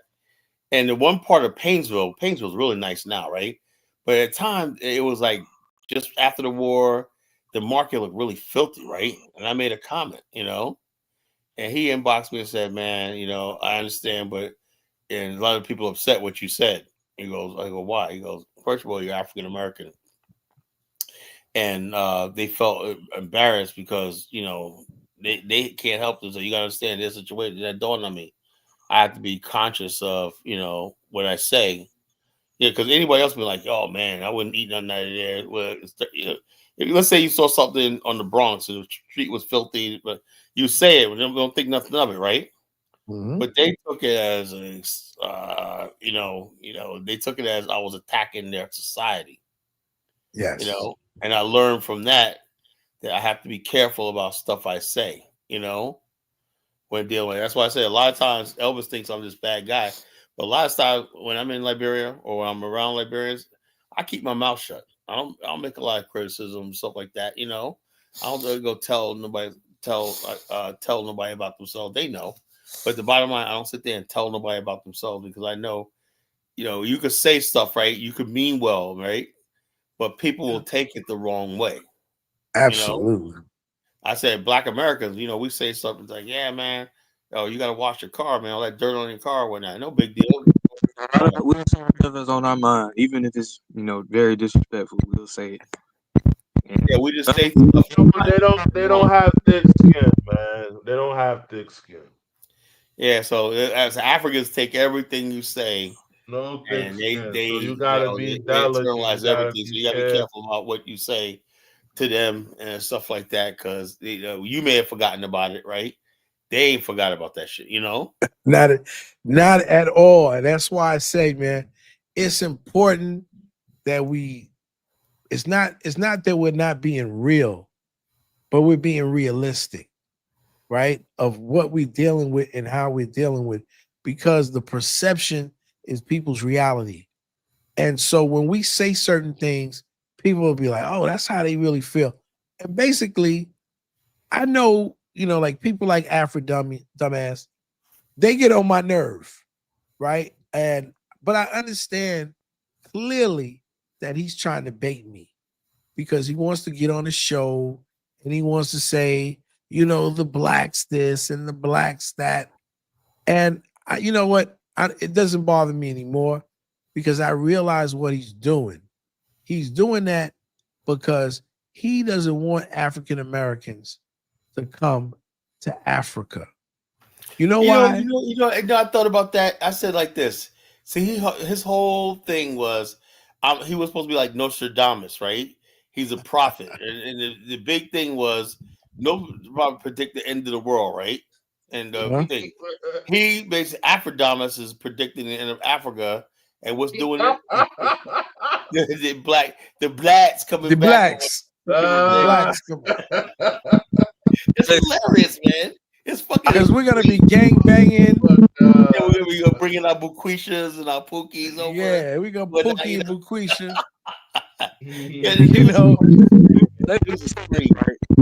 You know, I used to see Afro Damas on his channel. I was like, man, I'm like, dang, he say some crazy stuff about Black Americans, right? One day he called into Kazo's channel. I told y'all this story before. He sounded so much different. It sounded like he'd been drinking or whatever. But they say a drunk man says what's on a sober man's mind. And I'm just telling y'all that his rhetoric was so much different than what was on his show. And what I'm just saying that it was very much different. I said, okay, that's how he really feels. He says on his show, I don't really think he dislikes Black Americans. He hates Black Americans. He's doing it for money. You think he's doing it for money? I don't think he's doing it for money. I think he's doing it because he wants Black American women. Yeah, he wants engagement with us somehow. He wants.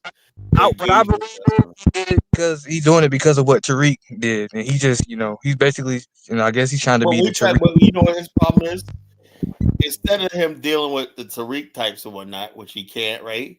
He goes and attack. His whole thing was he's attacking the Pan Africanists. Yeah, he hates Pan Africanism. Huh? He hates the Pan Africans, and I'm saying to myself, if you got, but you know why? That hates Pan Africanism, right? And then you know why? Why? Because he feels that if we become Pan Africans and we come back to Africa and build, he feels that we're going to outpace him. So his issue is, what does that say? Well, he's upset. More money. No, know what it says? It says like, because a lot. This is the problem, Dollar Bill, right? A lot of Black immigrants really do believe, right, in the nonsense about us, right? And then, like I said, you play, and they don't know about. They never read Ebony magazine. They never read Black Enterprise magazine. They know not. All they know is the problems of Black America, and also, Dollar Bill. Let me tell you, I did my investigation. I found that most African immigrants usually stay in the poorest neighborhoods around the poorest Black, Exactly. In that first interaction, And that's the impression of Black America, right? And so therefore they take that, and then when they move to a white suburb, they're like, "Oh, I was robbed and by a black neighbor." Well, look where you're living at. Well, you know what it is, though. But they're happy because you know what a lot of them know? A lot of them know that even in some of the poorest neighborhoods they're in better Black off than America, being in Africa. Exactly. Hold on, I'm sorry to interrupt. Principe said they're not gonna let me speak. Like everybody was just talking, you know. Oh, hey, you know. Principe, hey, come back on the line. You might raise, you might raise your hand. Okay, we're gonna give Princess P the floor. You got the floor. You gotta say, look, let me speak. You gotta look. This is how it is, man. You gotta bogart your way here. Nakneezy bogarted, Dollar Bill bogarted, even little Steve. You know, never. That's how you gotta do it. This ain't the Afrodamus show. Yeah. Just speaking. I mean, yeah, man, you killing me with that speaker, bro. You said what? I can't hear you. The feedback. Oh no! Oh no! Oh, who's coming? no. Afrodummy? No. No Afrodummy? No Afrodumbass. No. Ross Moisture. Dollar Wilkie, what's good, man? Yeah, what's How's good, it bro? going, fellas? What's up, Moisture? What's good, Dollar Wilkie? Hey, what's up, bro? Chilling. I'm good. What are you guys talking about? Oh man. The regular, man. The regular. Dave, man, what's good, brother? My wanna be Black American, Dave. What's good? What's good, bro? What's good? Listen, yeah, man. I heard 2 white boys wanted to go to Haiti and take over Haiti, man. Yeah, I heard about that. Bro, we heard about that. Let them go. They wanted to take over the island. That's what I'm telling you. But black people in America. Let me say this, right? The FBI saved these two white fellas. They saved their white ass, man. Because if they are going to Haiti, man, they would have cut their head off. Are you sure? They wouldn't be on their knees bowing and saying, "Yes, Nah. Nah, Listen, Kala. bro. I'm a harsh critic of Haiti, and you know that for me. But knowing these people, knowing Haitian people how savage we can be, they would have killed these two white people easily. Now let me ask you a question, right? I got dragged a little while.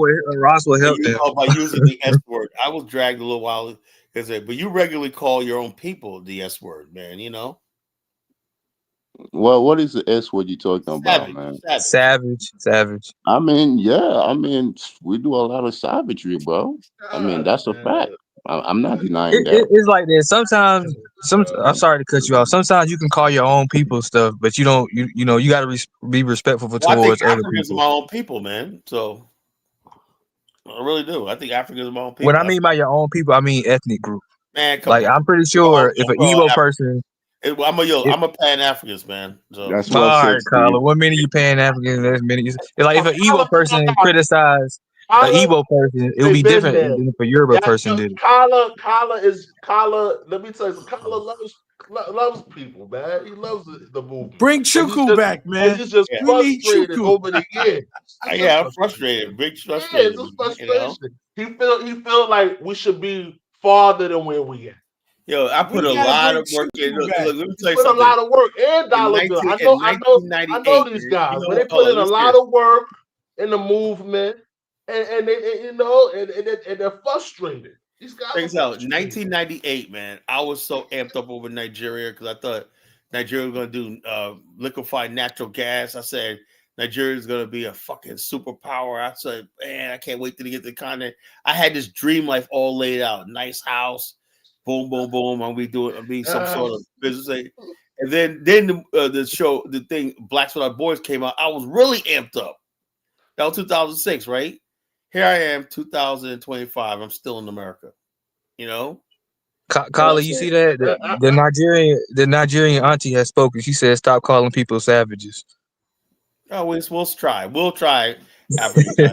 Lord knows we'll try. You know? We'll try, you know. Some of them Negroes down in Memphis is savage, man. Oh yeah, man. No, I wouldn't go to there. Memphis. I wouldn't go to Memphis. Yo, Kala, did you hear about that pregnant lady? I don't know, pregnant lady that got jumped by those kids? In Chicago. Yeah, I saw that. What am I supposed to call that? Yo, what am I supposed to call that? What am I supposed to call that? That is savagery. That's savagery, man. I'm sorry. Savagery, bro. Come on. The way they beat that lady, man. And young people, man. And it happened again. That's not the only one. It happened again. I was so embarrassed, man. I was so embarrassed. I said, bring them all to justice, man. I don't care how young you need. That's when you need to bring out public flogging. Been there behind Dollar Bill. Let me tell you, Dollar Bill the panel. Dollar Bill, you know back in the day, none of us could do that, bro. Let me tell you, the Kala Nation African community in America, right? Let's say those who want to stay in America, let's create a micro African homeowner association in America, right? There's rules and regulations headed by yours truly, the president of the homeowner association, Kala Genesis, right? Now, rule number 1, right? You are going to be responsible for your shit, your house, your property, all that shit got to be maintained at all time, whatnot. You cannot have, if you're going to have any party at your house, you got to give all the neighbors notice and whatnot, and you got to keep the noise level down, right? Boom, right? You cannot be working on your car, fixing your car, creating oil spills in the driveway and thing, right? You can't 15 cars in the front lawn. Yeah, all that stuff. Like we talked about that, right? Now you cannot have a bunch of teenagers at your house causing ruckus and all that. Like you ever have that one house with a single mother and she has all the girls, they bring all their boyfriends, and that's the party house and whatnot, raising hell. That can't happen. Now here's the main thing: what you do. You sign an agreement that we can basically seize your property. You can forfeit your property. We'll seize it and pay you at fair market value. That means not equity, but fair market value, which means the base what the house is worth, right? And you have to leave, right? If you do that, right, then you could have a chance to building, and you have security and police at all times patrolling the area. Now those are black communities you can build in America, and also you gotta basically you have to turn. Everybody has to attend civic meetings at least 5 times a year. Civic meetings, and so you have to know what's going on in your community and stuff like that. We can do that in the Mississippi River. We can go back to the whole Mississippi. Thing is, hold on. Are you going to be the one? Are you going to be the one to tell Negroes what they can and cannot do? Who's gonna be brave enough to do that? I don't think the people down there are too crazy. Mississippi's the blackest. I think it's the blackest state, right? We need right there. You could do it in the Mississippi Delta. In America, we need? We need something like the Deacons of Defense. Louisiana. This time we're defending our own community. That's all. Not Louisiana. Like there's too much Creole in Louisiana. You guys can do it in the Mississippi Delta. Well, the Mississippi. Hold on, guys. African American culture, bro. If the Mississippi is like the Nile River, we would have so much commerce and control of the Mississippi. I'm telling you the truth. Wait, hold on, guys. Are you Native American now? Are you trying to co-opt the Creole culture of Louisiana into Haiti? How did that be? No, that's not what I'm saying. Like Creole people in Louisiana, they are very Creole. I have family that are Creole from that area. They're still Black American. They eat the same foods. They're Black American. Here's the thing, though. Like, Creole is not really. They don't claim Creole is a culture, so there were some black people. Hold up, Dollar Bill, check this out. There's a white man, right? A Louisiana white man, right? He basically created a group on Facebook talking about Creole people, right? And it's a real racist group, right? And he got all these people in there, and this one girl came in there, right? Saying she's Creole, and everybody calling her a Haitian. They say, "You're too dark. You're a Haitian," whatever. Like, no, I'm Creole from Louisiana. And the bottom, the founder of the Facebook group, this one black girl is acted on this motherfucker. The founder is a fucking white man. Looks like a white man. But Colin, he might be Creole. No, but this guy looked like a white man. There's some white Creole. Check this out. It's just like those are the people. And he could be Haitian. He could be Haitian because a lot of Haitians. Okay. No.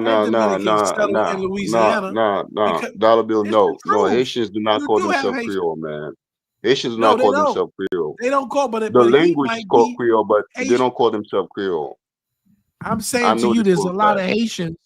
There's a lot of listen. Well, Nobody those are can those tell me. old These Louisiana are Negroes. Listen, American-born Haitians. You're not Lil, talking to a real Lil Haitian Wayne. like me. Listen, listen. These are Listen, American-born you and Haitians, Lil man, like Wayne, Prince C. you and Lil Wayne look exactly alike.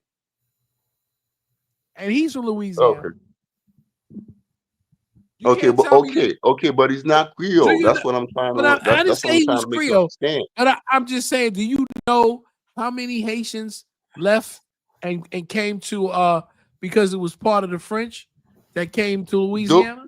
Those were mainly mixed people that left the colony Not all of because of them. the enslaved Africans uprising. Not all of Most them. of them were Dollar Bill. I know that history, man. I'm from there. Most of But them I'm went telling you, went to Louisiana because like they did not want it to be ruled by enslaved Africans, like freely enslaved Africans. Didn't Little Wayne say that he took the DNA test and he has a lot of Haitian in him? You wouldn't have Haitian in you because Haitian is just African people. So he would Haitians are at African most people, man. Like, how can you take a DNA test and then you say that What you're I'm Haitian? at saying to That you, most don't at, make any no, sense, at man. most that's he not would get what I'm a saying to you. he'll get a genetic community in Haiti He would if he get had a lot of exactly. Haitian ancestors. He would get a genetic community in Haiti, and he could probably chase that same community, okay, in Africa. What are you saying? People, let me tell you, there's a lot of people from Jamaica, okay, that come online and they find out they have so much family in the Americas that they never knew because they didn't realize that when people were recalcitrant in America, they would send them back and forth to Jamaica to break them. Absolutely, like when I did my DNA test, I had people in Trinidad and whatnot, some family members in Trinidad, I don't like understand like it. This is why I six, keep seven saying this. cousins. I don't understand why people keep doing this dumb stuff. You're on a subway and you're the same people when you were on that subway, but you got off on 149th Street and I got off at 110th Street because I've been on 149th Street for 300 years and for 300 years you've been over there, okay, on 110th Street. Now we're no longer the same people. I mean, we're just ridiculous, man. I don't know. Wait, We just hold love on. this Dollar Bill, nonsense. let me ask you this. What do you mean like same people? Because like the people that came from Africa, like they were not the same people. They came from different ethnic groups. Well, so what Yeah, do you I'm mean saying like when I say exactly one when people? we came on the ship, we came Uh-huh. we didn't all come from one people in one area. Yeah, well, Haiti is Right. different. They kept their African identity, more than we did. Yes, we did. Yes, we did, Kala. That's a fact. And they kept their African identities. They really did. And let me ask the African guys a question. She said, "Solid collar." It's because It's they were only able. she goes only single mothers who. And what about the Gullah Geechee people? They didn't keep their African we are identity. back. Gullah Geechee people Kala? are different in America. Yeah, Gullah Geechee people are amalgamation of different tribes. Even their language they speak and whatnot. No, I'm a Gullah Geechee. You're not telling the truth.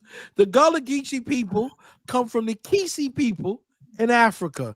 And also, the they Gola also people, come from Angola. It's not only also Kisi, come it's from not only Angola. Kisi, Dollar Bill. excuse It's me. Gola, Kisi, Mende, Yes, Mandinka, exactly. Fulanis, These are Igbos. It's a lot of these it's are a my very people. African ethnic Gullah group. Geechee culture is an No, we got African no Creole Creoles culture. in the Gullah Geechee.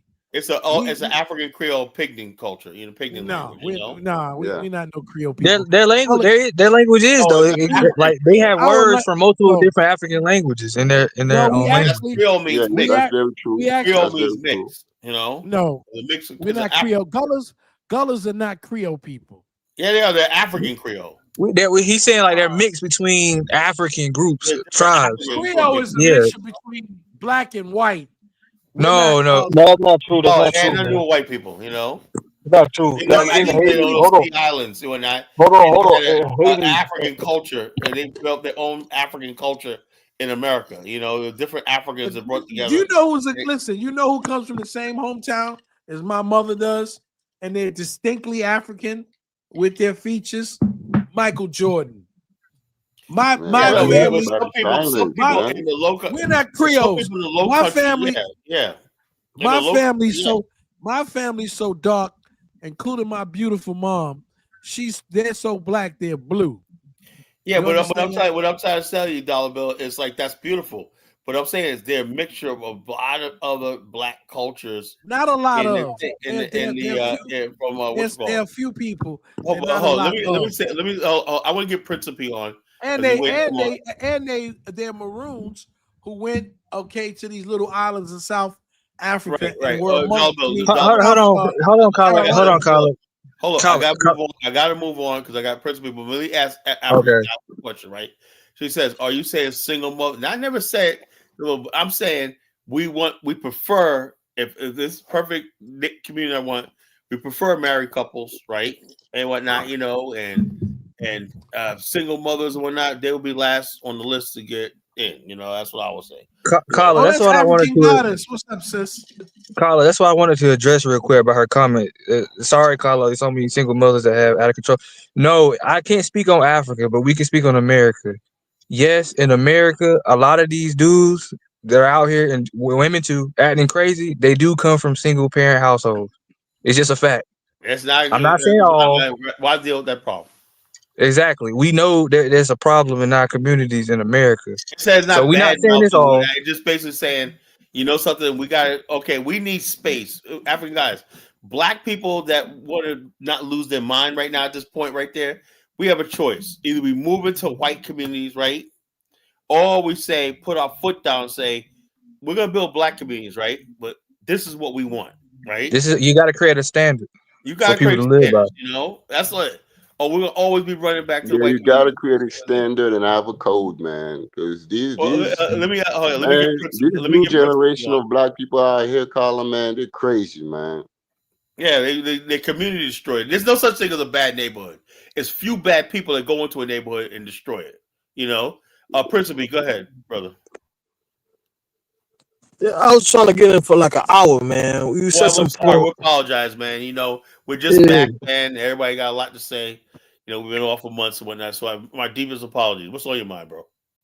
Nah, I think I already passed it. It was like something you were saying about the Caribbean people not contributing and they're just in a bubble. And I'm like, bro, there's a lot of Caribbean teachers, a lot of Caribbean people working in regular jobs.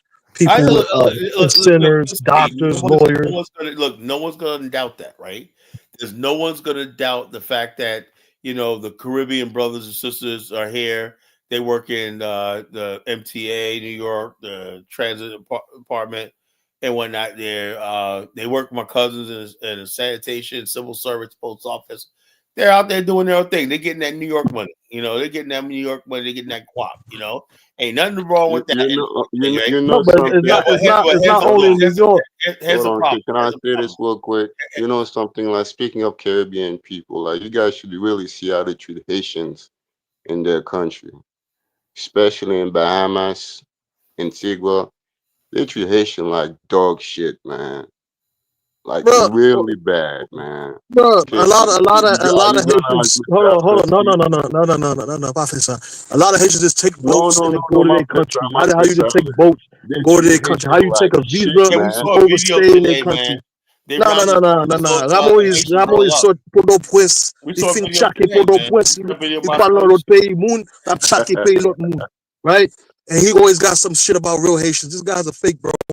At the end of the day, Ramois want to go chaque pays moun. He want to go to other people's countries. No Haitian. You want to go with a visa and overstay the visa. How you gonna do that, son? Huh? I know you get emotional when it comes to Haiti, man, but I gotta keep it real, man. Bro, I'm asking you an honest question. How do you go to the Bahamas and then say you're going on a visitor's visa and overstay the visitor visa?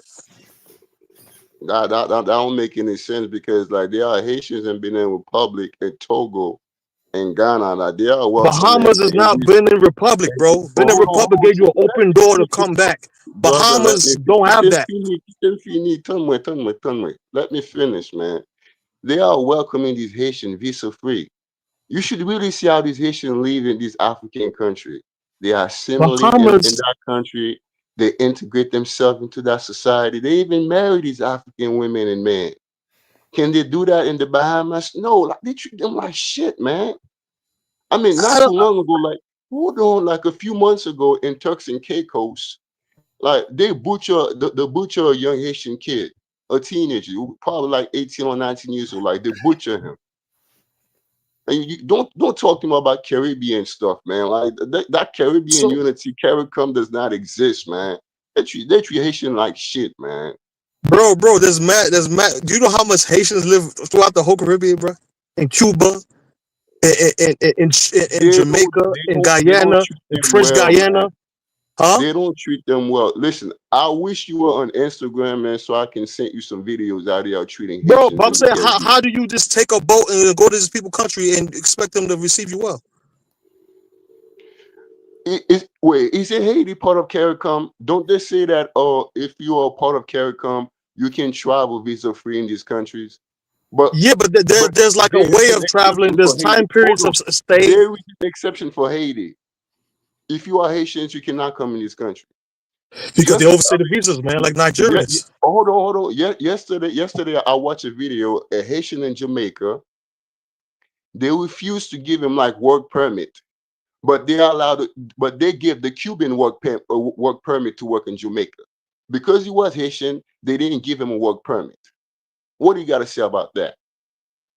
How did he even get there? Well, there's different conditions of how you get. Some people are actually welcome there. Some people are illegally going there, and then some people are overstaying their visas. The same way the Cuban got there, it's the same way that Haitian.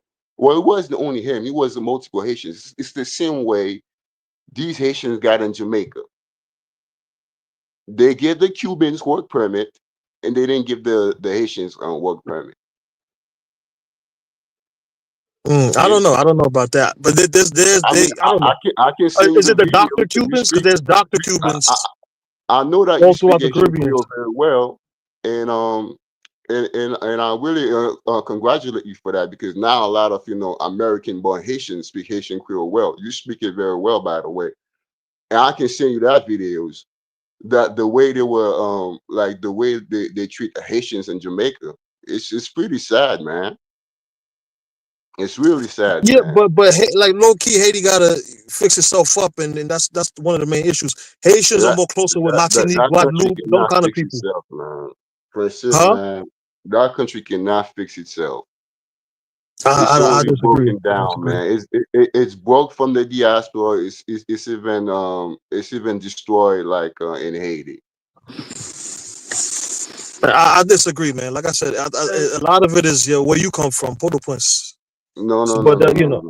It's you guys who y'all the ones. No. You guys are the ones who leave to let the people come in and build their little shanty areas, and then later on, now you see all these little criminals and all that stuff. Not just in Port-au-Prince; it's throughout the country. I'm saying, but hold on. I'm saying, it's Port-au-Prince is where they allow these people to build up them little shanty areas. The same way, like Kala like to show the what's that place called in Nigeria? Country, man, listen, it's not just it's everywhere throughout the country. It's spread out. No, it's spread out, but the source of the issue is in Port-au-Prince, man. It's everywhere. It's in Cap-Haïtien, it's in Port-au-Paix, it's in Lekka, it's in Baradère, it's in Aken. It's everywhere, man. It's the whole entire island. Nah, to a lesser degree, man. It's heavily in Port-au-Prince, bro. So Jalousie, Cité Soleil, all that shit is in Port-au-Prince, bro. That's like the base and all the gangs, the strongholds in Port-au-Prince. They could block routes. They could send their little people out to other areas. But the bases is in Port-au-Prince. Listen, like, and you know, in my region, they don't come like that because they got Miska there, right? So you know that it's not just they don't just do whatever, however, bro. They don't come in my region because Miska there. So, are you from Miragwan? No, I'm from the south, man. I'm from the south. Okay, which part of the south? You wanna my family? I'm not gonna give you where my bloodline come from, bro. The south. You see that guy, man? Why not, man? Like, I'm not gonna do nothing against you, man. I don't know. Ramo is kind of sleazy, bro. I don't know, man. I don't. I'm from the south. Both my mother and my father, they from the south. I don't do no voodoo, man. We do them little house of voodoo, man. We don't trust no houses, man. We're from the south. You hear that tribal shit, man? You hear that tribalism? Hey, can I address a comment real quick? Go ahead, Steve. African goddess. She said, if a black single mother can afford to move into Afghanistan, you're going to say no? I don't think Kala would deny them, but like I said, they cannot be the standard. Let me A tell you. broken Let me household. say this, right? One of Go my ahead. friends, what girl that I probably see deeply in love with. She's still around. She's like a millionaire now. My girl Raquel. You just look her up. She basically, we grew up together. She was the girl next door. She always knew I loved her. She came to see me like 10 years ago, and I was like, oh, you know, I had a crush on her since we were kids, right? Anyway, she was a single. That should have been my wife, right? You know, but she's a single mother. But she is well traveled, world got money worth millions of dollars right now. When not now, somebody like that comes and says whatever like that. But we're talking about the ones that's going to be a burden on society. You know what I'm talking about. When I say single mothers, I mean single digits in the bank, single gender, single everything. You know, that means you got single. The money in your bank is in the single digits, you know.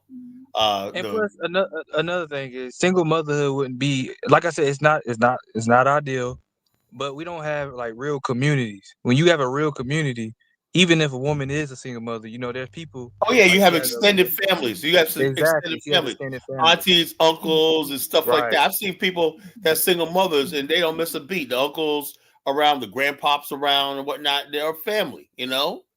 What we talk about is this notion where you got a female. She's 15. She has a baby, right? And guess what? By the time she makes 30, right? And the daughter has a kid when that, and you have a broken legacy, right, of people having intergenerational single motherhood, and there's nobody building any family structure. You see what I'm talking about? Now, what do? We throw these people away? I have no idea. Well, we cannot basically sacrifice our community just for the few. Something has to be done about those people, right? Right. And And that's what we trying to say. African God. Like I said, single mothers in Africa, I'm pretty sure they're not the same as single oh mothers. yeah, they got families. I've seen it. They got It's families. not They the will same. take kids like in a communal setting. Their And children whatnot, ain't you out know? here acting wild and tearing stuff up. But it's and like I said, it's not Yo, all the kids single in mothers. I'm Africa are just so saying. well behaved. It's unreal. Right. So well And behaved. It's and then unreal. another thing she said, plus women don't become single parents without the help of you men. No woman impregnates herself. We understand that. I'm not saying it's just on the women. The men, yes, the men need to step up too as well. But like I said, when you have single mothers, like, and when you have a real community, other men can step up, like brothers, uncles, and everything else. They step up where a man is missing. So like I said, it's different in America than it is in Africa. Single mothers are single mothers. Anybody disagree with that? I don't know. Listen, from what I understand, from what I've seen, single mothers in Africa are not the same as the ones in America. It's not the same. But who fault is that though? Isn't it y'all's fault because you guys don't want to have Your more than spirit, one wife? Like I said, hold on a second, no, good shit. ain't no more than one wife. First, be Yeah, polygamous man. people. I'm Hold no, on a that's second, the bro. problem. You guys have a player culture where it's like a lack of accountability. Some people I buy Come into on, it, man. some people How you gonna don't. throw us agree. all I under the agree bus with like you, that, man? bro. Come on, you throw Yeah, us all I'm under the bus. telling you, man. I agree with you. The single mothers See, are. the thing in Africa with single mother in Hold on, Africa is that they have hold a on. family. You know, Hold it's on, only Kala, please, 10% man. of the Allow black me to say men. this real quick, Look, man, and I'm most of gonna give it back to you. half of all black men don't have kids. So women are having sex with like 20% of the black men who making 80% of the babies. So it's not like Hold on, Carla. I want to say something after Musa go. Yeah, I wanted to say this, like, there's a lot of single mother in Africa, but the thing is, these single mother, like, their kids are being raised by their family members, like aunties, uncles, They're in niece, orphanages. nephews, and it's They're, the whole they're in entire village orphanages. that are raising these kids, even though the father is not there physically, but the They're in kids are being raised orphanages. by the That's where they village. are, You and understand? that's not Yeah, true. They're in that is orphanages, true. and That is true. I know people. Excuse me. No, I no, got a no. friend. That is true, I man. got a I've been friend. there, and I'm telling you how it is. I've got a friend, and I know Jonathan show me all kind of stuff. Stop the cap. They Oh have yeah, No, I'm not where's capping. orphanages. Jonathan I'm at? telling Where's you. I'm Jonathan? telling you what it Jonathan, is. come in. Jonathan lives in Africa, and he can shed a light on that. Stop that. There's a whole lot of baby mamas in Africa. There's a whole. I'm not We know denying that. that. I never We said know like that. there wasn't and any baby mamas everybody in in the Africa. family I'm simply and stating everybody that in the they family are being is not raised taking care of them. by their A lot of extended people in family. orphanages who don't have mothers and fathers, or they're the result of baby mamaism. No, he's trying to say true, that Dollar. That he's is trying to true. say that the extended family, like the African auntie, the goddess said. cousin, the African grandmother. goddess. That's what I'm Yeah, but saying. That's what I'm saying, African That's Dollar. goddess. what Rob was talking about, man. Check this African out. goddess The says extended that family's dollar even bill is broken in right. Africa right now because money and stuff like that. Even the extended family couldn't hold us up, man. We got to If do you don't something. believe me, believe African goddess. She said dollar bill is right. A lot of those children are in orphanages, and I I'm not happen to know denying that they're in people who orphanages. have I'm orphanages. That's just not. saying. I'm There's just way saying more that kids. I don't think the children in And we don't have Nigeria orphanages in America, bro. going No, Thank there's around you, way killing more African kids orphans. living with goddess. extended family than in orphanages, man. There's way more, even in Haiti. There's way more people living with a cousin or auntie or grandmother than Well, living that's with not what in we're an talking orphanage. about. What I'm we're talking about like talking about, we're what talking we're about single talking about motherhoods, is that. Let me right? just say this. Let me just say this, and I'm not trying to start controversy Not in because, this like I present said, time, Chris. I know a lot of people from Jamaica, right? So let me just say this, and I know a lot of people go through this problem. A lot of people have children that they leave with their grandmothers, and then you know what happens? When they get to America, they don't even call their mom. They call them by their first name because they have no direct connection with their mother. So let's Yeah, not that come does on here. happen. Let's not come on here and say only in America. This happens all What are over. you talking about?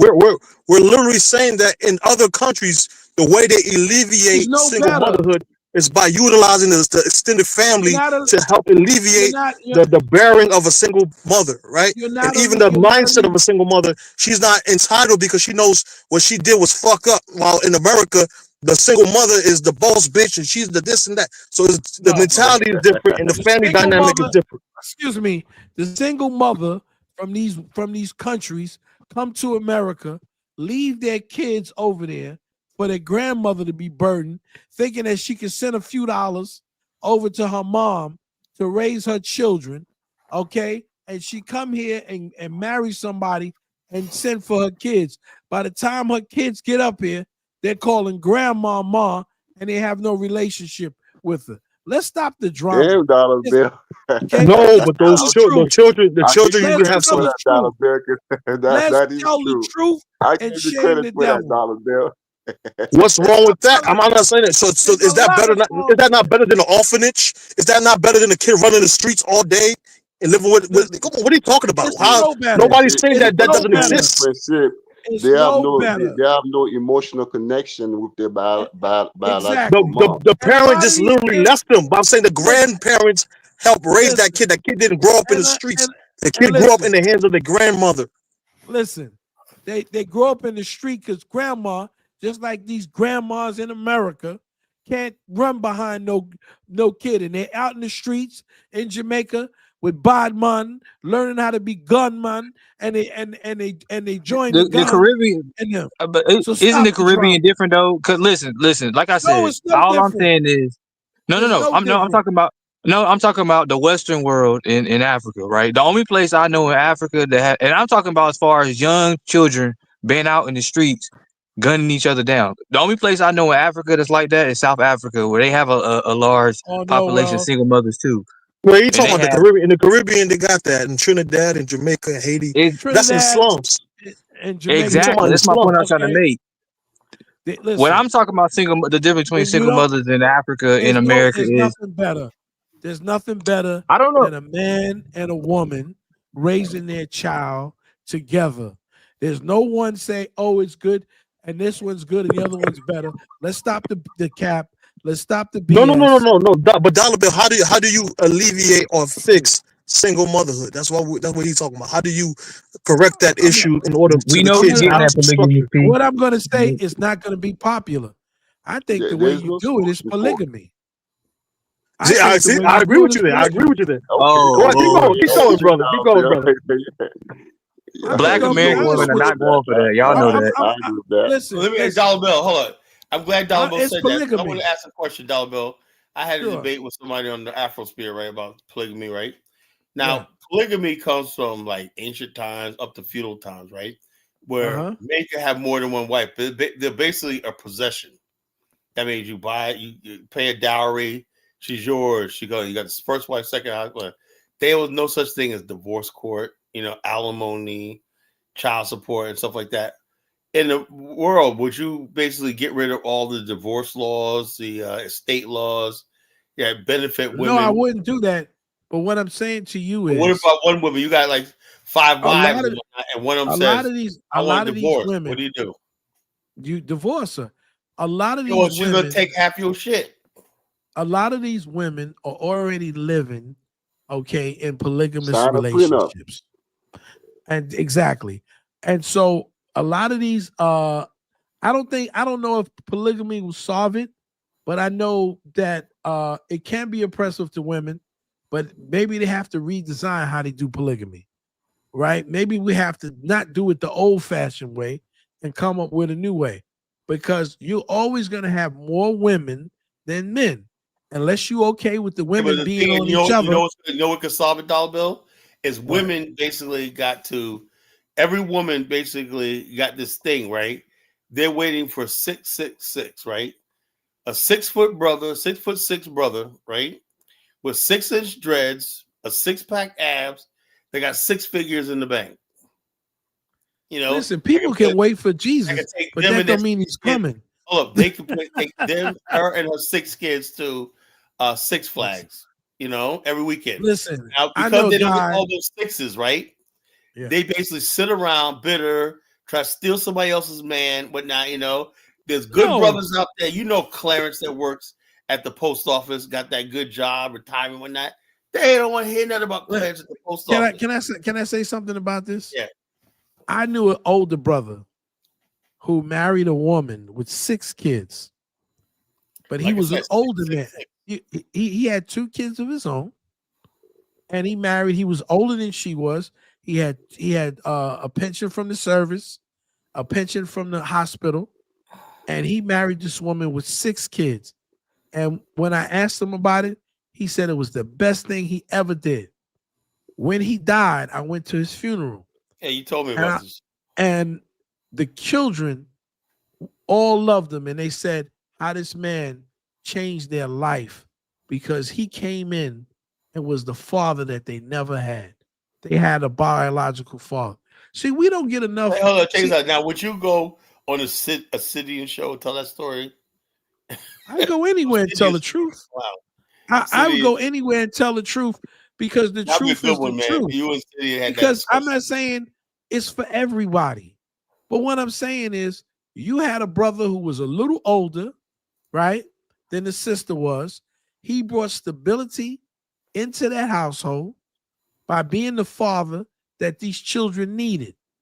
Okay, and they loved this man to the day he died. And so I'm just trying to say everybody's circumstance is not the same. If you ask me, okay, why are men running around going to different countries? They get the same thing they want here, right? But it's in their mind that it's something different and exotic. They put all this in their mind. There's enough women here, okay, to satisfy the needs of men. And so you get these people, I don't want to have to deal with her kids and raising another man's kid. And listen, it's the woman. If the woman is a good woman, okay, it doesn't matter. She know how to handle her business. Because you can have a woman who don't have no children. Let me say, if she's skinny and she's hot, I don't care if she got 10 kids, man. I'm in there, man. Shout out to the BBW. As long as you happy, listen. And if she got 6 kids, maybe she knows how to make you happy. Yeah. Like I said, or a lot of brothers, man, got to get in the thing, man. There's always big women out there, Yeah, shout out to the BBWs, man. There's always big, beautiful women out there, brothers, man. Hey, look, we want to really do this, man. Some of you got to take one for the team, man.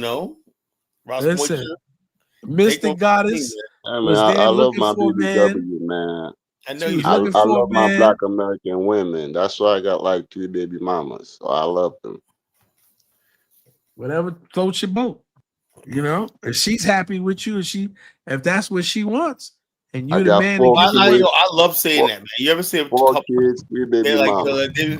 they're not runway models or something like that, but they're happy. You ever see couples like that? He's not. He's like any kind of way. And she's all right, whatever. But they happy. They got a family. So the average couple in America. Yeah. He's loading up the minivan and whatnot. He knows he's gonna get that food cooked tonight and whatnot. And they're out. Afro Theory says she creates 3 broken households. No, it's not. That's what your girl Afro Theory said. Hey man, listen, I make like $85,000 a year. I take care of my kids. They are taken care of. Like there's no broken household over here. I take great care of my kids. He ain't you bring no them in the Pookie household Ray Ray, together. so. Everybody's in the house together. Or you got different households. We're not together, but I take care of my kids. Most of you gotta put up one spooky, man. If you got one crib, when I give your baby mama their own room, space, when I I would have put all your baby mamas in your compound. He could have Port-au-Prince Pookie. You give home with dishes, right? If he goes to the house for one baby mama, another section of other baby mama. Exactly. Okay, we gotta rethink this thing. Hold on. You know something? Hold on. I want to tell you something, right? You're living your best life, my brother. Do you know houses in Black America were built with that in mind? Many different generations living together under one roof. In the 1950s, they started this whole thing of 1.2 kids, mom and dad and whatnot. And our community had to suddenly adjust to this new reality of this. Before, we used to have 20 kids, Brigham Young had 250 children. What the heck? Brigham Young, the Mormons. We used to have big families, man. The average Black family was still Margaret. We used to have like families 20, 30, 40 kids. Oh no, 250. How you think the white people went out to Utah? And they started they started practicing polygamy, until they populated the entire state. Then they said they got a revelation that they didn't need polygamy anymore.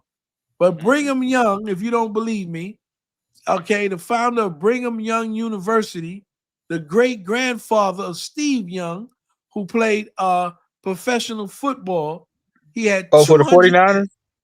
Yes, he had 250 children. Black or white? Right? White. He ain't black. Mormons. Yeah, Steve Young, man. They white people. Yeah. They're white people. The quarterback for the 49ers? Yeah, quarterback for the 49ers. His great-grandfather, is Brigham Young. 250 wives.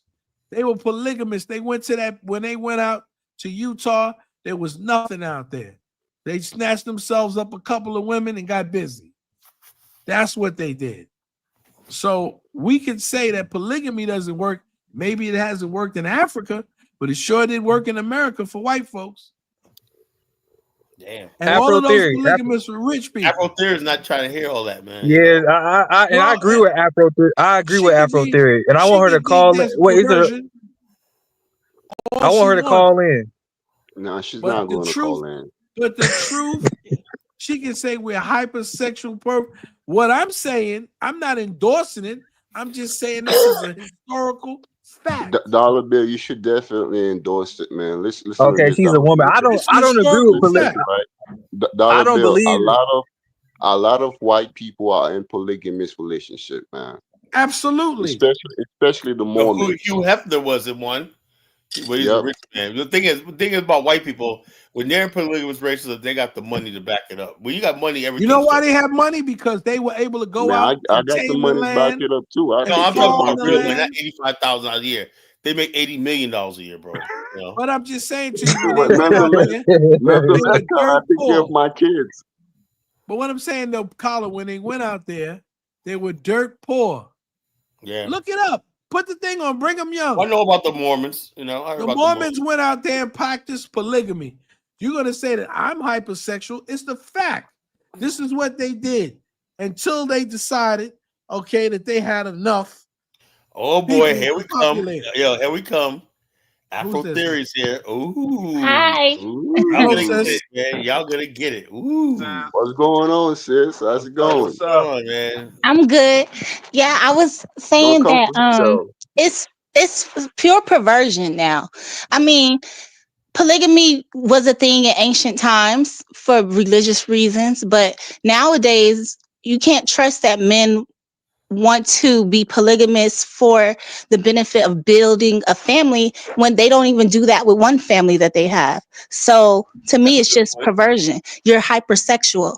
Not you guys on the panel, but in general. I agree with you.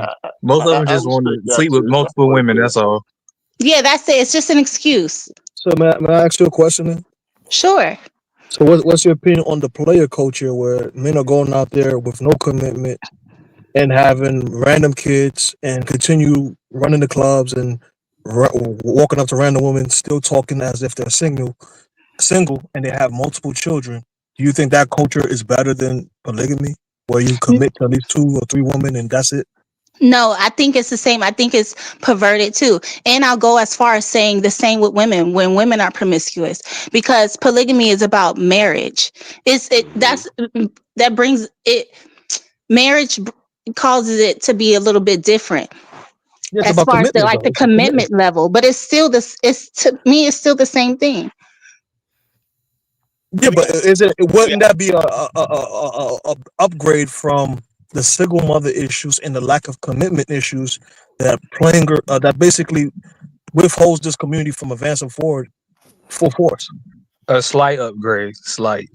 Let me ask you a Only through a responsibility, through maybe through responsibility, but there's no guarantee that the man is going to take care of each household that he makes. And when I say household, I mean each woman that he procreates with is a different household. what if the criteria is you have to have a polygamous relationship, you have to have at least a couple of million in assets and whatnot, you know? Do you think that's a thing? And also, the women have to be guaranteed. Let's say they choose to walk out, they get an alimony, a settlement, and stuff like that. All the stuff like that be looked into, you know, alimony, settlement, whatever like that. Then it could probably work, you know. But how many men gonna say, you know, something? I got 4 But million. look at society nowadays for men. That's specifically black men.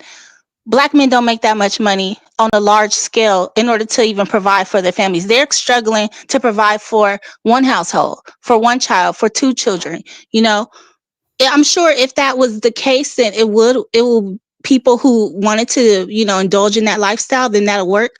But I don't think that the women are ultimately happy. There's always been an issue with that. Can I say this?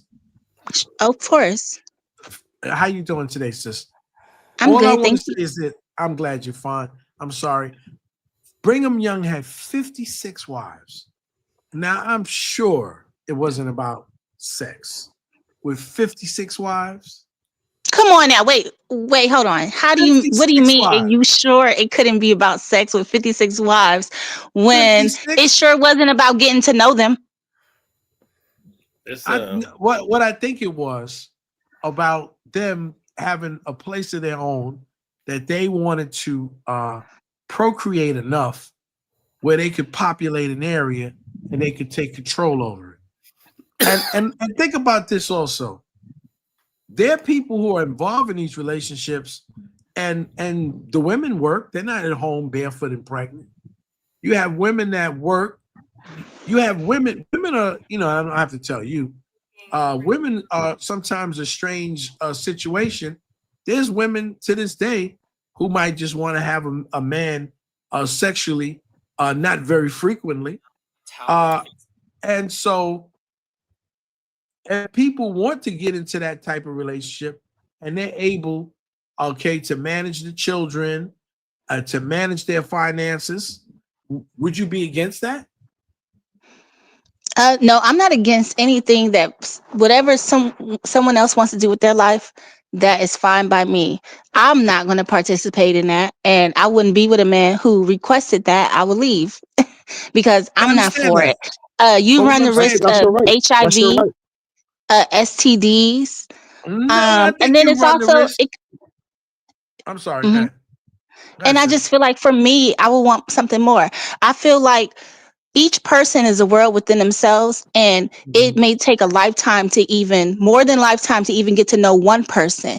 And so I would prefer to just be with one person for myself. But some people, they do find it convenient, or they prefer to be with a man or in a polygamous relationship. And also I think it not plays, but it also shows perhaps the self-esteem level of the woman who gets involved in that. Maybe they don't believe that the man will ever be faithful, or they figure, oh, he's going to cheat on me anyway, because that's what men do. So I might as well get with a man who guarantee that I'm going to have this, that, and the other. But I just think you just sell yourself short. Well, see, the thing but some is, people, right? some people are welcoming to that energy. Some people actually even come from that. There's still a large portion of people in traditional families that exist in Africa just like that. Yeah, And that's true. If you look at that's fine. That's what they want to do. That's fine. I know in Kenya, I'm sure in other places too, but I know in Kenya that they still practice polygamy, and I think Nigeria, and of course some a lot of groups, places. some tribes. Yeah, that's fine. That's what they want to do. Well, African Gauntlet says my sister, it's 40% of the everywhere in marriages Africa. in Africa are still polygamous, according to my Can I ask her one question too? So what do you believe is the solution to single motherhood? There's women that are complaining about being overworked, having to take care of kids all alone, and they're crying on the internet. What is your solution to those issues? Because I personally believe that a man will assist them with that. A man can assist them with a son, or you know what I mean. So what do you believe is the solution to that? I think let's see. The solution to single motherhood would be to be proactive and do better at courting someone. Have a better criteria, and that takes some self-development. For that to take place, and then also for those women who are single mothers, I don't know, maybe they get with a man that who wants to be with them, who are be with a single mother. I mean, there's not much I don't think you could do after you become a single mother. Just choose better, or yeah, all we could do is choose better. So you feel that?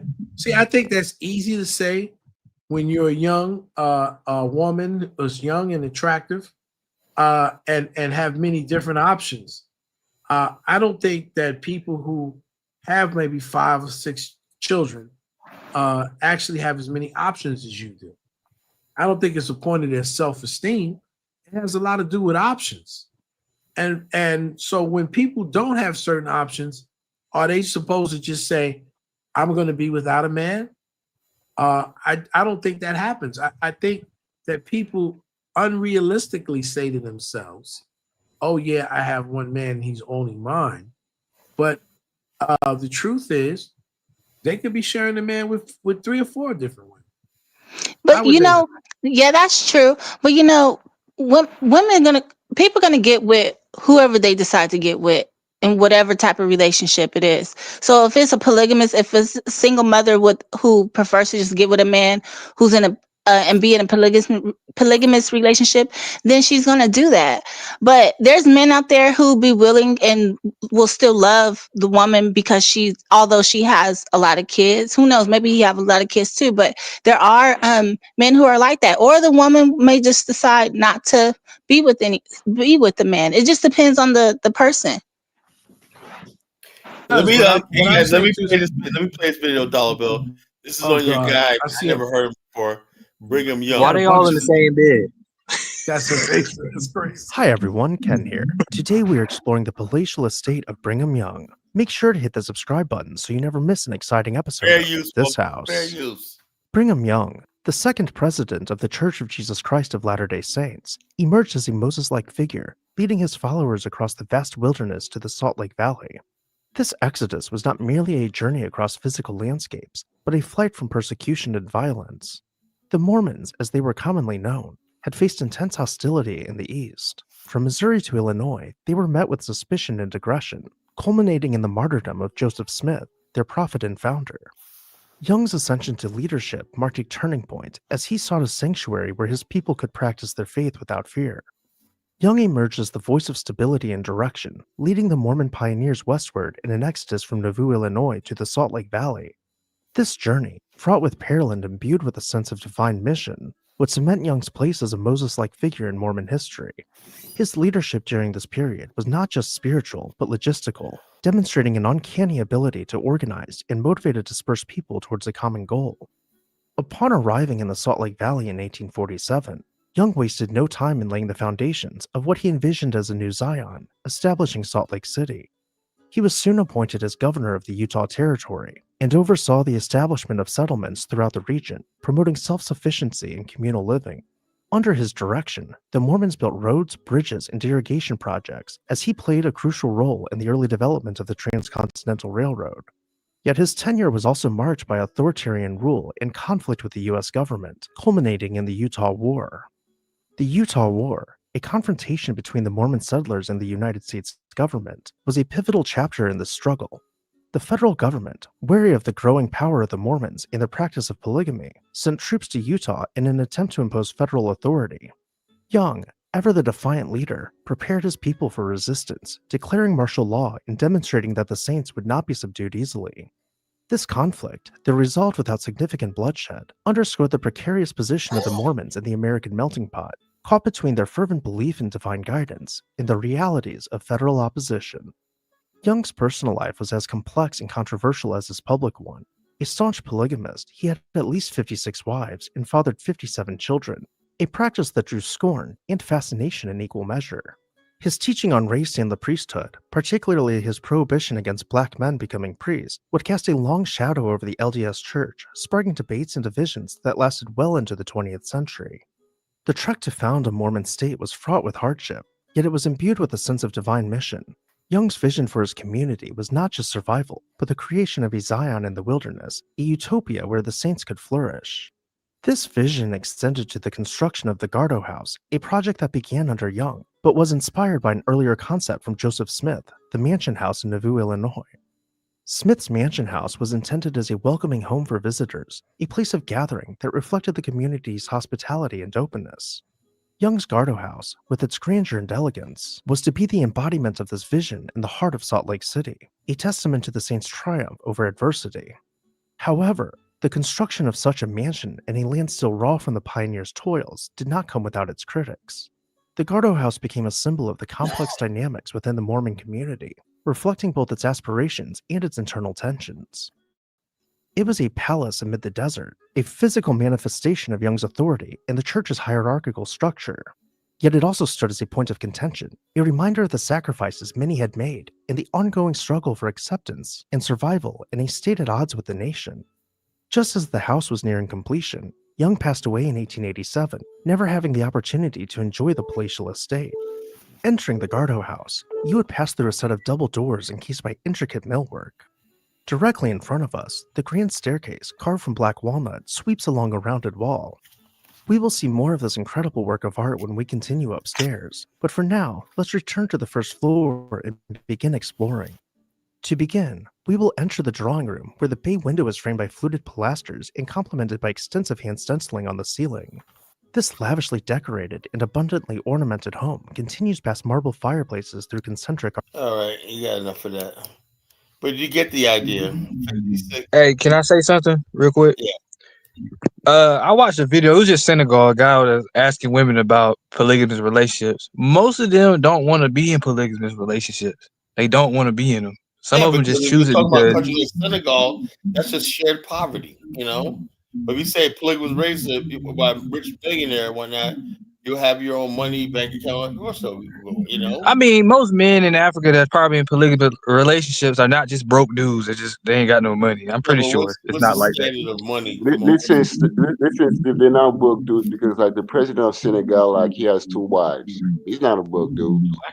Right, exactly. Most of them not. I don't think most polygamous guys in polygamous relationships in Africa are guys that are broke, struggling. But even then, still, most women don't want to be in polygamous relationships. It's just the truth. They don't want to be in Women them. want to be loved. They got romance. Exactly. If every single one of that brought it up, I want to love, I want a man that's just gonna look for me and whatnot. And they did, and all of them said if I did end up in a polygamous relationship, I want to be the last one married. They always say that They want because to be the I mean one guess and whatnot, you know. exactly. Yeah. Everybody wants to be the That, Romance that's very is an true. American. It's the same. It's the Romance same is an thing. American thing. It's the same No, thing. Like my romance is kid's not mother just an told me. American thing. But you Most, do know there's it's the three most profound. It's the most profound in the American culture than it is in most cultures, including West Indian culture. No, romance has been a thing since ancient times. Even if you look back at the ancient Egypt and Akhenaten, and then whoever his wife was, I don't remember. Or the His story of sister, Isis and Horus and all his that. sister, That's romance. that was his sister. So, Akhenaten's okay, wife was his sister. okay. So whoever it wasn't, who Romance is a Hollywood. Romance is a Hollywood type inspired situation, and romantic love is something that was basically most people marry out of duty and responsibility. the word Right. itself is ancient, goes back to Rome. And even before that, Africa. You act like people didn't love each other. I mean, that's ridiculous. I mean, we got That's stories the in the Rome, beginning. Bible. That is a Rome, fundamental part of life. sister, most of the men in Rome were homosexuals and only dealt with women to procreate. I only brought that up because of a lot of the And things they that they weren't got was from ancient they were Africa. in love. They were in love with each other. They weren't in love with women. I'm just right. telling you Okay. the truth. You can look it up and see that most of these were homosexual males who loved the male The Greek aesthetic. also. It wasn't just the woman, like the Greek. It's this the Greeks and the Roman Greco, okay, the two merged cultures, okay, love men more than they love women. That's why the women had to go over to an island called Lesbos, and we all know Dollar Bill. that's what that's from. Dollar Bill, can I ask you? The truth. Dollar Bill, can I ask you a question? No, you're not lying, Dollar Bill. It still goes back to the beginning of time of the world, of people coming together to create life. That's all I'm saying. That's what we know romance to be. But it wasn't legit. It wasn't legit, man. That's what romance. it's trying to say to you. Yes, it wasn't romance. Most people, these are things that when I tell people that I talk to other older people who are much older than myself, and I ask them those questions. And I'm telling you, a lot of people from different parts of the world, including the West Indies, they're not in love like Americans are in love, because our love comes basically out of the Hollywood thing. They pick mates not on the basis of romance. It's on is she capable to do certain things for me, and I'm capable to do certain things for her. They might learn to love each other, but I agree with that. Itself I agree with is that. an American aesthetic. Okay, it is. Those are No, facts. but Dollar Bill. Also, you know, certain people fall in love and fall out of love quicker. Most I'll say even in the Caribbean it's like that. It's more based on compatibility and like whether it's economic, social, religious, stuff like that. Those things go into play. Some people want quote unquote blind love, and then later on they're saying that, oh, this person doesn't do this, person doesn't do that, or this girl doesn't cook Haitian food. If you really wanted that, you should have got a Haitian girl. You see what I'm saying? So certain things is like it's about compatibility. It's about like certain people believe in blind love, which is one of the most dangerous love, because when you come to your full senses, you're gonna find out that some of the elements of that person are not compatible with you. That's when people fall out of love, and that's when you have single motherhood. In America, we are in love with being in love. Yeah. Because it's exactly to us through our music, through our movies. So Mary J. Blige, I'm looking for a real love. Get the exactly. I want that real love. I want that dark skinned Aunt Viv love. You know. Shout out J. Cole. Shout out J. Cole. All right, everybody, say the last words. We'll be back tomorrow night. You know, do we learn anything tonight? Pan Africanism versus it's still alive. I think Pan Africanism is still alive, but it has to be. Do we come to conclusion that has to be reinterpreted and upgraded for the modern world? to face challenges of the modern world. Be realistic. Yes. You know, let the sister be the first one. We're gonna let the sister because yes. it's very rarely Oh, we got okay. sisters. Well, I listened to the entire conversation tonight. It was a good night. I'm glad I called in. Thanks for having me. And I just want to say that I think it's a reset going on as far as like in America. I see it throughout the world, but specifically in America with everything down to like our culture. Like Kala was bringing up last night, hip hop, you know, and just a complete reset. And in that reset, Pan Africanism and its purpose, its significance, its operation, and how it looks, what it means is being reset as well. While the immigrants are being reset back to their homelands. Yeah. Now, my whole thing is this, right? We basically the Pan Africans. This is what I'm gonna try to tell everybody, right? Don't let anybody intimidate you. Kwame is good for that, right?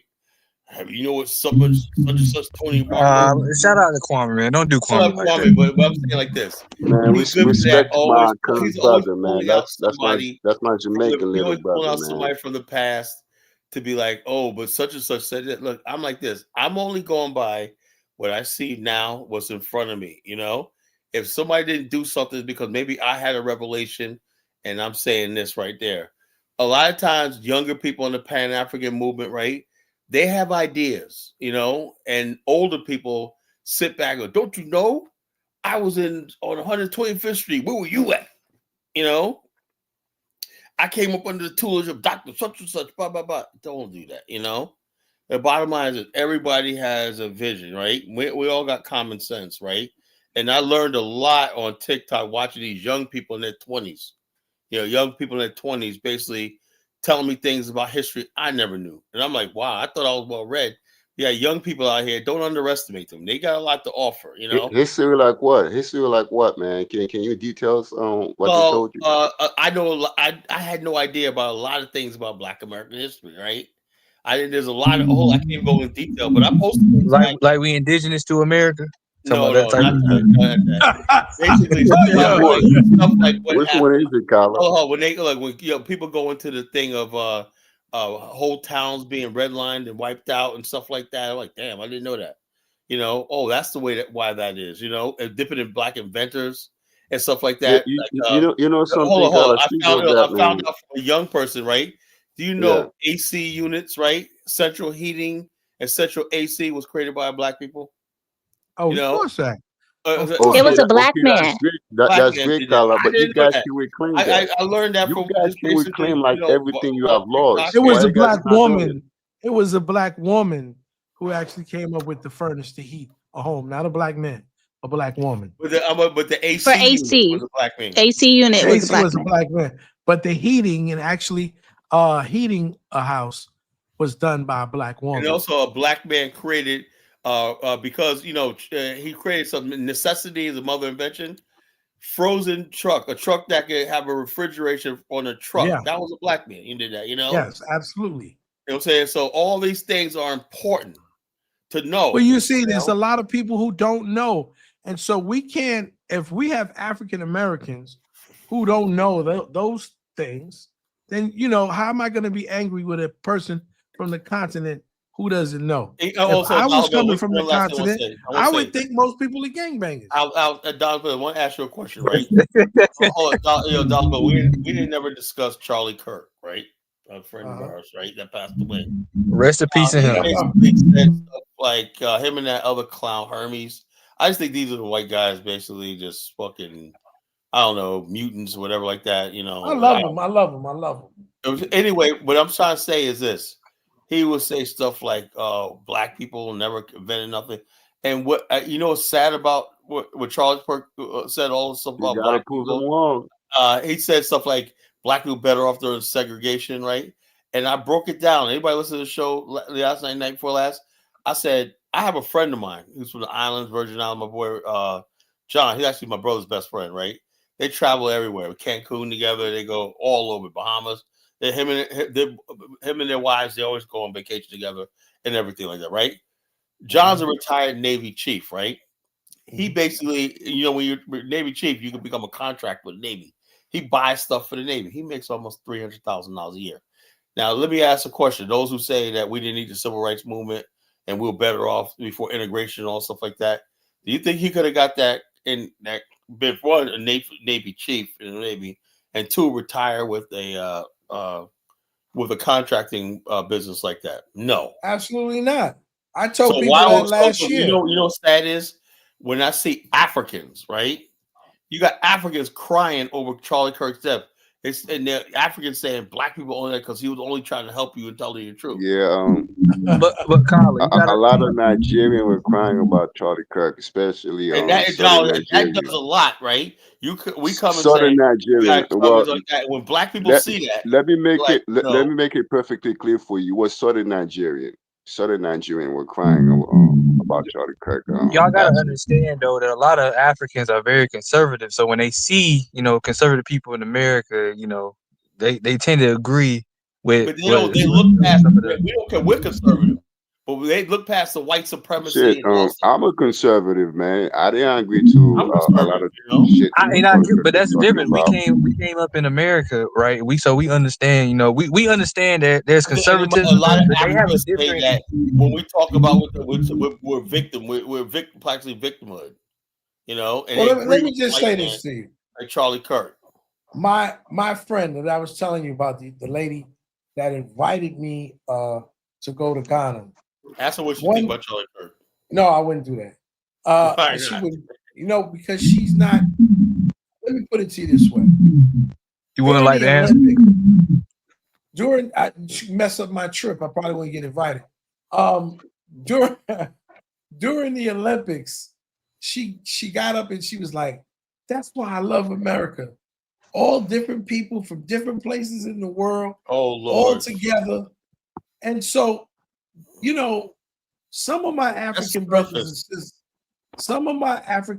and sisters really don't understand. And when people say, "Oh, yes, they understand," no, they do not.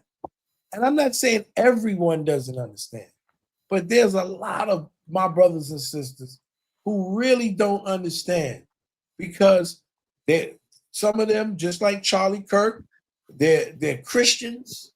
They believe in Jesus Christ.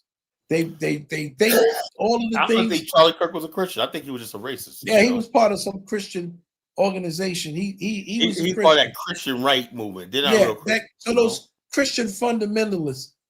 So you have people in Nigeria who truly are taking the word as the word is presented on the surface.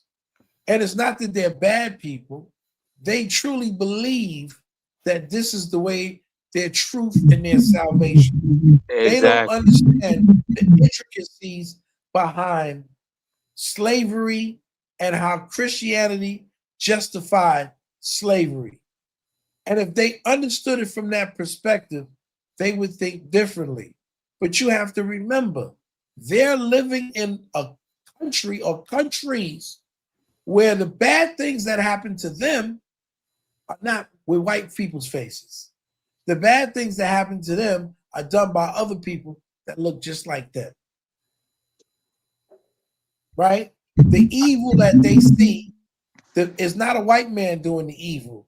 The evil that they see is somebody who's into money worship, who's killing people and doing all kinds of wicked things in their community. So in their mind, if these people had Jesus Christ, okay, they could be saved.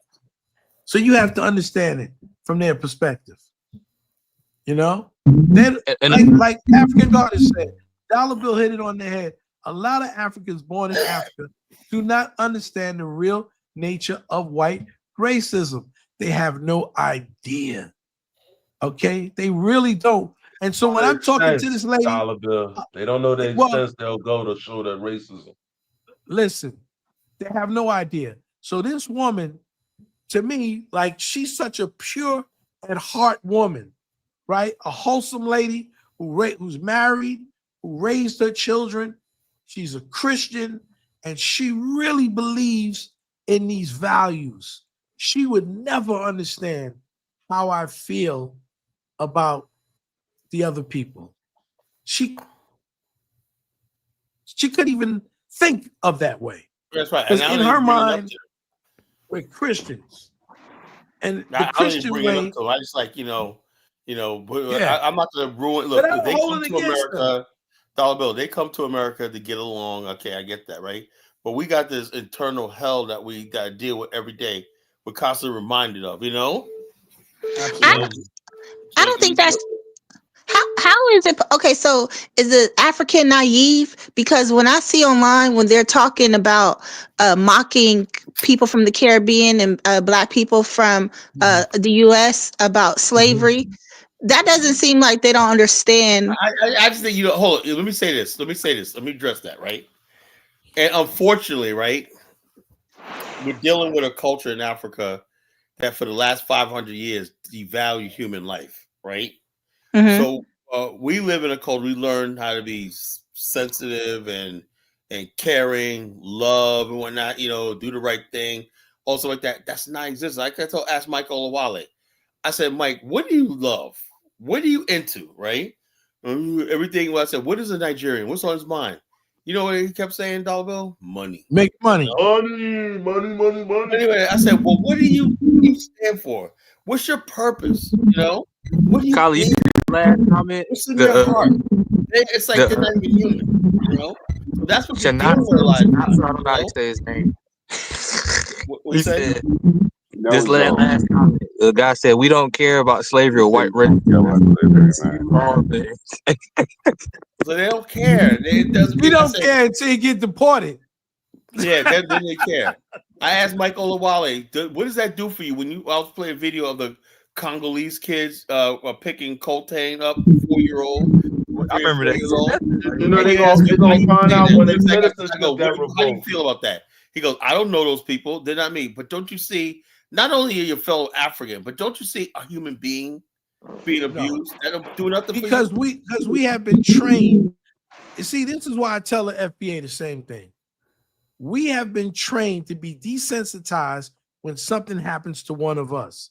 And so the easy way for us to do it, like the brother we said, care about stuff like that. They don't. Yeah, but the whole thing is, it's like Chinazo. It's like the Somalians, right? The Somalians said, we don't want to be bothered with these people. We're not now. What are they doing now? Why don't the African Americans help us? They know better. What happened to the Mexicans? Yeah, they're about to be deported, man. Just like the Haitians. We don't give a shit about these people. Black Americans finally waking the fuck up. They don't care. Like you said, the Haitians been They're fighting gonna this start fight. revoking naturalized citizenship. Trump yeah, it's about it might happen, man. That's what I'm trying to get my Nigerian. Yeah, like they gotta start thinking.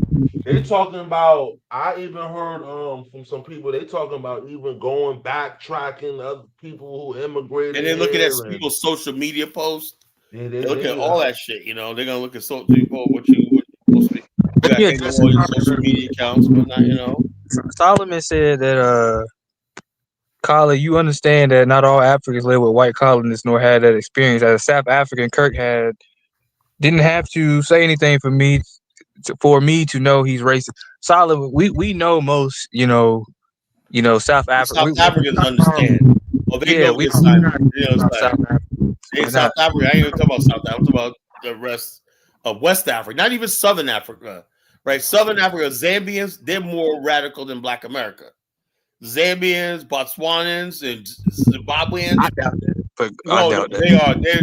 I strongly doubt it, Kala, because there's a lot of Chinese in Zambia. I have a lot of Zambian friends, man, and they be still Kala, listen, right? New York and shit like that.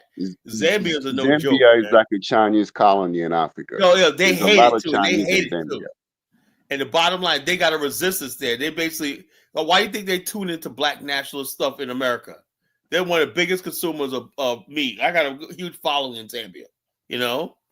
They listen to stuff like that. Zimbabwe too. I said that. What's that? Zimbabweans did it too. Yeah, they did it. Southern Africa gets it. It's West Africa is the problem. Yeah, West Africa. Eastern Africa, that white Jesus got West Africa.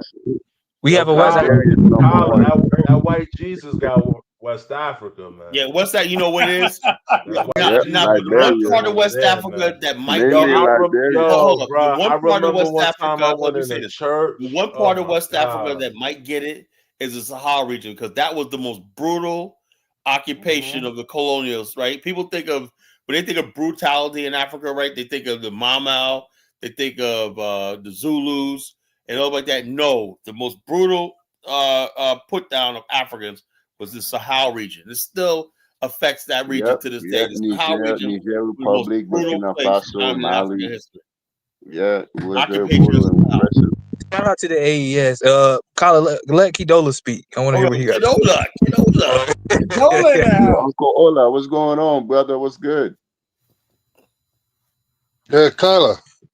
Yeah, okay, what's going on, Ola? Well, Kala, you're back now. You know. No kidding, Ola.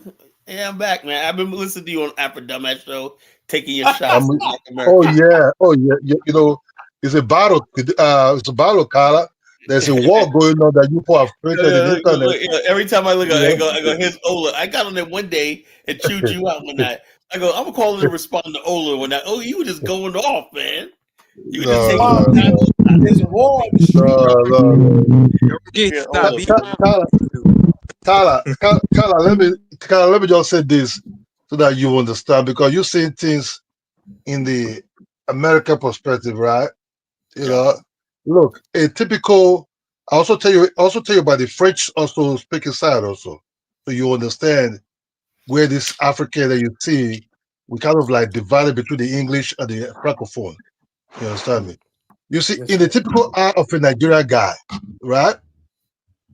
We have actually never experienced what we call racism. We might read it in the book, but not actually seeing it or experience, you know, kind of like somebody will tell you, oh, because you are so dark, somebody just hate you because of your skin color. It's not there. You know, you have never existed there. Even during the colonial time, we hardly see, according to my grandfather, they hardly even see the white man. The white man they're saying, they're the one that came as St. Anthony, Catholic Church, St. Camillion's hospitals. So these are people who treat you. You understand me? When you're sick, and these are also the ones that preach the word of God, you know, to them. My grandfather actually was never a Christian. You know, he kind of like accepts, kind of like look at it, because in our village, the real father was an American man called Over Brown, kind of like walking around telling them, hold on to your culture. The man drink palm wine and try to, you know, follow them with their tradition, right? From there, it was also to, you know, at the end of the day, they're able to conquer people like my father's mind to come to church. My grandfather actually never really went to church. Or say, will you invite him on that sort of like marriages and all these things, you know? So these people never actually trust the white man, but they accept them as, okay, they come in with the good things. You know, and you have to say the area I'm into, the other one my grandfather had a problem with is the Muslims. He told me, he said, son, he said, how do you see these people who always hit their head on the ground? How do you see them? When people started hitting their head on the ground, are they not dangerous like that? They don't have head problems. You make that thump. If you make that thump, if you're concrete, you hear that little thump. Oh, somebody's dead. So I told my grandfather, I don't know. You know, it's okay. You let us just start watching them out like that. You understand me? Because these people fought the jihadists, which we still say now in Nigeria. You know, they fought jihadists out of my territory. They drove them out to a place called to Auchi, down to Kogi State. You understand me? His ancestors. So they never really see a white man coming to deal with them, or they have to fight the white man. And you have to understand, my zone, where I'm from, Edo State, the Upper Benin was conquered. You understand me? And that's how they root those things.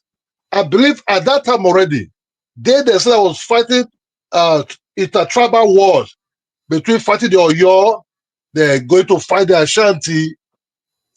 The white man weapon was almost like, whoa, what kind of God are these people serving? These are gods have power. But still, they didn't really succumb to them. But the traditional rulers already succumbed to them. Like these people, guns is so very heavy because they never say gun from a distance. You just see some of their comrades be gunned down. You understand? So after those people that experienced those things, they were dead, they were gone. Peace now came. The ones that never actually experienced the white man racism. Okay, coming to United States now. Let's say some of them that came. They came under true scholarship. You understand? Some of them already came for 1940 something. People like the Mazikiwe. You understand me? And Walla. You know, I think the northern ones didn't really come. Person like Tafa Balewa didn't really, it didn't really go nowhere. So the Mazikiwe that came inside 1940 something, they didn't really spread what they saw in United States. They just came for school, study. Maybe in that process, some of them learned a lot of what you call black power. But they didn't really explain to other people this black power they try to preach for us to have independence is actually what they saw in the United States. So the story of actually what was going on in the United States was short, was kept in within themselves alone. People that are all over that came to London. So how do you expect a normal African person that actually never really experienced racism to feel what you're feeling? Especially those that came. I agree with you. That's why I don't. That's what I'm saying. I've learned a lot over the years, Ola. I realized that. Look, the bottom line is this: thank God you never experienced what we went through. Oh, I say, just give our people some grace. We feel like we did. And a lot of times, a lot of Nigerians, I think we embarrass them. Kala, doesn't be person like me they experience it. I experienced, first time I saw racism, I was shocked when a woman asked me to, a white woman asked me to get out. I'm like, okay, she spoke it in their own language. I didn't really understand it. So I was telling that I kind of like smile, until a very young girl, and doctor came to meet me and said, do you know what she's? I said, no. He said, that woman doesn't like black people. I'm like, huh? What? I actually don't know what she was talking about. So I kind of like move on. How old were you when that happened? Oh, I was 27. 47? 27. 27. My first experience, man, happened when I was 7. So you have to understand, I've seen it, but I didn't really put it in my brain. But what I was doing at that time, there was other white girls that are also very friendly too. You know what I mean? So I kind of really confused. It would take you years to digest racism or what it is really. You understand me? So you don't expect they're coming to United States. The people that actually welcome them in United States are white people, especially those that came to study. You understand me? Like my dad that came to study. Throughout his life and what he was documented in his album, you saw white professors. Why this, why that, why that, why that? I think the only people I saw in his book actually was Edwin Moses, the former 400-meter record holder. This I said, Kevin Smith, you understand me? This is 100 meters world record holder. But that was was a world athlete, 1,500, 800 meters runner. So ask that, who are these black people? He said, oh yeah, they're the ones in America. Like, okay, who are they? He was very happy to tell me about Edwin Moses. He said, Moses, that dude is a cool guy. You understand me? He says, my friend. So I saw this guy. I said, oh, Kevin Smith. He's a cool guy. They asked, how about Carl Lewis? He said, oh, Carl Lewis was just in the high school. So that dude's a young, so the Carl Lewis that was popular then, he told me, this guy was just in the high school. You know what I mean? So, but he didn't really talk much about black Americans. But he was more talking about his professors, when they came to study, and few things, and just about it. So I was very intrigued to know much about the United States. I was eager to visit United States. I said, Dad, I would like to go. I would like to be like you too. I was Afro hair. You have to start. And after they was having Afro hair, wearing cowboy boots. You chucking your pants into those cowboy boots. Not the cowboy boots you see now. There was a little bit different with buckles. You understand me? Doesn't have that tiny mouth at that time. Wearing suit with patch on the elbow. It was driving car like at that time. So I love the United States. I was I want to see that place. You know, so you just tell me that saw black people in a psychological book, which I've never really seen before. Black Americans, other psychology, right? They were comparing between motoric of a black child and a white child. So I read his book. I saw black people. They were cool watching color TV while we were having black and white TV. You understand me? So why do you expect me to hate Black America? Because when they were coming to the United States now, that the black United States was kind of like unfriendly to them. That's when they start having second thought about black Americans. Like, okay, this people kind of like a little bit rude, you know. This white people are far more, you know, nice. You understand me? See what we see now with Tariq Rashid. You understand me? Batching them, calling them all kind of name, and you know, the whole thing that spread now to Africa. You understand me? You know, like, okay, this people don't really like us. You understand? You know, you stay How still did for you go 7 from years, the 10 years. 70s to Tariq Nasheed?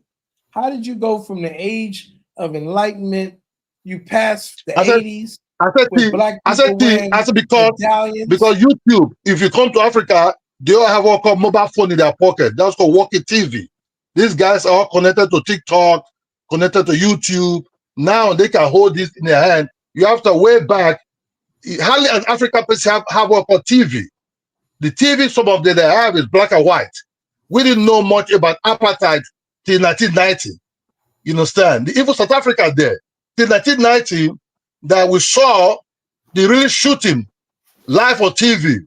That's when the whole mind changed about why they killing them? Who are these people? Doesn't mean our musicians will not sing about there are people dying in Soweto or something like people like Sonua Kosun and other musicians in Nigeria. They were singing about, but we didn't know what was even talking.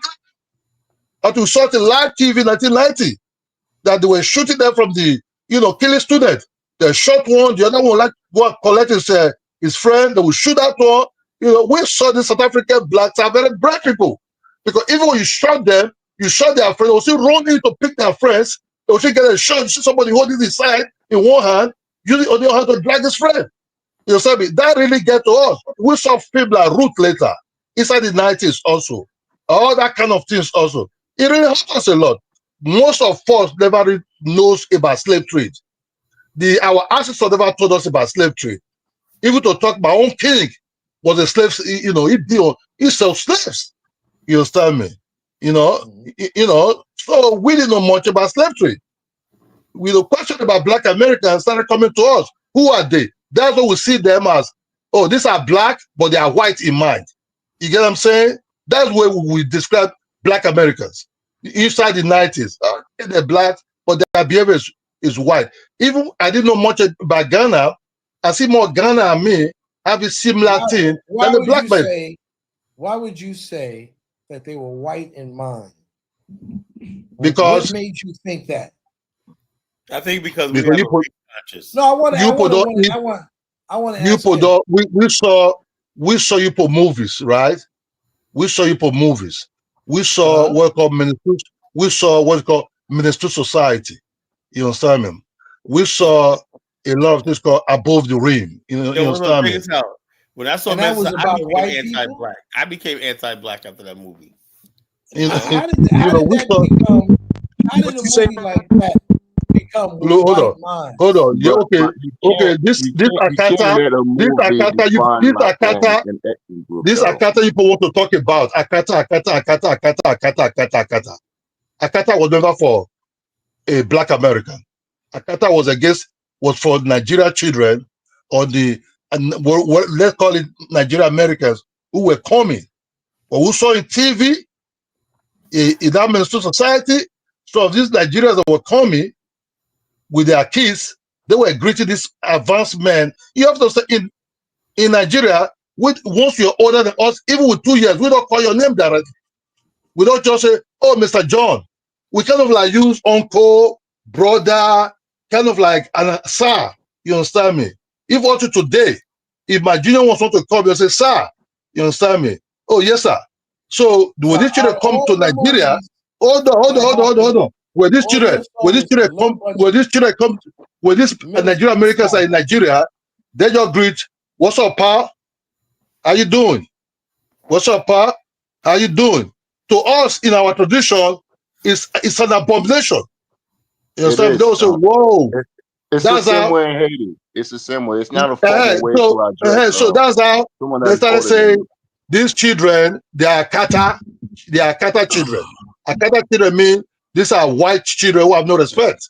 But the Nigerian Americans, when they came to the United States, they not turn it. Why What? don't you call the white people a Kata? White Why would children they call the white person? white children are infinitely more ruder than African American children ever were. We call them Akata because we never read the old men, the traditional men, the elderly men never really saw Black American in their eyes. If they did see you, why would they call you Akata? Is in Nigerians. Hold up. They have these guys are acting over the top. Even in their own culture, they call children with no home training. This is similar to saying they are savage. They're not trained. They're not well trained. That stuff Thank exists in you. their own culture too. In the Yeah, Haitian thank you. That's culture, what I'm trying to they'll talk say, about. Because What are you talking about, Bet sauvage means you don't have no home training. You're an animal. You're wild. That concept exists in all these cultures, not just in Africa. This exists in African American culture too. Principally, that is not true. No one calls you if you don't have any home training. Wow. Okay, or you're an animal. There's literally a slang called "those kids wow," right? Like, what does that mean?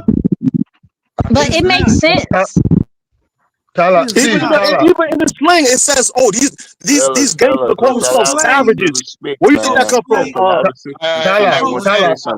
Let's get there. All right, Kala, until today, if you come from America, we see these are not Black Americans. These are Nigerians. Some of them born in the United States. If you see them in airport, the way they behave, we don't really like them.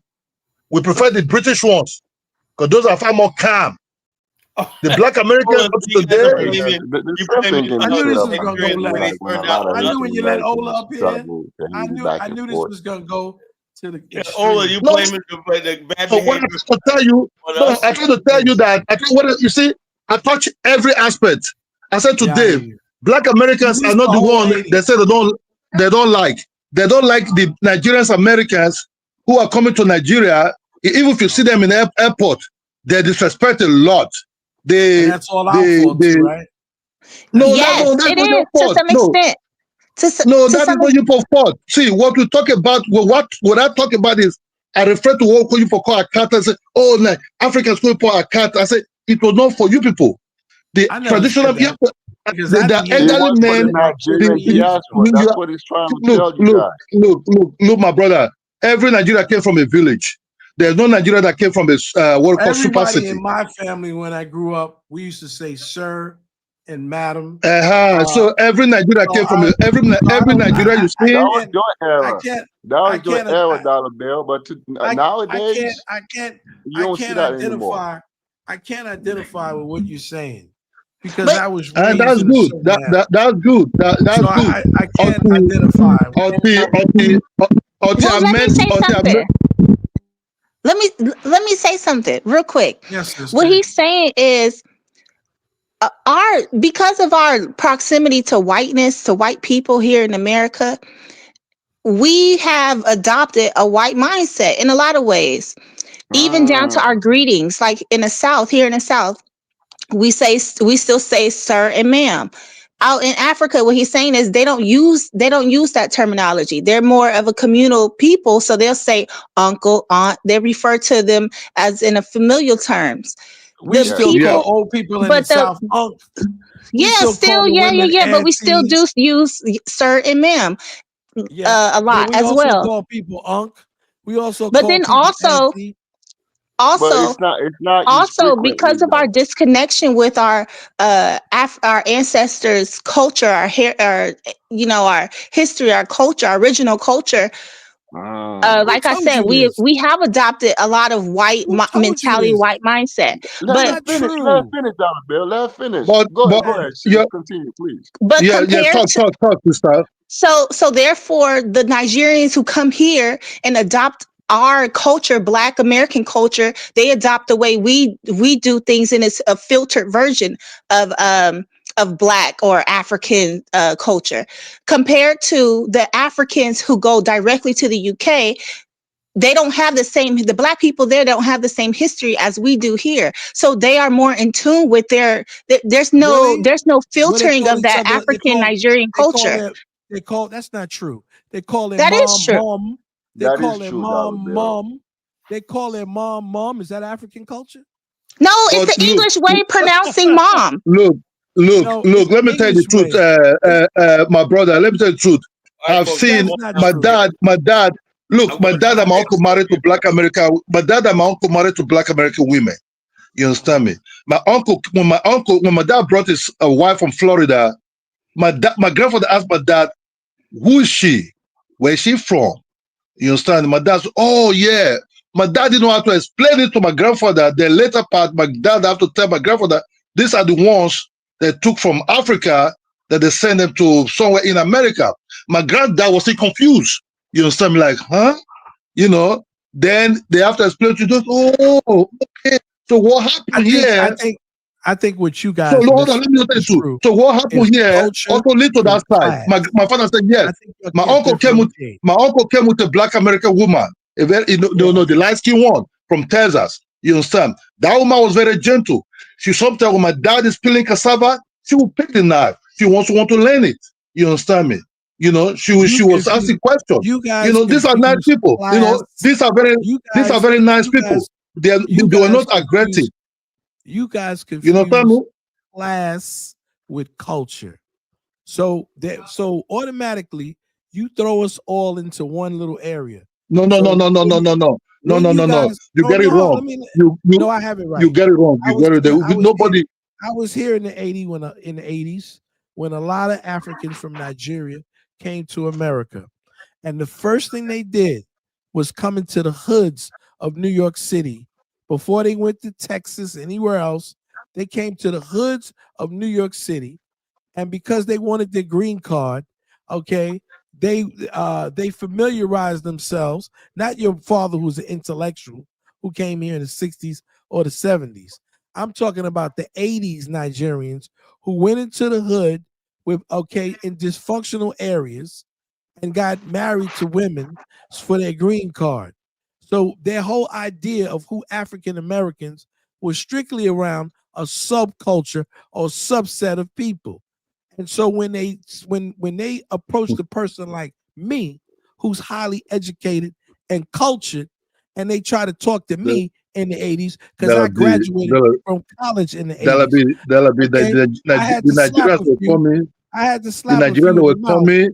The Nigerian people that were coming to home, it's our 80s, never talk bad. The Nigerian people that were coming to home never talk bad about Black Americans. We see Black Americans are people that have money. Well, they show let's assume Minnesota society, right? When I was growing up at that time of Minnesota society, right? Hold on. When I was growing up, I like cars, right? Even when I watching that movie, I like their cars. I like the rims. Hip hop was taking over. Hold on, hip hop was taking over. Hip hop was taking over Nigeria. Look, it had nothing to do with African American. I'm 55. I'm 55, my guy. And I'm 61. I'm 55. I'm 50. I'm 55, right? I'm 55 years old guy. You have to understand. I grew up here in the Bronx. Dollar B, you get it wrong, Dollar B. And I worked with many Nigerians. Koromo. Okay, Dollar B, you could say I might be living Nigeria, Dollar B, but already they're used to Igbo music already. It's our 80s already, even late 70s. Okay, you understand me? So I know all I like you people. I like you people. I love what you people stand for. I like you people dressing. You have to my dad went there. It's a late 70s already. I saw Michael Jackson the first time off the wall. I was triggered. I was triggered off the wall. This guy with suit with the white stockings. You start like, who is this guy? Then hold on, because I'm trying to tell you that most Africans have a positive side of looking at Black Americans. The commenter I know 80s. you don't want to say Commenter African 80s. American. We talk about Curtis Blow, right? We talk African about American. Curtis Blow and all these guys. You know about all this hip hop was just coming up at that time. You think that you have the right to forfeit One my at a time, Africanism. one at a time, please. And you want to call me black this, black that. I'm an No, African American. look. We know our culture are not the same. You people have your own culture. My culture You doesn't have understand to me? be the same as yours. I don't want your We know culture. that, You have but you your have to culture. understand. You have You have to understand that I told I don't you. have a problem. Man, let him finish. I I don't have told a you. problem. Look, Finish, please. I told you about South Africa. I told you about South Africa that we didn't know much about what South Africa was facing until 1990. Even we that live in Africa didn't really know what South Africa was facing. But That's why we made the normal Columbia citizen. University divest in South Africa. So but our leaders, hold on, our leaders already know they were already having backup system, but TV there was not general at that time. They You went understand to me? our colleges and universities, to get their degrees. They should have known. Who? The African leaders from your country. When they first came in, The they didn't go Africans, to yeah, the African leaders know what was going on in the United States, but the honorary citizens, the majority. So the majority, you have to understand. That's what I said. Once you are in Africa, you go back to your culture. You face total. These leaders were also taking care of their people to go to school. You understand me? Those guys that went to America inside 1940s, 50s or 60s, they were pushing more education for their own people because they saw education is through that education system. They will see the light. We didn't know. We didn't have TV. The majority of Nigerians didn't know what was going on. What are you saying? With all of this stuff that you're saying, what is it that you're in essence trying to say? What I'm trying to say is what are you saying? Africa never have any bad things about Black Americans in their minds. They love them a lot. You can't say You understand? They love them a lot. And you can't say African Black Americans. I said Black Americans. Okay, let's go that route there. Okay, African Americans. You know why you can't do it? Because you want to be able to say that I'm not an African. You want to tell people how black I am, who these people are. No, you get it wrong, bro. You get it wrong. Kadola, I know you get it wrong, bro. We didn't even know. We that live in Nigeria cannot differentiate a Jamaican who live in the United States and Black Americans because you have the same accent. You understand me? You know, you know, even Haiti. Even Haiti we see today. We know more about Haiti a little bit. Kala, what can I do? Jollibee, you only see things in a suspicious way of this. You understand me? Up to today, it's a cultural thing going on between Black Americans and Africans today. You understand me? That's what you want. Hold on. Come to Nigeria. Come to Nigeria. See, you get it wrong. Can you mute him? Mute who? See, look, it's a cultural. It has something going on between African Americans and Nigerians today. There are boys who never left Nigeria, but have a Black American girlfriend. You understand me? Or wife. They never even left Nigeria. The communication is faster now. No, it's not about green card. Don't forget. Don't put the green card into it. They live in Nigeria with these boys. Some of them coming out for Christmas celebration. These boys are fascinated with these women. These are people with total different type of energy again from the Nigerian women they used to. You understand? They're fascinated by them. You understand me? Kadola, you're talking to a person who went to school, for his bachelor's, in America, has been around many Nigerians. What that got to do many when my dad's talking into American culture. Do you know what they called my dad when he came back to Nigeria? Some of them call him Florido. That was his nickname because the way he behaved. No disrespect to your dad. I don't know your father. You understand me? So I'm my dad spent 12 years in the United States before he came back home. You understand me? That's wonderful. My dad never talk much about Black Americans in a negative. He never talk in a negative form. You understand me? Because the way he dressed. This is what I'm trying to say to you.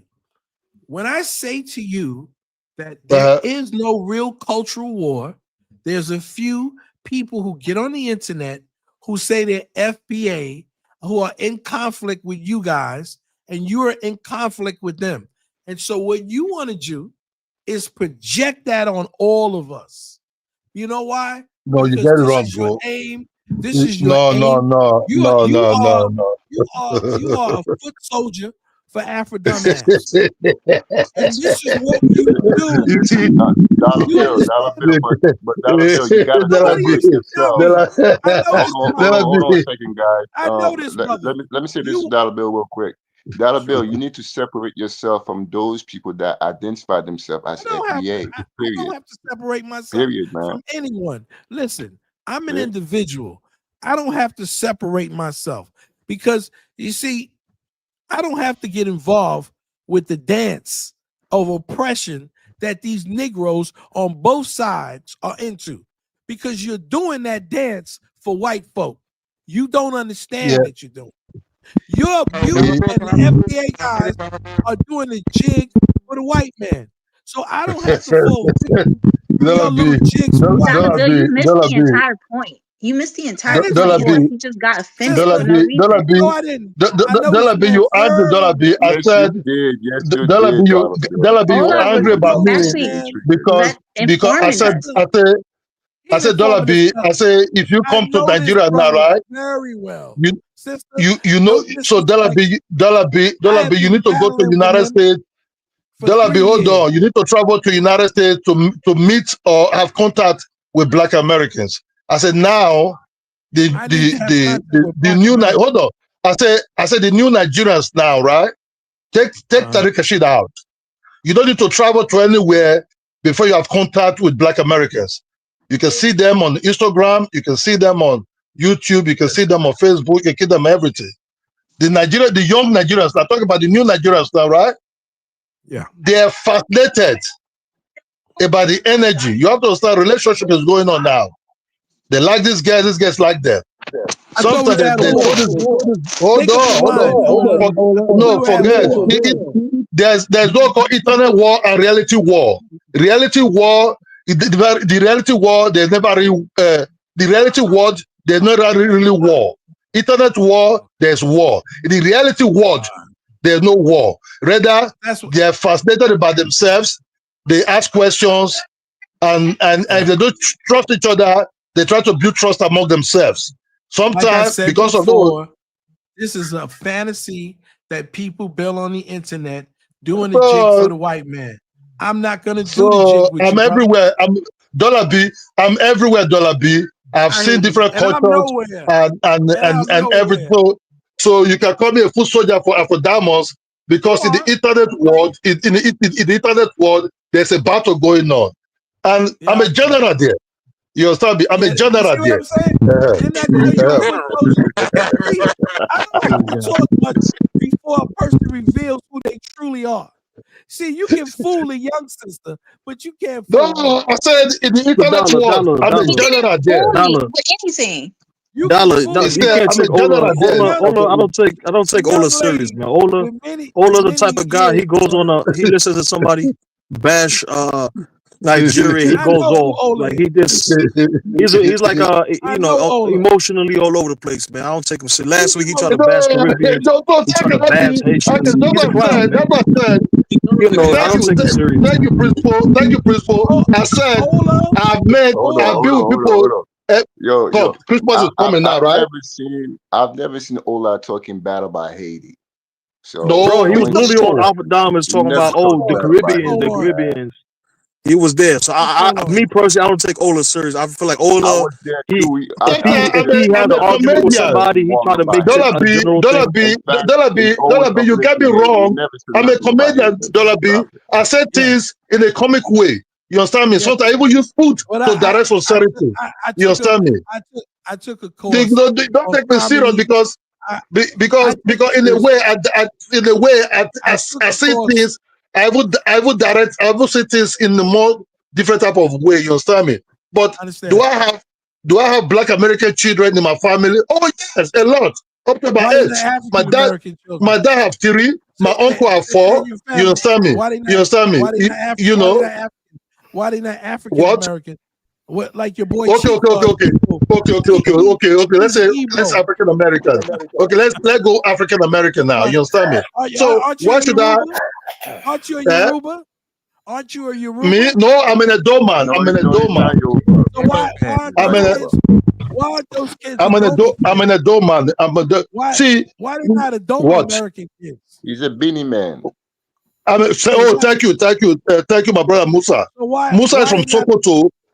You know, okay, let's zoom now. Where Musa is coming from Sokoto. I went to Sokoto. Okay, you went to Sokoto to meet these people there, right? Look, yes, Haiti. I met the first time I met the Haitian woman. The Haitian woman was married to the Haitian woman. The Haitian woman was married to a Nigerian man. You understand me? That I eat their food. That the woman made. I thought you was turning them new leaf, man. You know, stop fighting me, Dollar B. Stop creating war that never really exists. I told you now. He's trying to make me think that there's some real war that he's in. I don't think that's the argument. I didn't say Dollar B. bad. Dollar B. I don't know how old you are. You might be my age mate, right? Or I don't know. Dollar B. I'm your elder. He's a baby boomer. Okay, sir. Let me just tell you, sir. Right? Let me give you that respect, sir. Dollar B. What you see yourself is this. I told you there's no bad blood between the real world Africans who are not the internet ones. You understand me? The real world one. I told you that. I told you they love Black Americans, right? They have no problem with them. That's what I said. There's what called intercultural exchange that is going on now. The new Africans now are far more interested in Black Americans than the old ones. You understand me? Because they can easily meet each other on communication and everything. Me have to go and buy movie. You know, me have to go and buy movie or buy hip hop. Or buy hip hop music for me to know much about Black Americans. You understand me? During my time, the communication was not there at all. But I want you to get something. Why don't you get Gloria or something? Get you a better African American cinematic representation. That's a low life movie. Why don't you get Glory? Glory with Denzel Washington. Glory with Denzel. Look, Dollar B. I said we met Washington, Morgan Freeman. We met different type of women. Why don't we get a black channel that plays nothing but good black movies that can be shared throughout the world? Exactly. Because maybe you need to because we was one of them. We enjoy that comment about because we love it a lot. From our time, I was what you call Good Time. It's our 80s. Good Time, I like the dude called JJ, in that Good Time. I actually never know that Janet Jackson was that little girl in that film. What do you think about Sweet Daddy? Yeah, I like Sanford and Son. You understand me? In my time. Hey, yo, dog, let's do it again. Remember, let's do it again? Yeah, I love Let's Do It Again. Uptown. I remember. So five on the black, and I played five on the black side, man. Five on the black I'm black in the black, man. I know all this shit. Shaft, Africa, five on the black side. For myself, Kala, the first Black American woman I think I ever seen and liked in my life was Millie Jackson with Teddy Pendergrass. All you like is raunchy African Americans. Millie Jackson look like a G-Wagon. Don't see that. All you like is ghetto chicks, man. What's wrong with Billy Jackson, Dollar Bill? He's raunchy, bro. All you like is raunchy women, man. I like Billy Jackson with some class, man. Why do you like Matthew Cole? Why you like Natalie Cole or somebody, bro? Cadona like him how you like him, man. You can't blame him. He like No, I just say the truth. You know, Millie because Jackson. I like her music. Her music was very, very. I don't understand. You like was him.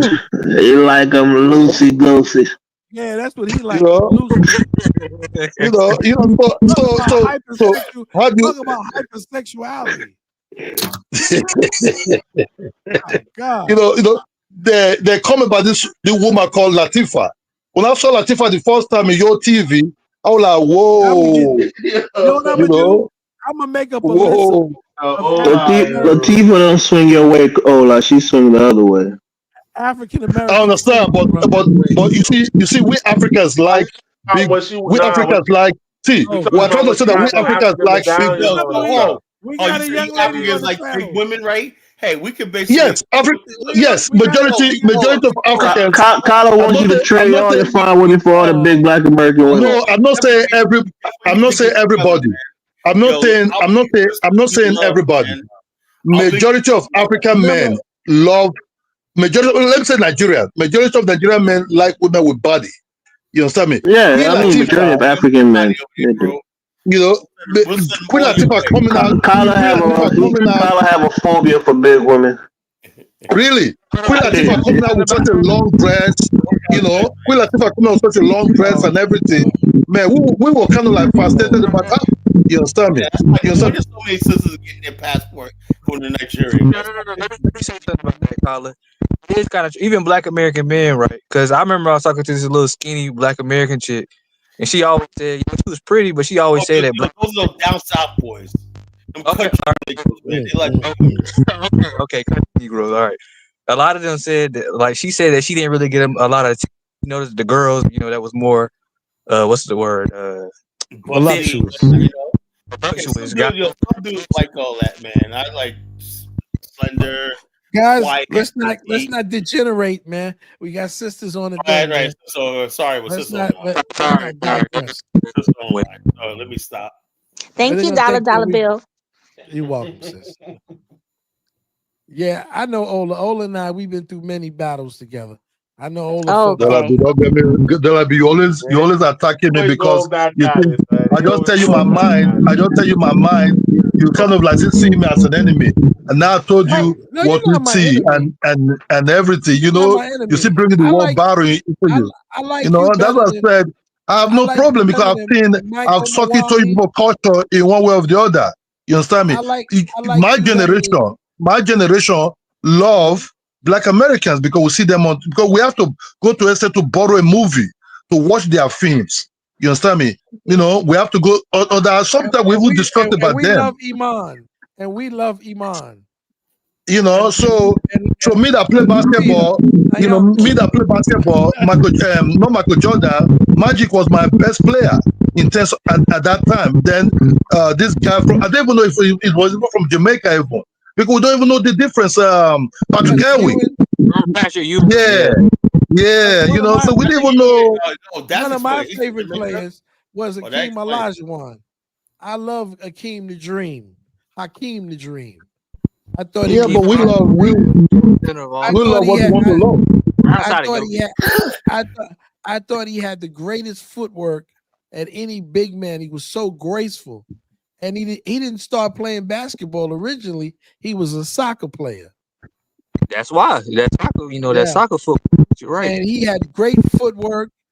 And another one that I really admired was the late great Dikembe Mutombo.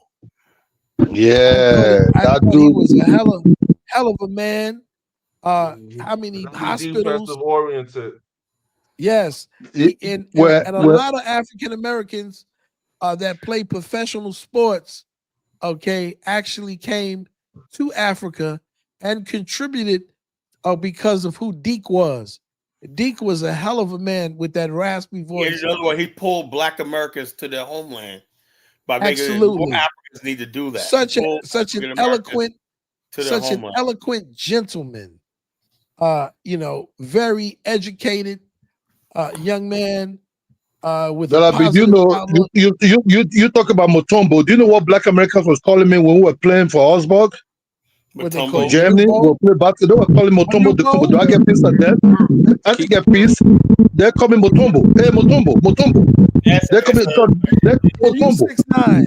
You're 6'9", so you're up Yeah, there. no. So they were calling me Mutombo in the training session. They said Mutombo. I just look at them and like, oh, Mutombo. But still, inside that place, I have a very beautiful, I have a very nice guy called Not in Patrick the house Jones. of Mutombo.